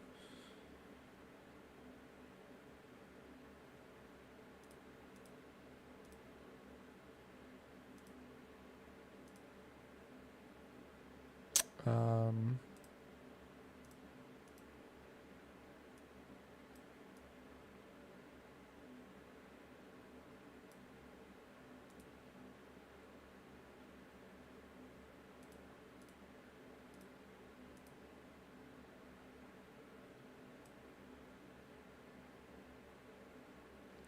So here's kind of where you're looking at some of the storms perhaps going in across Minnesota. I think the better chance really is going to be, I mean, we've got a pretty strong mid-level, what the hell, mid-level winds pushing in through here. So you're probably going to see a better chance across eastern parts of Minnesota, maybe southern areas of Minnesota as well. Later in the afternoon and into the evening hours. So this is around 6 p.m., 7, 8. So then as you get a little bit deeper into the evening, I think the severe threat's going to switch more into Wisconsin. So that's basically where we're looking at. I don't think it's going to be quite as widespread as today. It's going to be a little more widely scattered. The main threat's going to be the, hail and winds with these particular storms. Bulk of the energy, really the bulk of the energy. We'll take a look at a different model, zoom out. The main line is really way out here, way out into the Great Lakes, but we still have enough energy left over. We still have enough heat and humidity left back across Minnesota to where we could still pop some strong to severe storms going into the day.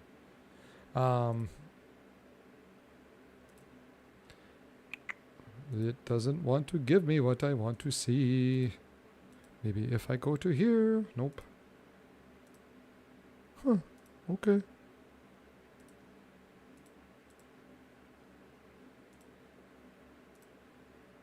Well, kind of a crappy deal here, but you can see where the slight risk is about where I was showing you. Eastern parts of Minnesota more so. A marginal risk does push a little bit further to the north. I mean, we were seeing a few storms on that model a little bit further north, so you might have an isolated strong to severe storm into northern parts of Minnesota as well. But ultimately, eastern to southern parts of Minnesota, late afternoon into the evening before it pushes into Wisconsin.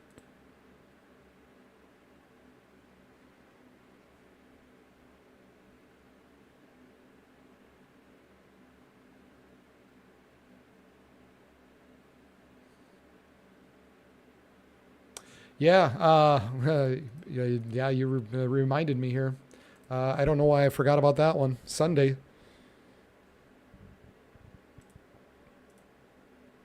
Sunday.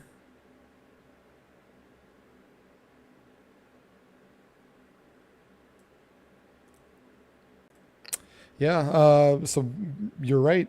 Sunday was also another day. Was kind of taking a look at recently. I don't think I've mentioned anything on any of my forecasts or any of my videos yet, but I was just noticing. Gosh, everything's running together. So I don't know if I saw this today or yesterday or when the heck I saw this, but yeah, we've got a chance for Sunday. I know the Storms Prediction Center. Hello. Right now has a risk down in through, I believe, somewhere around there going into Sunday. So let's take a look, shall we? Shall we, friends? Let's break it down. So upper level winds, here's our 300 millibar jet. So we've got a pretty strong jet, a big low pressure system that dives out of Canada and pushes southward. It really kind of amplifies this jet. And you can see how the nose kind of points in through here.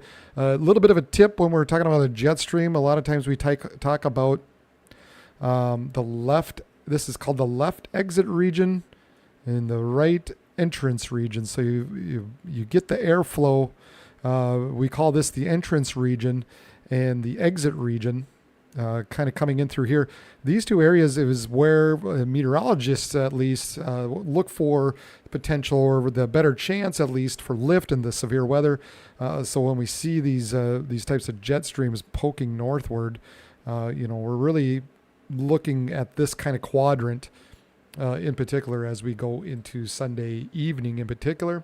So that's the upper level jet. We take a look a little more at the mid levels, and you can see how this one kind of pokes around kind of in that same area where that left exit region is, kind of around the Twin Cities area. 850, so we'll take a look at a little lower look. We've got some stronger southerly winds. Actually, let's back it up. And even before that, we've got some decent southerly winds in through here. So a little interesting, I guess, as I look at this, it's got the slight risk or the risk down here. Maybe, at least according to this model, it might be worth pushing it a little bit further north. We'll see.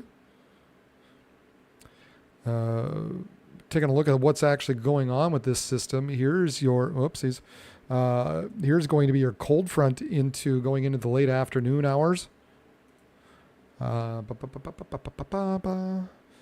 Here's your warm front.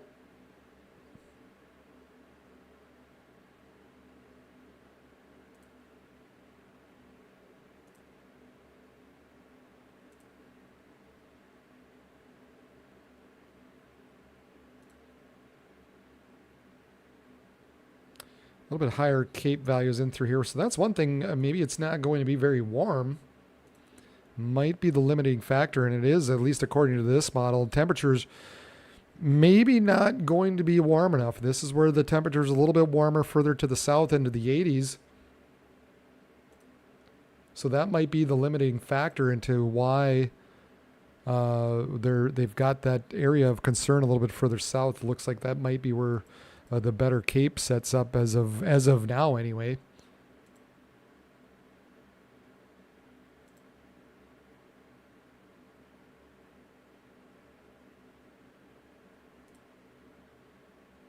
But again, this is just one model. This is just one run, taking a look at things. But yeah, we'll keep an eye on kind of southeastern, south central, or east central parts of Minnesota going into Sunday.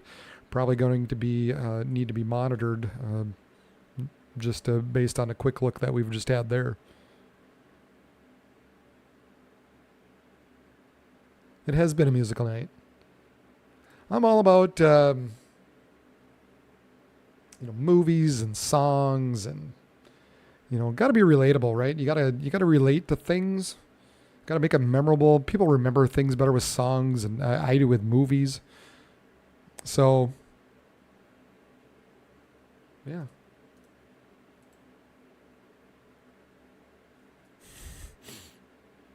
Too bad y'all can't sing along with me. That's a crying shame.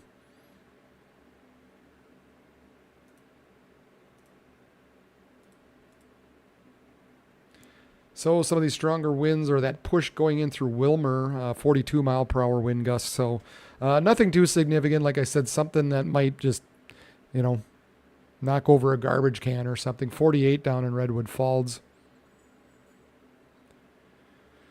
All right, guys. I just don't think this is going to amount to much. And if it does, it's going to be isolated.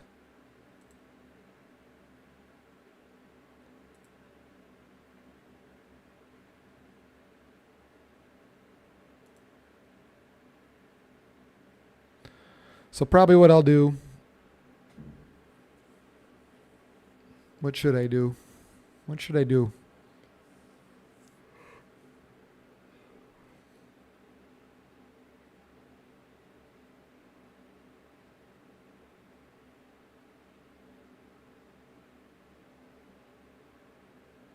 May the Schwartz be with ya.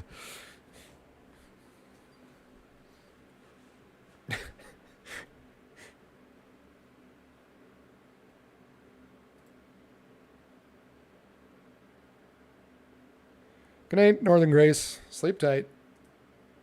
Yeah, thanks, Scott, as always, for all the help. Appreciate it.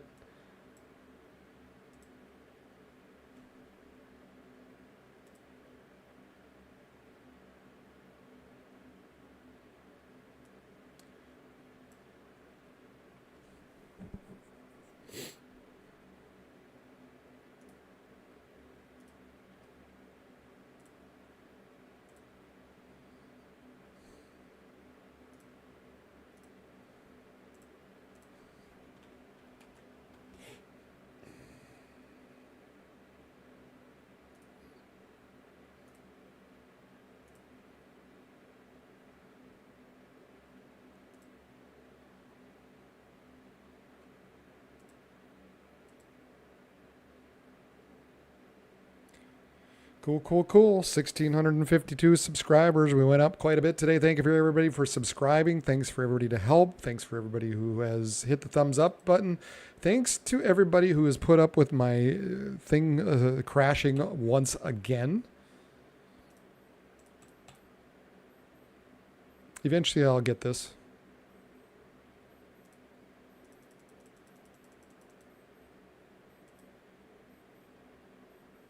So I do appreciate it. Looks like we're dropping viewers here left and right.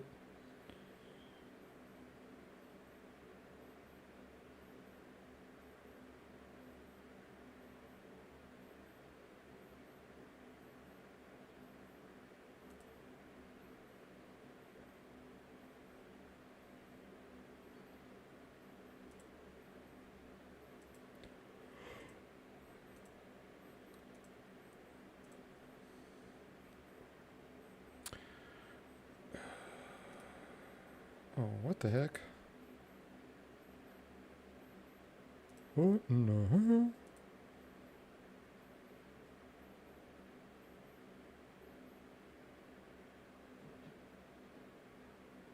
Flippin' Brainerd.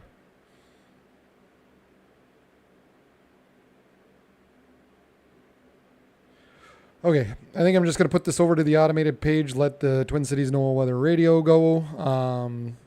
We'll just kind of keep it on the Minnesota page so you can kind of view the radars and the webcams and such. Thank you, everybody, for tuning in. And if you're new here and you want to know about kind of the automated side of things, whatever you want to call it, you get kind of a preview or a sneak view of at least the Minnesota page coming in shortly.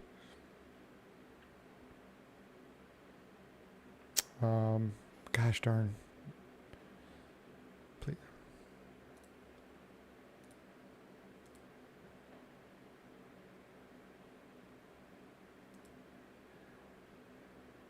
You ever get that feeling that as soon as you sign off, they're going to issue some sort of warning? That's just kind of what I feel like.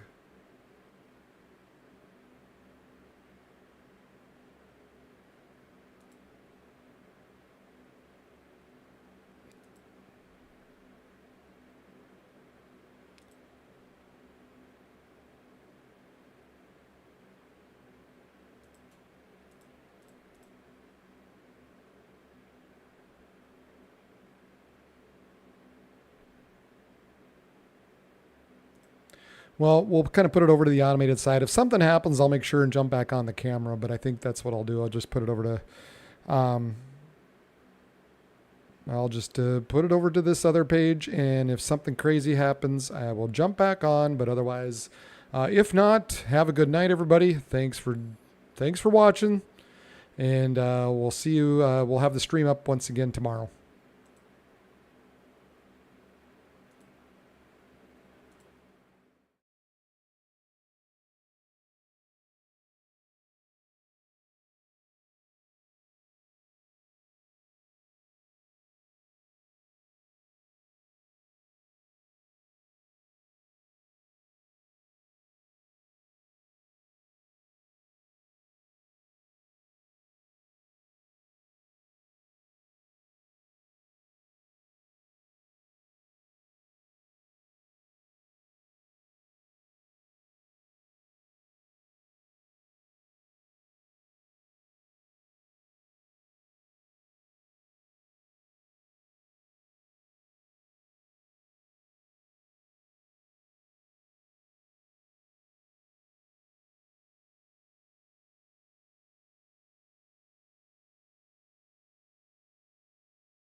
and 68 at Mason City. Once again at 10 p.m., in the Twin Cities, it was 73 degrees under cloudy skies. This is weather radio station KEC 65 Minneapolis, St. Paul, on a frequency of 162.550 megahertz, serving listeners throughout much of east central Minnesota and west central Wisconsin. We broadcast from the National Weather Service Forecast Office in Chanhassen, Minnesota, and transmit from the KSTP Eyewitness News Television Tower in St. Paul. The current time is 10:40 p.m. Central Daylight Time. A strong thunderstorm will impact portions of southwestern Wright, eastern McLeod, and western Carver counties through 11:15 p.m. At 10:37 p.m., Doppler radar was tracking a strong thunderstorm 6 miles south of Dassel, or 8 miles northeast of Hutchinson, moving east at 45 miles per hour. Expected hazards include winds in excess of 40 miles per hour. This is a radar-indicated threat.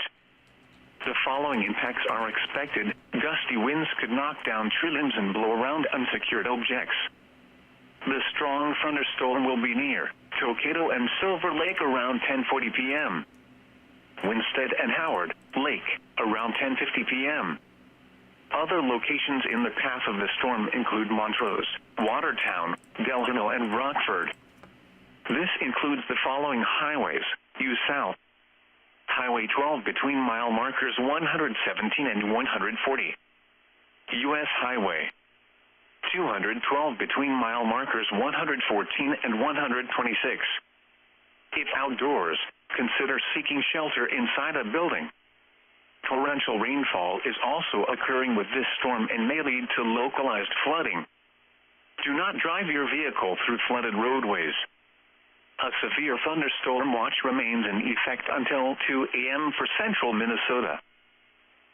Now here is the hazardous weather outlook for portions of central and southern Minnesota and west central Wisconsin. For tonight, thunderstorms are expected to move into western Minnesota around 6 to 7 p.m., move eastward overnight, and weaken as they approach Wisconsin. A few severe storms are possible. The main threat is damaging wind. And now the extended outlook for the period Friday through Wednesday. Friday afternoon, evening, scattered to numerous thunderstorms will redevelop, with higher chances north of Interstate 94 and east of Interstate 35. Some storms may be severe with large hail and damaging winds. There is another chance of thunderstorms Sunday and Sunday evening. Severe weather could be possible, but there is more uncertainty with this event. Spotter information statement: Skywarn spotter activation may be needed. Now the forecast for the Twin Cities metropolitan area. Overnight, chance of thunderstorms overnight, then thunderstorms likely overnight. Lows in the mid-60s. Southeast winds 5 to 15 miles an hour. Chance of thunderstorms 70%. Friday, partly sunny with slight chance of thunderstorms in the morning, then sunny with chance of thunderstorms in the afternoon. Some thunderstorms may be severe in the afternoon. Highs in the mid-80s. West winds 5 to 15 miles an hour. Chance of thunderstorms 50%. Friday night, mostly clear. Rain showers likely and chance of thunderstorms in the evening. Some thunderstorms may be severe. Lows in the lower 60s. Northwest winds 5 to 15 miles an hour. Chance of precipitation 60%. Saturday, sunny. Highs in the lower 80s. West winds 5 to 10 miles an hour, shifting to the northwest 10 to 20 miles an hour in the afternoon. Saturday night, mostly clear. Lows around 60. Northwest winds 5 to 10 miles an hour with gusts to around 25 miles an hour, shifting to the east overnight. Sunday, mostly cloudy. Chance of rain showers in the morning, then rain showers likely in the afternoon. Highs in the mid-70s. Chance of showers 70%. Sunday night, rain showers likely in the evening, then chance of rain showers overnight. Lows around 60. Chance of showers 70%. Monday, mostly sunny. Chance of rain showers in the morning. Highs in the mid-70s. Chance of showers 40%. Monday night, mostly clear. Lows in the upper 50s. Tuesday, mostly sunny. Highs in the lower 80s. Tuesday night, partly cloudy. Lows in the lower 60s. Wednesday, mostly sunny. Highs in the lower 80s. Wednesday night, partly cloudy. Lows around 60. Thursday, mostly sunny. Highs in the mid-70s. Again, the forecast for the Twin Cities metropolitan area for overnight. Chance of thunderstorms overnight, then thunderstorms likely overnight. Lows in the mid-60s. Southeast winds 5 to 15 miles an hour. Chance of thunderstorms 70%. At 10 p.m., in the Twin Cities, it was cloudy.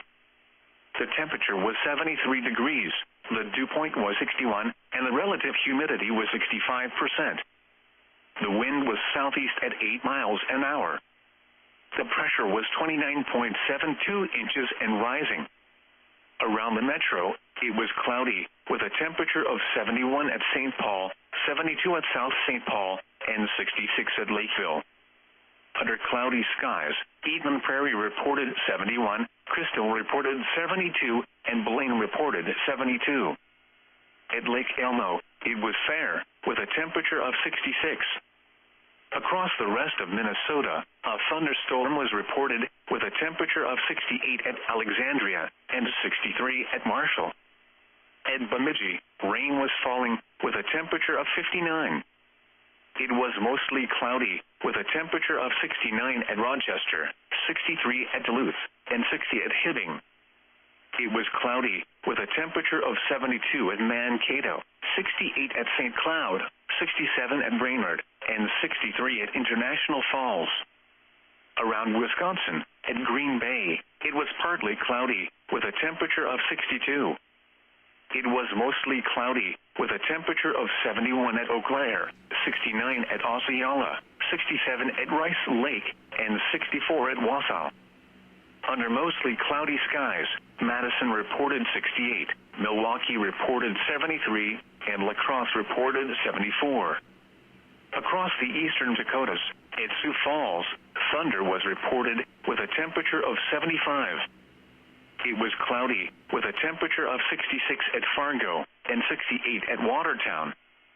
In Iowa, skies ranged from partly cloudy to mostly cloudy.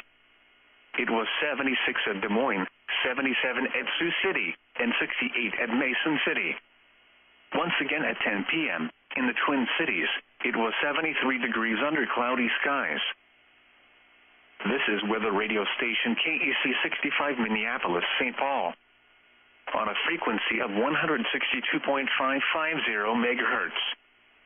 Serving listeners throughout much of east central Minnesota and west central Wisconsin. We broadcast from the National Weather Service Forecast Office in Chanhassen, Minnesota, and transmit from the KSTP Eyewitness News Television Tower in St. Paul. The current time is 10:48 p.m. Central Daylight Time. A strong thunderstorm will impact portions of southwestern Wright, eastern McLeod, and western Carver counties through 11:15 p.m. At 10:37 p.m., Doppler radar was tracking a strong thunderstorm 6 miles south of Dassel, or 8 miles northeast of Hutchinson, moving east at 45 miles per hour. Expected hazards include winds in excess of 40 miles per hour. This is a radar-indicated threat.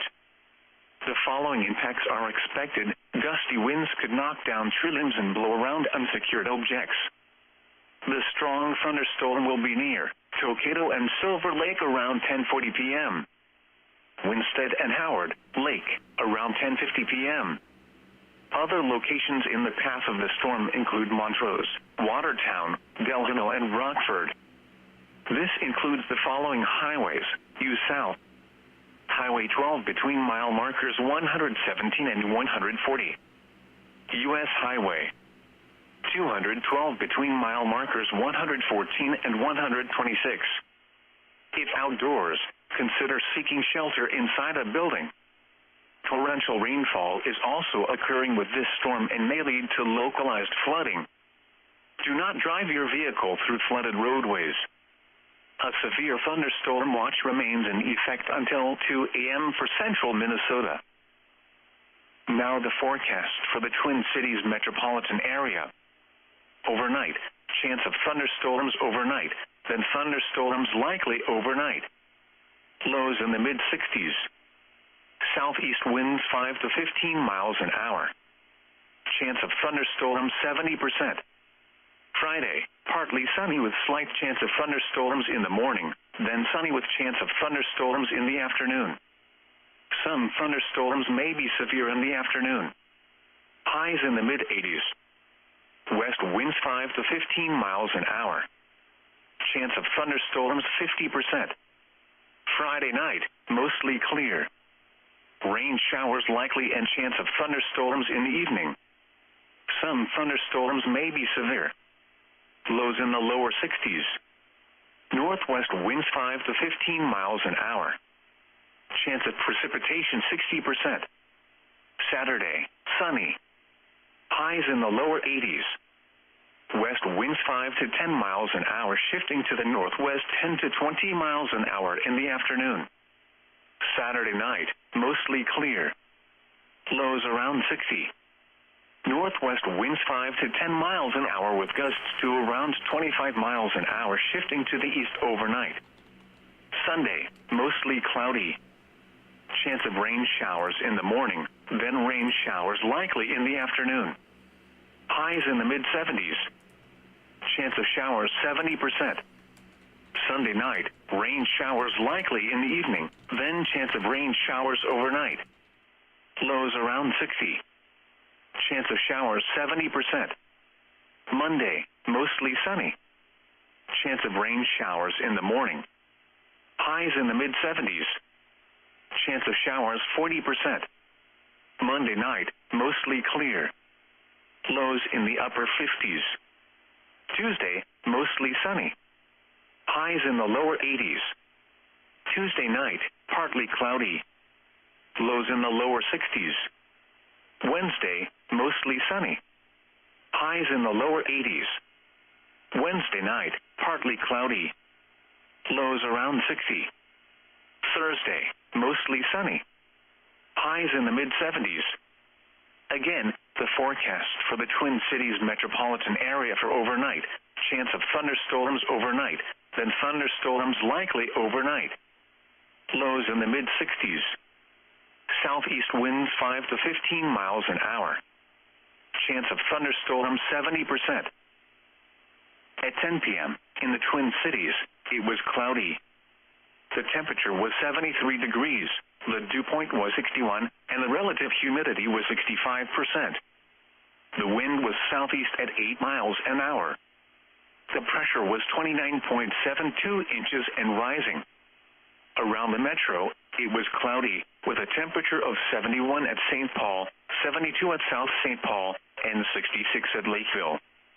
Under cloudy skies, Eden Prairie reported 71, Crystal reported 72, and Blaine reported 72. At Lake Elmo, it was fair, with a temperature of 66. Across the rest of Minnesota, a thunderstorm was reported with a temperature of 68 at Alexandria and 63 at Marshall. At Bemidji, rain was falling with a temperature of 59. It was mostly cloudy with a temperature of 69 at Rochester, 63 at Duluth, and 60 at Hibbing. It was cloudy with a temperature of 72 at Mankato, 68 at St. Cloud, 67 at Brainerd, and 63 at International Falls. Around Wisconsin, at Green Bay, it was partly cloudy with a temperature of 62. It was mostly cloudy with a temperature of 71 at Eau Claire, 69 at Osceola, 67 at Rice Lake, and 64 at Wausau. Under mostly cloudy skies, Madison reported 68, Milwaukee reported 73, and La Crosse reported 74. Across the eastern Dakotas, at Sioux Falls, thunder was reported with a temperature of 75.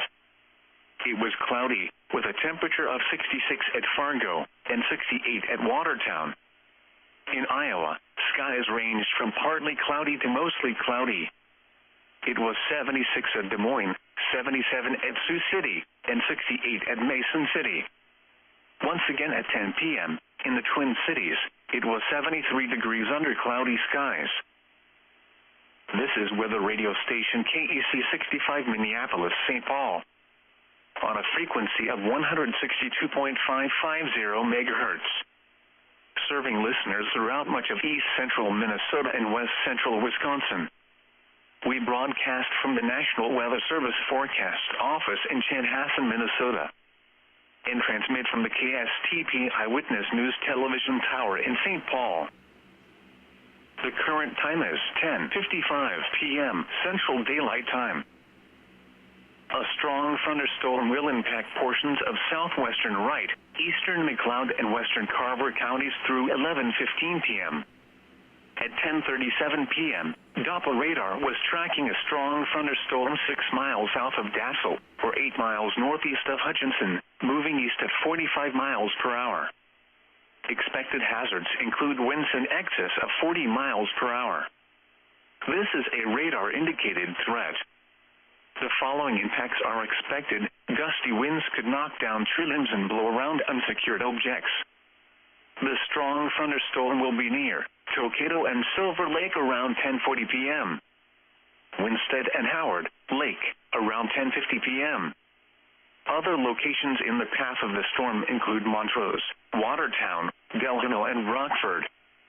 This includes the following highways: U South, Highway 12 between mile markers 117 and 140, U.S. Highway 212 between mile markers 114 and 126. If outdoors, consider seeking shelter inside a building. Torrential rainfall is also occurring with this storm and may lead to localized flooding. Do not drive your vehicle through flooded roadways. A severe thunderstorm watch remains in effect until 2 a.m. for central Minnesota. Now the forecast for the Twin Cities metropolitan area. Overnight, chance of thunderstorms overnight, then thunderstorms likely overnight. Lows in the mid-60s. Southeast winds 5 to 15 miles an hour. Chance of thunderstorms 70%. Friday, partly sunny with slight chance of thunderstorms in the morning, then sunny with chance of thunderstorms in the afternoon. Some thunderstorms may be severe in the afternoon. Highs in the mid-80s. West winds 5 to 15 miles an hour. Chance of thunderstorms 50%. Friday night, mostly clear. Rain showers likely and chance of thunderstorms in the evening. Some thunderstorms may be severe. Lows in the lower 60s. Northwest winds 5 to 15 miles an hour. Chance of precipitation 60%. Saturday, sunny. Highs in the lower 80s. West winds 5 to 10 miles an hour, shifting to the northwest 10 to 20 miles an hour in the afternoon. Saturday night, mostly clear. Lows around 60. Northwest winds 5 to 10 miles an hour with gusts to around 25 miles an hour, shifting to the east overnight. Sunday, mostly cloudy. Chance of rain showers in the morning, then rain showers likely in the afternoon. Highs in the mid-70s. Chance of showers 70%. Sunday night, rain showers likely in the evening, then chance of rain showers overnight. Lows around 60. Chance of showers 70%. Monday, mostly sunny. Chance of rain showers in the morning. Highs in the mid-70s. Chance of showers 40%. Monday night, mostly clear. Lows in the upper 50s. Tuesday, mostly sunny. Highs in the lower 80s. Tuesday night, partly cloudy. Lows in the lower 60s. Wednesday, mostly sunny. Highs in the lower 80s. Wednesday night, partly cloudy. Lows around 60. Thursday, mostly sunny. Highs in the mid-70s. Again, Again, the forecast for the Twin Cities metropolitan area for overnight. Chance of thunderstorms overnight, then thunderstorms likely overnight. Lows in the mid-60s. Southeast winds 5 to 15 miles an hour. Chance of thunderstorms 70%. This is weather radio station KEC 65 Minneapolis, St. Paul. On a frequency of 162.550 megahertz. Serving listeners throughout much of east central Minnesota and west central Wisconsin. We broadcast from the National Weather Service Forecast Office in Chanhassen, Minnesota, and transmit from the KSTP Eyewitness News Television Tower in St. Paul. The current time is 11 p.m. Central Daylight Time. A strong thunderstorm will impact portions of southwestern Wright, eastern McLeod, and western Carver counties through 11:15 p.m. At 10:37 p.m., Doppler radar was tracking a strong thunderstorm 6 miles south of Dassel, or 8 miles northeast of Hutchinson, moving east at 45 miles per hour. Expected hazards include winds in excess of 40 miles per hour. This is a radar-indicated threat. The following impacts are expected. Gusty winds could knock down tree limbs and blow around unsecured objects. The strong thunderstorm will be near Tokato and Silver Lake around 10:40 p.m. Winstead and Howard Lake around 10:50 p.m. Other locations in the path of the storm include Montrose, Watertown, Delano, and Rockford. This includes the following highways: U South, Highway 12 between mile markers 117 and 140. U.S. Highway 212 between mile markers 114 and 126. If outdoors, consider seeking shelter inside a building. Torrential rainfall is also occurring with this storm and may lead to localized flooding. Do not drive your vehicle through flooded roadways. A severe thunderstorm watch remains in effect until 2 a.m. for central Minnesota. Now the forecast for the Twin Cities metropolitan area. Overnight, chance of thunderstorms overnight, then thunderstorms likely overnight. Lows in the mid-60s. Southeast winds 5 to 15 miles an hour. Chance of thunderstorms 70%. Friday, partly sunny with slight chance of thunderstorms in the morning, then sunny with chance of thunderstorms in the afternoon. Some thunderstorms may be severe in the afternoon. Highs in the mid-80s. West winds 5 to 15 miles an hour. Chance of thunderstorms 50%. Friday night, mostly clear. Rain showers likely and chance of thunderstorms in the evening. Some thunderstorms may be severe. Lows in the lower 60s. Northwest winds 5 to 15 miles an hour. Chance of precipitation 60%. Saturday, sunny. Highs in the lower 80s. West winds 5 to 10 miles an hour, shifting to the northwest 10 to 20 miles an hour in the afternoon. Saturday night, mostly clear. Lows around 60. Northwest winds 5 to 10 miles an hour with gusts to around 25 miles an hour, shifting to the east overnight. Sunday, mostly cloudy. Chance of rain showers in the morning, then rain showers likely in the afternoon. Highs in the mid-70s. Chance of showers 70%. Sunday night, rain showers likely in the evening, then chance of rain showers overnight. Lows around 60. Chance of showers 70%. Monday, mostly sunny. Chance of rain showers in the morning. Highs in the mid-70s. Chance of showers 40%. Monday night, mostly clear. Lows in the upper 50s. Tuesday, mostly sunny. Highs in the lower 80s. Tuesday night, partly cloudy. Lows in the lower 60s. Wednesday, mostly sunny. Highs in the lower 80s.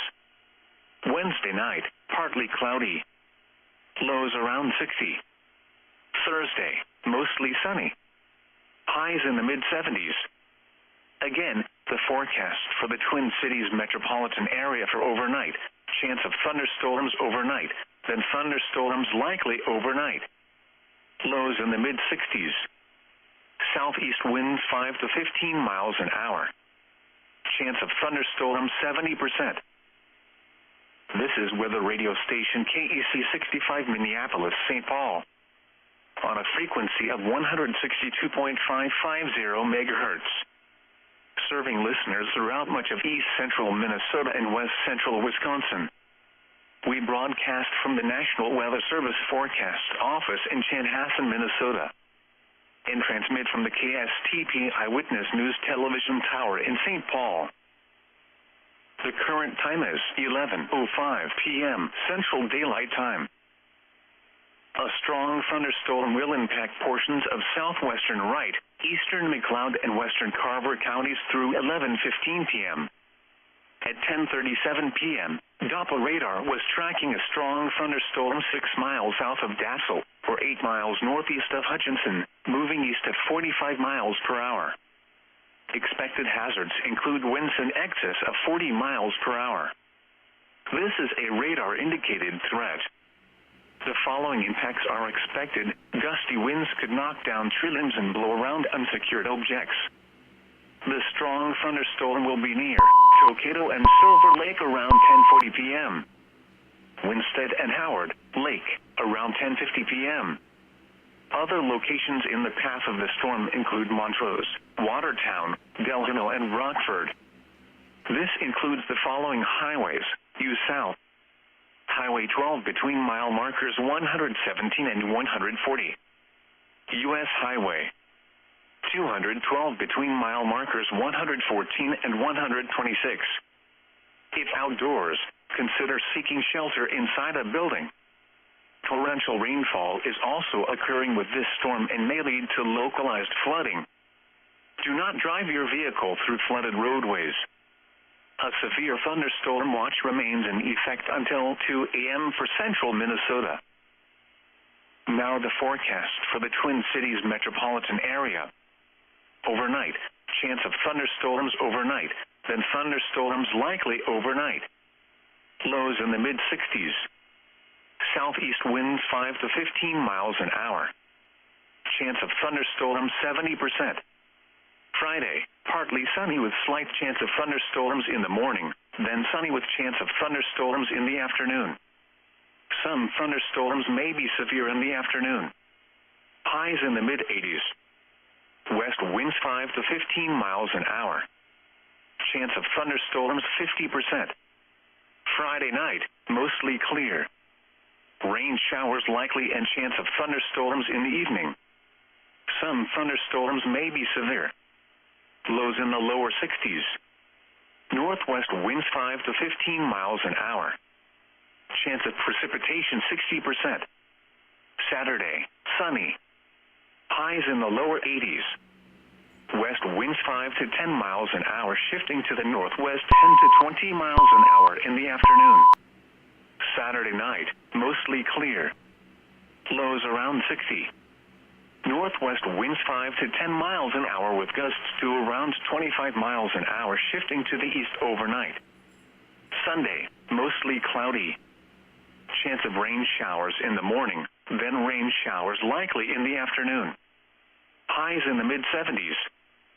Chance of showers 70%. Sunday night, rain showers likely in the evening, then chance of rain showers overnight. Lows around 60. Chance of showers 70%. Monday, mostly sunny. Chance of rain showers in the morning. Highs in the mid-70s. Chance of showers 40%. Monday night, mostly clear. Lows in the upper 50s. Tuesday, mostly sunny. Highs in the lower 80s. Tuesday night, partly cloudy. Lows in the lower 60s. Wednesday, mostly sunny. Highs in the lower 80s. Wednesday night, partly cloudy. Lows around 60. Thursday, mostly sunny. Highs in the mid-70s. Again, the forecast for the Twin Cities metropolitan area for overnight. Chance of thunderstorms overnight, then thunderstorms likely overnight. Lows in the mid-60s. Southeast winds 5 to 15 miles an hour. Chance of thunderstorms 70%. A strong thunderstorm will impact portions of Hennepin, Scott, and central Carver counties through midnight. At 11:07 p.m., Doppler radar was tracking a strong thunderstorm over Mayer, or 19 miles south of Buffalo, moving east at 40 miles per hour. Expected hazards include winds in excess of 40 miles per hour. This is a radar-indicated threat. The following impacts are expected. Gusty winds could knock down tree limbs and blow around unsecured objects. The strong thunderstorm will be near Waconia and St. Bonifacius around 11:20 p.m. Mound and Minnetrist around 11:25 p.m. Other locations in the path of the storm include Chaska, Chanhassen, Orono, Victoria, Carver, Wayzata, Excelsior, Eden Prairie, Minnetonka, St. Louis Park, Shakopee, Savage, Burnsville, Edina, Minneapolis, St. Paul International Airport, Bloomington, and Richfield. This includes Interstate 35 between mile markers 76 and 80. If outdoors, consider seeking shelter inside a building. A severe thunderstorm watch remains in effect until 2 a.m. for central Minnesota. Now the forecast for the Twin Cities metropolitan area. Overnight, thunderstorms likely. Near steady temperature in the upper 60s. South winds 5 to 15 miles an hour. Chance of thunderstorms 70%. Friday, partly sunny with slight chance of thunderstorms in the morning, then sunny with chance of thunderstorms in the afternoon. Some thunderstorms may be severe in the afternoon. Highs in the mid-80s. West winds 5 to 15 miles an hour. Chance of thunderstorms 50%. Friday night, mostly clear. Rain showers likely and chance of thunderstorms in the evening. Some thunderstorms may be severe. Lows in the lower 60s. Northwest winds 5 to 15 miles an hour. Chance of precipitation 60%. Saturday, sunny. Highs in the lower 80s. West winds 5 to 10 miles an hour, shifting to the northwest 10 to 20 miles an hour in the afternoon. Saturday night, mostly clear. Lows around 60. Northwest winds 5 to 10 miles an hour with gusts to around 25 miles an hour, shifting to the east overnight. Sunday, mostly cloudy. Chance of rain showers in the morning, then rain showers likely in the afternoon. Highs in the mid-70s. Chance of showers 70%. Sunday night, rain showers likely in the evening, then chance of rain showers overnight. Lows around 60. Chance of showers 70%. Monday, mostly sunny. Chance of rain showers in the morning. Highs in the mid-70s. Chance of showers 40%. Monday night, mostly clear. Lows in the upper 50s. Tuesday, mostly sunny. Highs in the lower 80s. Tuesday night, partly cloudy. Lows in the lower 60s. Wednesday, mostly sunny. Highs in the lower 80s. Wednesday night, partly cloudy. Lows around 60. Thursday, mostly sunny. Highs in the mid-70s. Again, the forecast for the Twin Cities metropolitan area for overnight. Thunderstorms likely. Near steady temperature in the upper 60s. South winds 5 to 15 miles an hour. Chance of thunderstorms 70%. At 11 p.m., in the Twin Cities, it was cloudy. The temperature was 73 degrees, the dew point was 61, and the relative humidity was 65%. The wind was southeast at 12 miles an hour. The pressure was 29.70 inches and falling. Around the metro, skies ranged from mostly cloudy to cloudy. It was 72 at St. Paul, 71 at South St. Paul, 66 at Lakeville, and 73 at Eden Prairie. Crystal reported 73, Blaine reported 72, and Lake Elmo reported 68. Across the rest of Minnesota, At Brainerd, a thunderstorm was reported with a temperature of 67.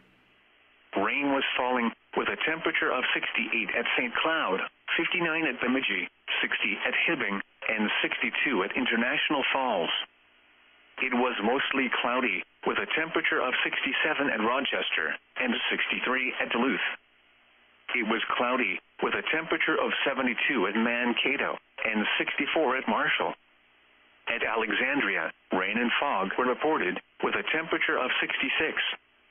Around Wisconsin, it was partly cloudy with a temperature of 60 at Green Bay and 73 at Milwaukee. It was mostly cloudy with a temperature of 67 at Eau Claire, 67 at Rice Lake, 68 at Madison, and 72 at La Crosse. It was cloudy with a temperature of 69 at Osceola and 64 at Wausau. Across the eastern Dakotas, it was partly cloudy with a temperature of 69 at Watertown and 78 at Sioux Falls.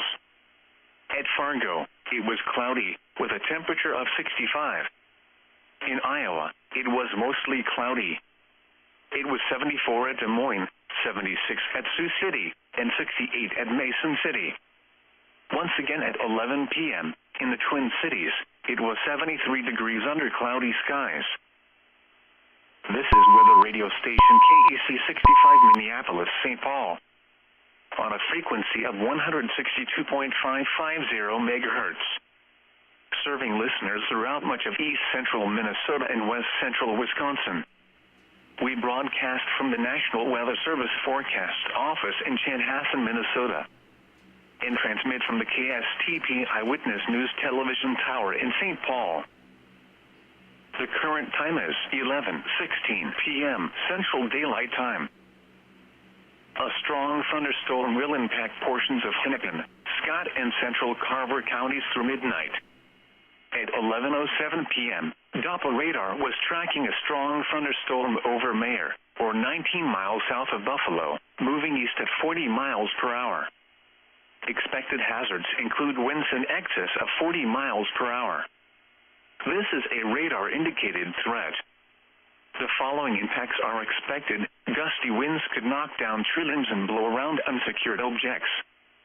The strong thunderstorm will be near Waconia and St. Bonifacius around 11:20 p.m. Mound and Minnetrist around 11:25 p.m. Other locations in the path of the storm include Chaska, Chanhassen, Orono, Victoria, Carver, Wayzata, Excelsior, Eden Prairie, Minnetonka, St. Louis Park, Shakopee, Savage, Burnsville, Edina, Minneapolis, St. Paul International Airport, Bloomington, and Richfield. This includes Interstate 35 between mile markers 76 and 80. If outdoors, consider seeking shelter inside a building.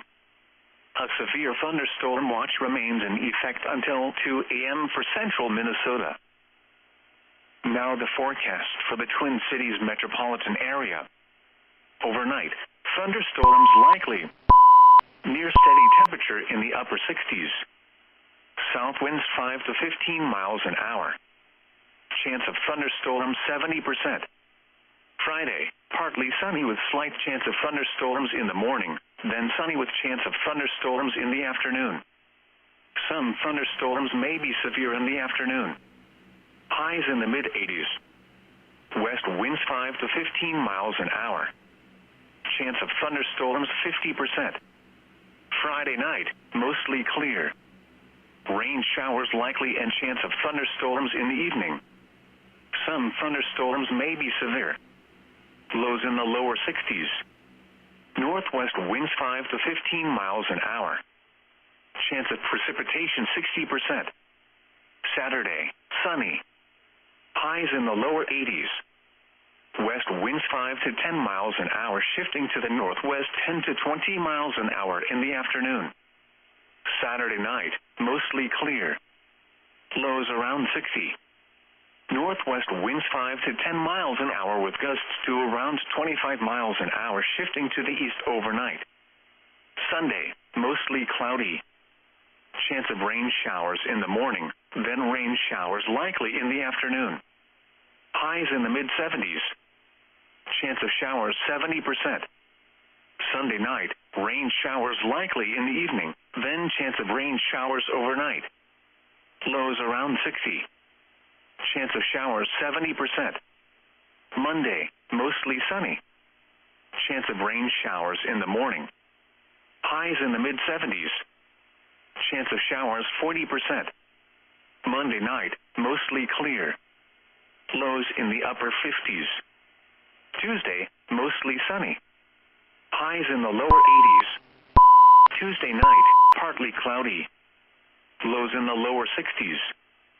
Wednesday, mostly sunny. Highs in the lower 80s. Wednesday night, partly cloudy. Lows around 60. Thursday, mostly sunny. Highs in the mid-70s. Again, the forecast for the Twin Cities metropolitan area for overnight. Thunderstorms likely. Near steady temperature in the upper 60s. South winds 5 to 15 miles an hour. Chance of thunderstorms 70%. At 11 p.m. in the Twin Cities.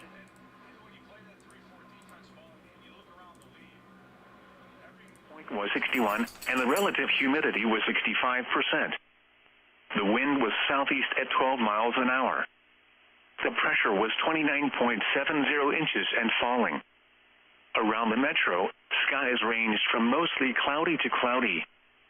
It was 72 at St. Paul, 71 at South St. Paul, 66 at Lakeville, and 73 at Eden Prairie.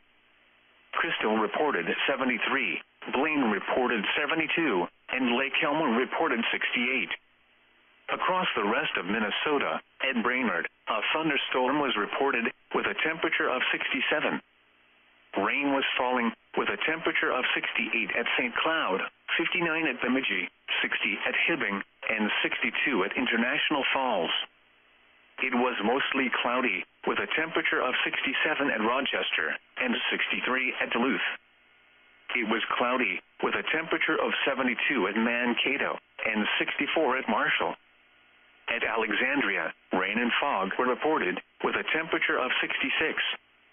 Around Wisconsin, it was partly cloudy with a temperature of 60 at Green Bay and 73 at Milwaukee. It was mostly cloudy with a temperature of 67 at Eau Claire, 67 at Rice Lake, 68 at Madison, and 72 at La Crosse. It was cloudy with a temperature of 69 at Osceola and 64 at Wausau. Across the eastern Dakotas, it was partly cloudy with a temperature of 69 at Watertown and 78 at Sioux Falls. At Fargo, it was cloudy with a temperature of 65. In Iowa, it was mostly cloudy. It was 74 at Des Moines, 76 at Sioux City, and 68 at Mason City. Once again at 11 p.m. in the Twin Cities, it was 73 degrees under cloudy skies. This is weather radio station KEC 65 Minneapolis, St. Paul. On a frequency of 162.550 megahertz. Serving listeners throughout much of east central Minnesota and west central Wisconsin. We broadcast from the National Weather Service Forecast Office in Chanhassen, Minnesota. And transmit from the KSTP Eyewitness News Television Tower in St. Paul. The current time is 11:23 p.m. Central Daylight Time. A strong thunderstorm will impact portions of Hennepin, Scott, and central Carver counties through midnight. At 11:07 p.m., Doppler radar was tracking a strong thunderstorm over Mayer, or 19 miles south of Buffalo, moving east at 40 miles per hour. Expected hazards include winds in excess of 40 miles per hour. This is a radar-indicated threat. The following impacts are expected. Gusty winds could knock down tree limbs and blow around unsecured objects. The strong thunderstorm will be near Waconia and St. Bonifacius around 11:20 p.m. Mound and Minnetrist around 11:25 p.m. Other locations in the path of the storm include Chaska, Chanhassen, Orono, Victoria, Carver, Wayzata, Excelsior, Eden Prairie, Minnetonka, St. Louis Park, Shakopee, Savage, Burnsville, Edina, Minneapolis, St. Paul International Airport, Bloomington, and Richfield. This includes Interstate 35 between mile markers 76 and 80. If outdoors, consider seeking shelter inside a building. A severe thunderstorm watch remains in effect until 2 a.m. for central Minnesota. Now the forecast for the Twin Cities metropolitan area. Overnight, thunderstorms likely. Near steady temperature in the upper 60s. South winds 5 to 15 miles an hour. Chance of thunderstorms 70%. Friday, partly sunny with slight chance of thunderstorms in the morning, then sunny with chance of thunderstorms in the afternoon. Some thunderstorms may be severe in the afternoon. Highs in the mid-80s. West winds 5 to 15 miles an hour. Chance of thunderstorms 50%. Friday night, mostly clear. Rain showers likely and chance of thunderstorms in the evening. Some thunderstorms may be severe. Lows in the lower 60s. Northwest winds 5 to 15 miles an hour. Chance of precipitation 60%. Saturday, sunny. Highs in the lower 80s. West winds 5 to 10 miles an hour, shifting to the northwest 10 to 20 miles an hour in the afternoon. Saturday night, mostly clear. Lows around 60. Northwest winds 5 to 10 miles an hour with gusts to around 25 miles an hour, shifting to the east overnight. Sunday, mostly cloudy. Chance of rain showers in the morning, then rain showers likely in the afternoon. Highs in the mid-70s. Chance of showers 70%. Sunday night, rain showers likely in the evening, then chance of rain showers overnight. Lows around 60. Chance of showers 70%. Monday, mostly sunny. Chance of rain showers in the morning. Highs in the mid-70s. Chance of showers 40%. Monday night, mostly clear. Lows in the upper 50s. Tuesday, mostly sunny. Highs in the lower 80s. Tuesday night, partly cloudy. Lows in the lower 60s. Wednesday, mostly sunny. Highs in the lower 80s. Wednesday night, partly cloudy. Lows around 60. Thursday, mostly sunny. Highs in the mid-70s. Again, the forecast for the Twin Cities metropolitan area for overnight. Thunderstorms likely. Near steady temperature in the upper 60s. South winds 5 to 15 miles an hour.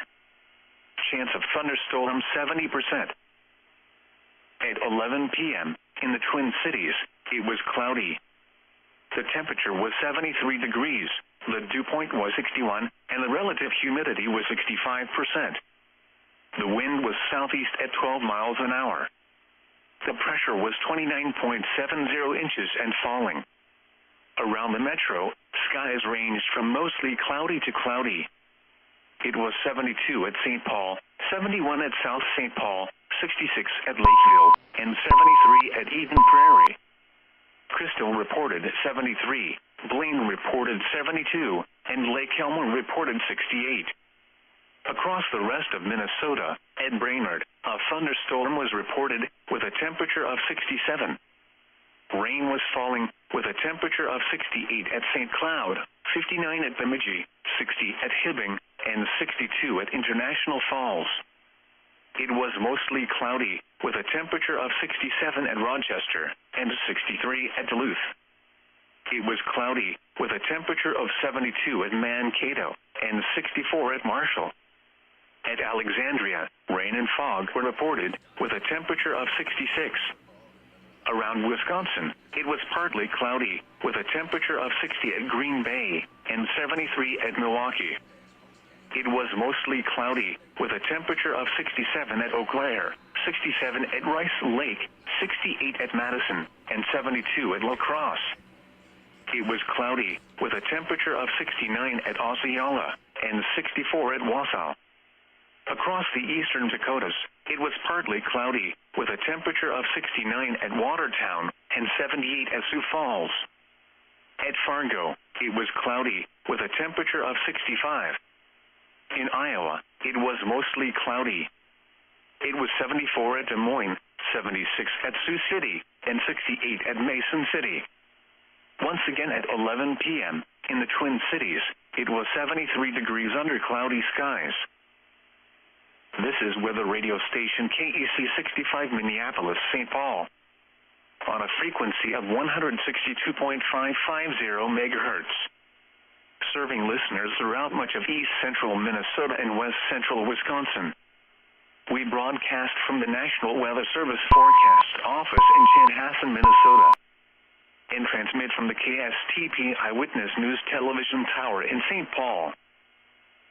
The current time is 11:30 p.m. Central Daylight Time. A strong thunderstorm will impact portions of Hennepin, Scott, and central Carver counties through midnight. At 11:07 p.m., Doppler radar was tracking a strong thunderstorm over Mayer, or 19 miles south of Buffalo, moving east at 40 miles per hour. Expected hazards include winds in excess of 40 miles per hour.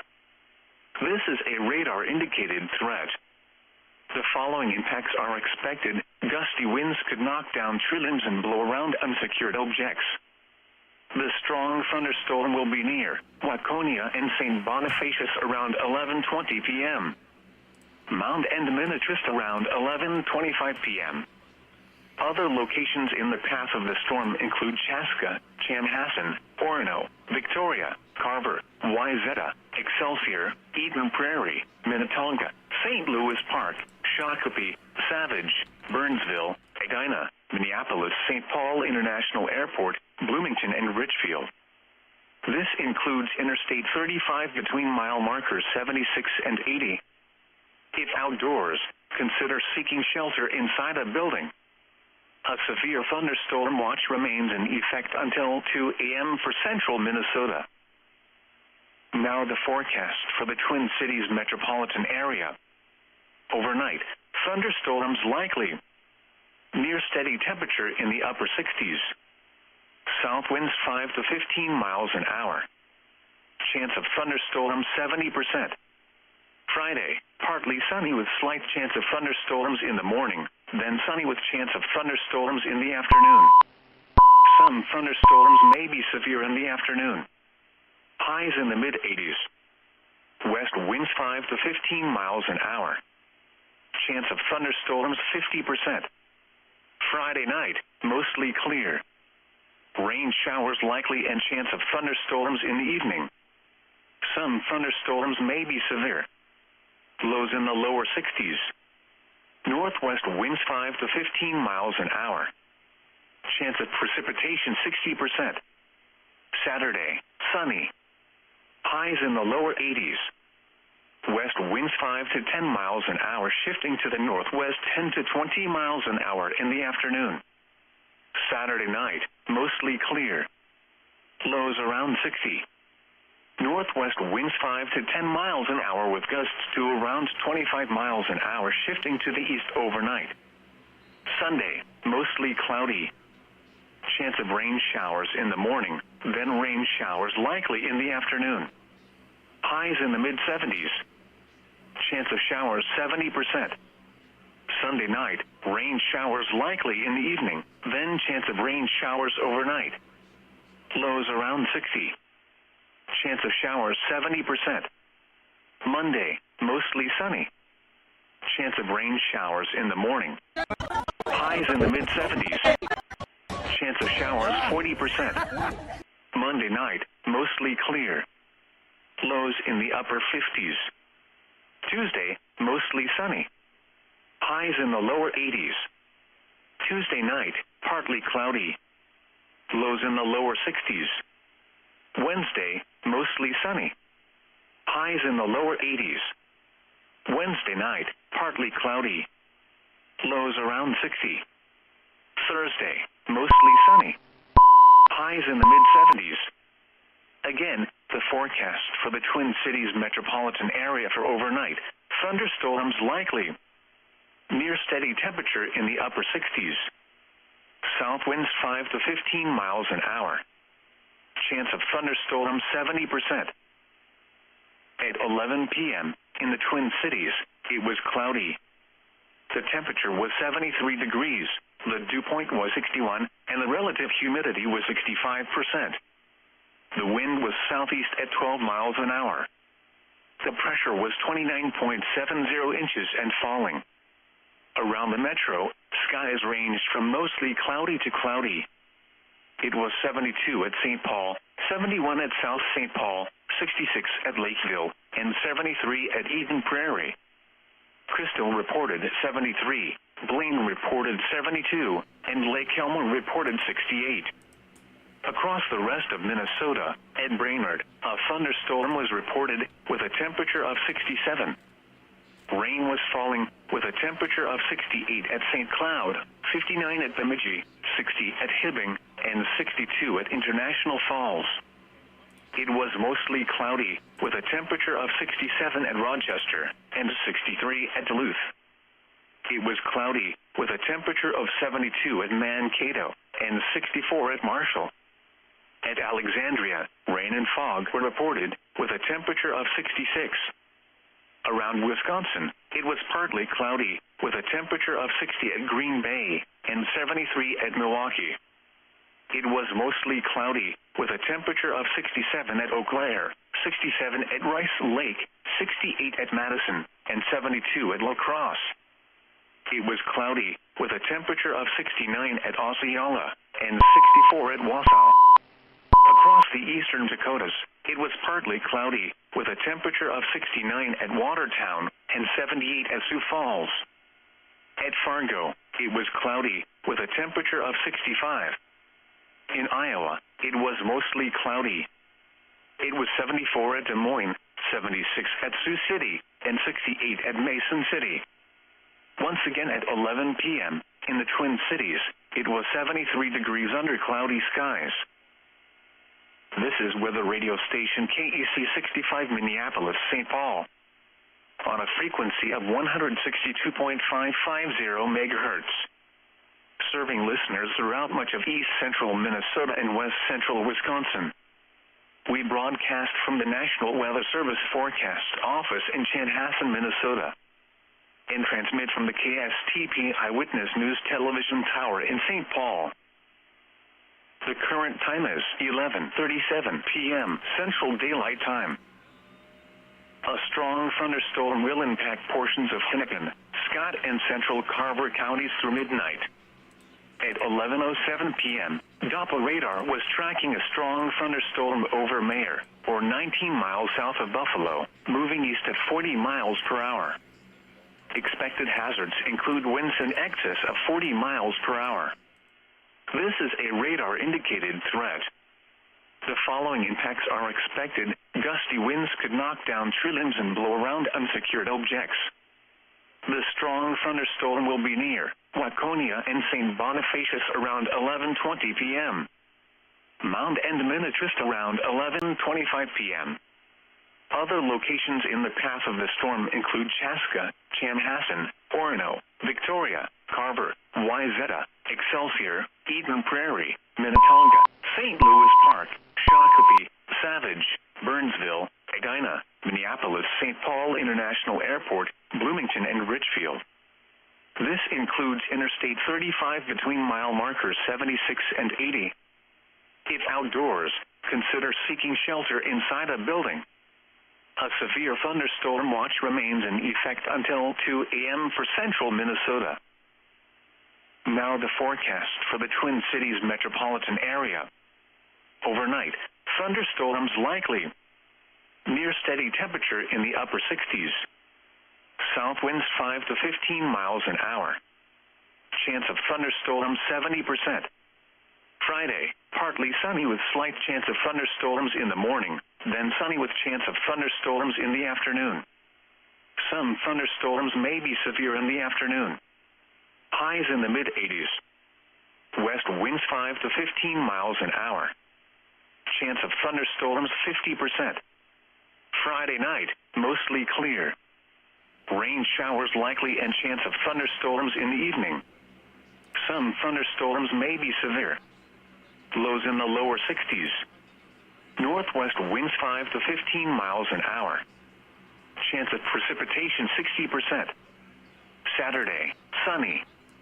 Highs in the lower 80s. West winds 5 to 10 miles an hour, shifting to the northwest 10 to 20 miles an hour in the afternoon. Saturday night, mostly clear.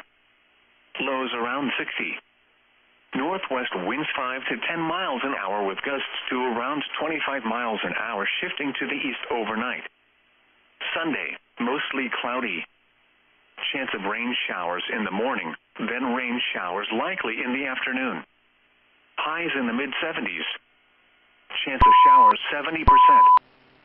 Sunday night, rain showers likely in the evening, then chance of rain showers overnight. Lows around 60. Chance of showers 70%. Monday, mostly sunny. Chance of rain showers in the morning. Highs in the mid-70s. Chance of showers 40%. Monday night, mostly clear. Lows in the upper 50s. Tuesday, mostly sunny. Highs in the lower 80s. Tuesday night, partly cloudy. Lows in the lower 60s. Wednesday, mostly sunny. Highs in the lower 80s. Wednesday night, partly cloudy. Lows around 60. Thursday, mostly sunny. Highs in the mid-70s. Again, the forecast for the Twin Cities metropolitan area for overnight. Thunderstorms likely. Near steady temperature in the upper 60s. South winds 5 to 15 miles an hour. Chance of thunderstorms 70%. At 11 p.m., in the Twin Cities, it was cloudy. The temperature was 73 degrees, the dew point was 61, and the relative humidity was 65%. The wind was southeast at 12 miles an hour. The pressure was 29.70 inches and falling. Around the metro, skies ranged from mostly cloudy to cloudy. It was 72 at St. Paul, 71 at South St. Paul, 66 at Lakeville, and 73 at Eden Prairie. Crystal reported 73, Blaine reported 72, and Lake Elmo reported 68. Across the rest of Minnesota, at Brainerd, a thunderstorm was reported with a temperature of 67. Rain was falling with a temperature of 68 at St. Cloud, 59 at Bemidji, 60 at Hibbing, and 62 at International Falls. It was mostly cloudy with a temperature of 67 at Rochester and 63 at Duluth. It was cloudy with a temperature of 72 at Mankato and 64 at Marshall. At Alexandria, rain and fog were reported with a temperature of 66. Around Wisconsin, it was partly cloudy with a temperature of 60 at Green Bay and 73 at Milwaukee. It was mostly cloudy with a temperature of 67 at Eau Claire, 67 at Rice Lake, 68 at Madison, and 72 at La Crosse. It was cloudy with a temperature of 69 at Osceola and 64 at Wausau. Across the eastern Dakotas, it was partly cloudy with a temperature of 69 at Watertown and 78 at Sioux Falls. At Fargo, it was cloudy with a temperature of 65. In Iowa, it was mostly cloudy. It was 74 at Des Moines, 76 at Sioux City, and 68 at Mason City. Once again at 11 p.m., in the Twin Cities, it was 73 degrees under cloudy skies. This is weather radio station KEC 65 Minneapolis, St. Paul, on a frequency of 162.550 megahertz, serving listeners throughout much of east central Minnesota and west central Wisconsin. We broadcast from the National Weather Service Forecast Office in Chanhassen, Minnesota, and transmit from the KSTP Eyewitness News Television Tower in St. Paul. The current time is 11:44 p.m. Central Daylight Time. A strong thunderstorm will impact portions of Hennepin, Scott, and central Carver counties through midnight. At 11:07 p.m., Doppler radar was tracking a strong thunderstorm over Mayer, or 19 miles south of Buffalo, moving east at 40 miles per hour. Expected hazards include winds in excess of 40 miles per hour. This is a radar-indicated threat. The following impacts are expected. Gusty winds could knock down tree limbs and blow around unsecured objects. The strong thunderstorm will be near Waconia and St. Bonifacius around 11:20 p.m. Mound and Minitrist around 11:25 p.m. Other locations in the path of the storm include Chaska, Chanhassen, Orono, Victoria, Carver, Wayzata, Excelsior, Eden Prairie, Minnetonka, St. Louis Park, Shakopee, Savage, Burnsville, Edina, Minneapolis, St. Paul International Airport, Bloomington, and Richfield. This includes Interstate 35 between mile markers 76 and 80. If outdoors, consider seeking shelter inside a building. A severe thunderstorm watch remains in effect until 2 a.m. for central Minnesota. Now the forecast for the Twin Cities metropolitan area. Overnight, thunderstorms likely. Near steady temperature in the upper 60s. South winds 5 to 15 miles an hour. Chance of thunderstorms 70%. Friday, partly sunny with slight chance of thunderstorms in the morning, then sunny with chance of thunderstorms in the afternoon. Some thunderstorms may be severe in the afternoon. Highs in the mid-80s. West winds 5 to 15 miles an hour. Chance of thunderstorms 50%. Friday night, mostly clear. Rain showers likely and chance of thunderstorms in the evening. Some thunderstorms may be severe. Lows in the lower 60s. Northwest winds 5 to 15 miles an hour. Chance of precipitation 60%. Saturday, sunny. Highs in the lower 80s. West winds 5 to 10 miles an hour, shifting to the northwest 10 to 20 miles an hour in the afternoon. Saturday night, mostly clear.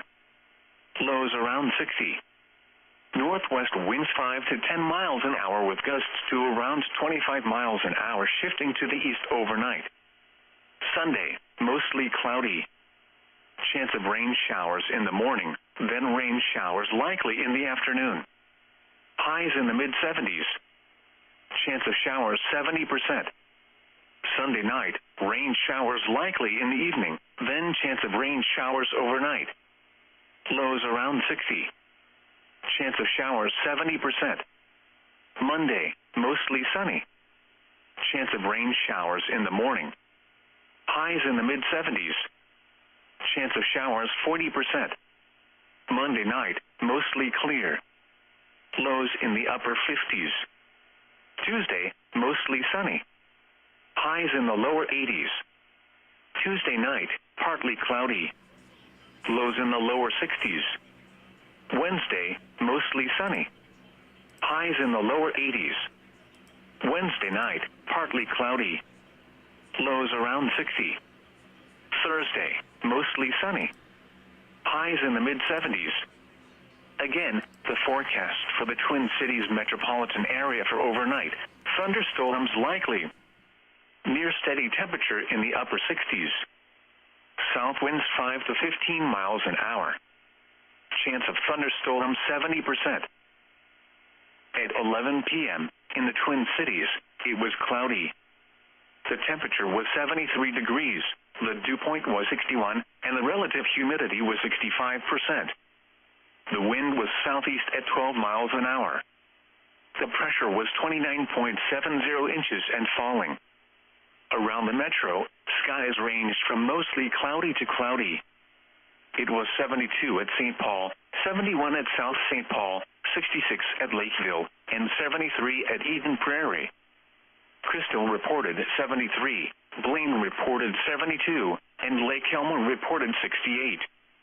Across the rest of Minnesota, at Brainerd, a thunderstorm was reported with a temperature of 67. Rain was falling with a temperature of 68 at St. Cloud, 59 at Bemidji, 60 at Hibbing, and 62 at International Falls. It was mostly cloudy with a temperature of 67 at Rochester and 63 at Duluth. It was cloudy with a temperature of 72 at Mankato and 64 at Marshall. At Alexandria, rain and fog were reported with a temperature of 66. Around Wisconsin, it was partly cloudy, with a temperature of 60 at Green Bay and 73 at Milwaukee. It was mostly cloudy, with a temperature of 67 at Eau Claire, 67 at Rice Lake, 68 at Madison, and 72 at La Crosse. It was cloudy, with a temperature of 69 at Osceola and 64 at Wausau. Across the eastern Dakotas, it was partly cloudy, with a temperature of 69 at Watertown and 78 at Sioux Falls.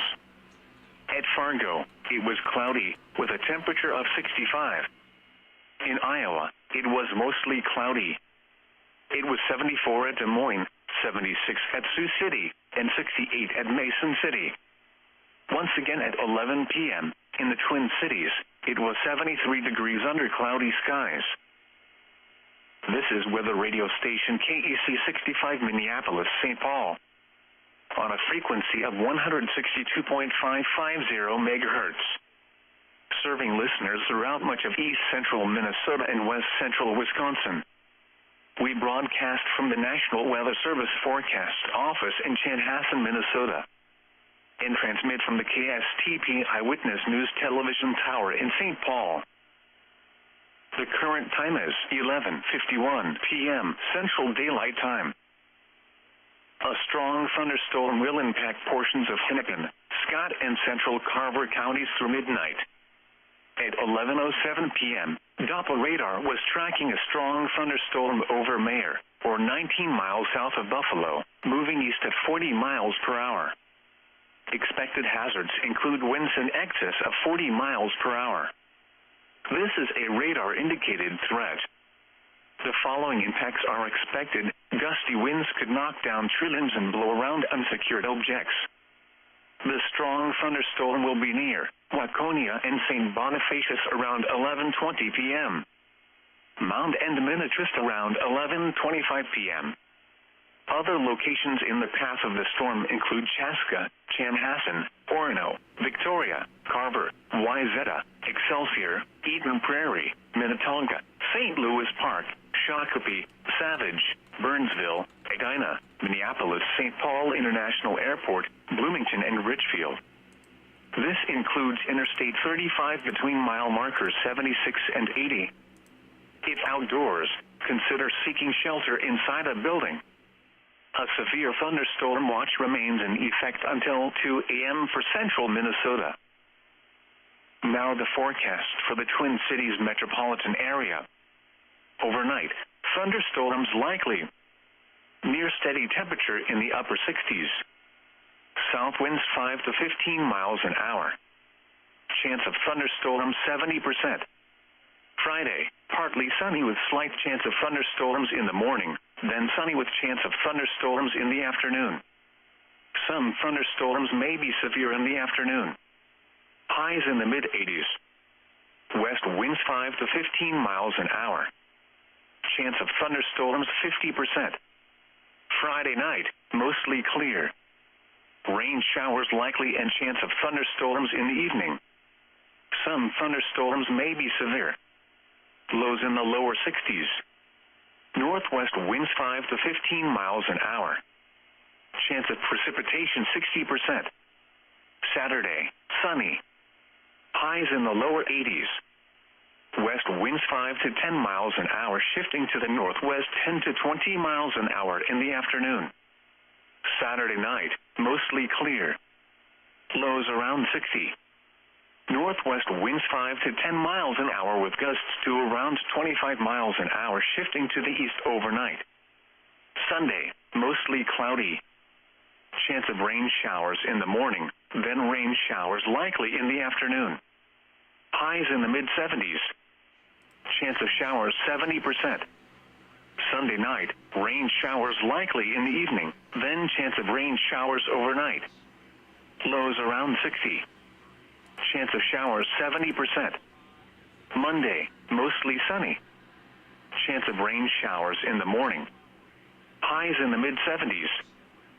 Chance of showers 40%. Monday night, mostly clear. Lows in the upper 50s. Tuesday, mostly sunny. Highs in the lower 80s. Tuesday night, partly cloudy.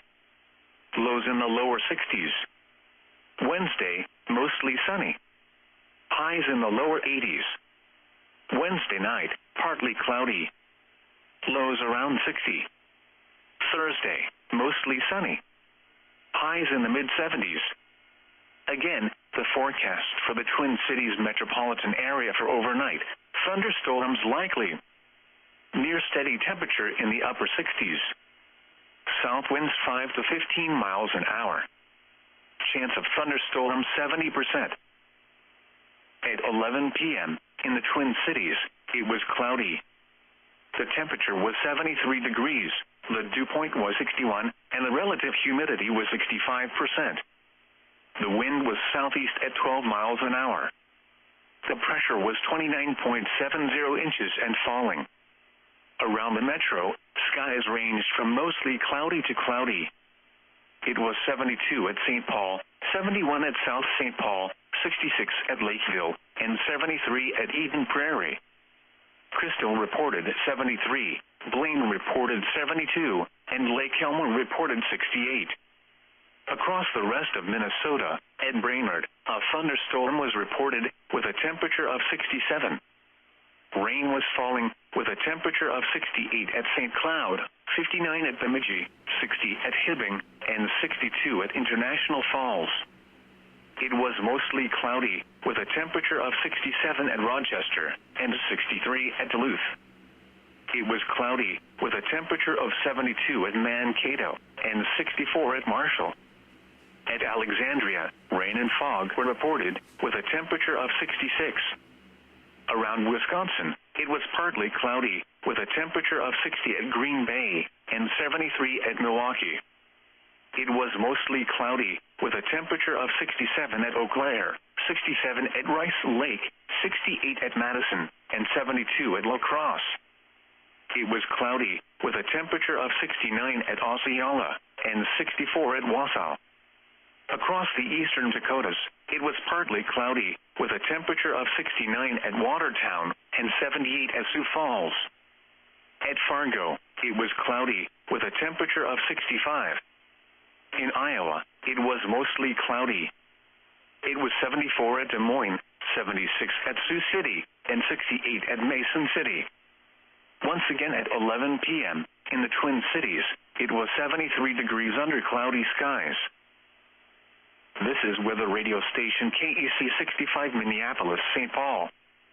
On a frequency of 162.550 megahertz. Serving listeners throughout much of east central Minnesota and west central Wisconsin. We broadcast from the National Weather Service Forecast Office in Chanhassen, Minnesota. And transmit from the KSTP Eyewitness News Television Tower in St. Paul. The current time is 11:58 p.m. Central Daylight Time. A strong thunderstorm will impact portions of Hennepin, Scott, and central Carver counties through midnight. At 11:07 p.m., Doppler radar was tracking a strong thunderstorm over Mayer, or 19 miles south of Buffalo, moving east at 40 miles per hour. Expected hazards include winds in excess of 40 miles per hour. This is a radar-indicated threat. The following impacts are expected. Gusty winds could knock down tree limbs and blow around unsecured objects. The strong thunderstorm will be near Waconia and St. Bonifacius around 11:20 p.m. Mound and Minnetrist around 11:25 p.m. Other locations in the path of the storm include Chaska, Chanhassen, Orono, Victoria, Carver, Wayzata, Excelsior, Eden Prairie, Minnetonka, St. Louis Park, Shakopee, Savage, Burnsville, Edina, Minneapolis, St. Paul International Airport, Bloomington, and Richfield. This includes Interstate 35 between mile markers 76 and 80. If outdoors, consider seeking shelter inside a building.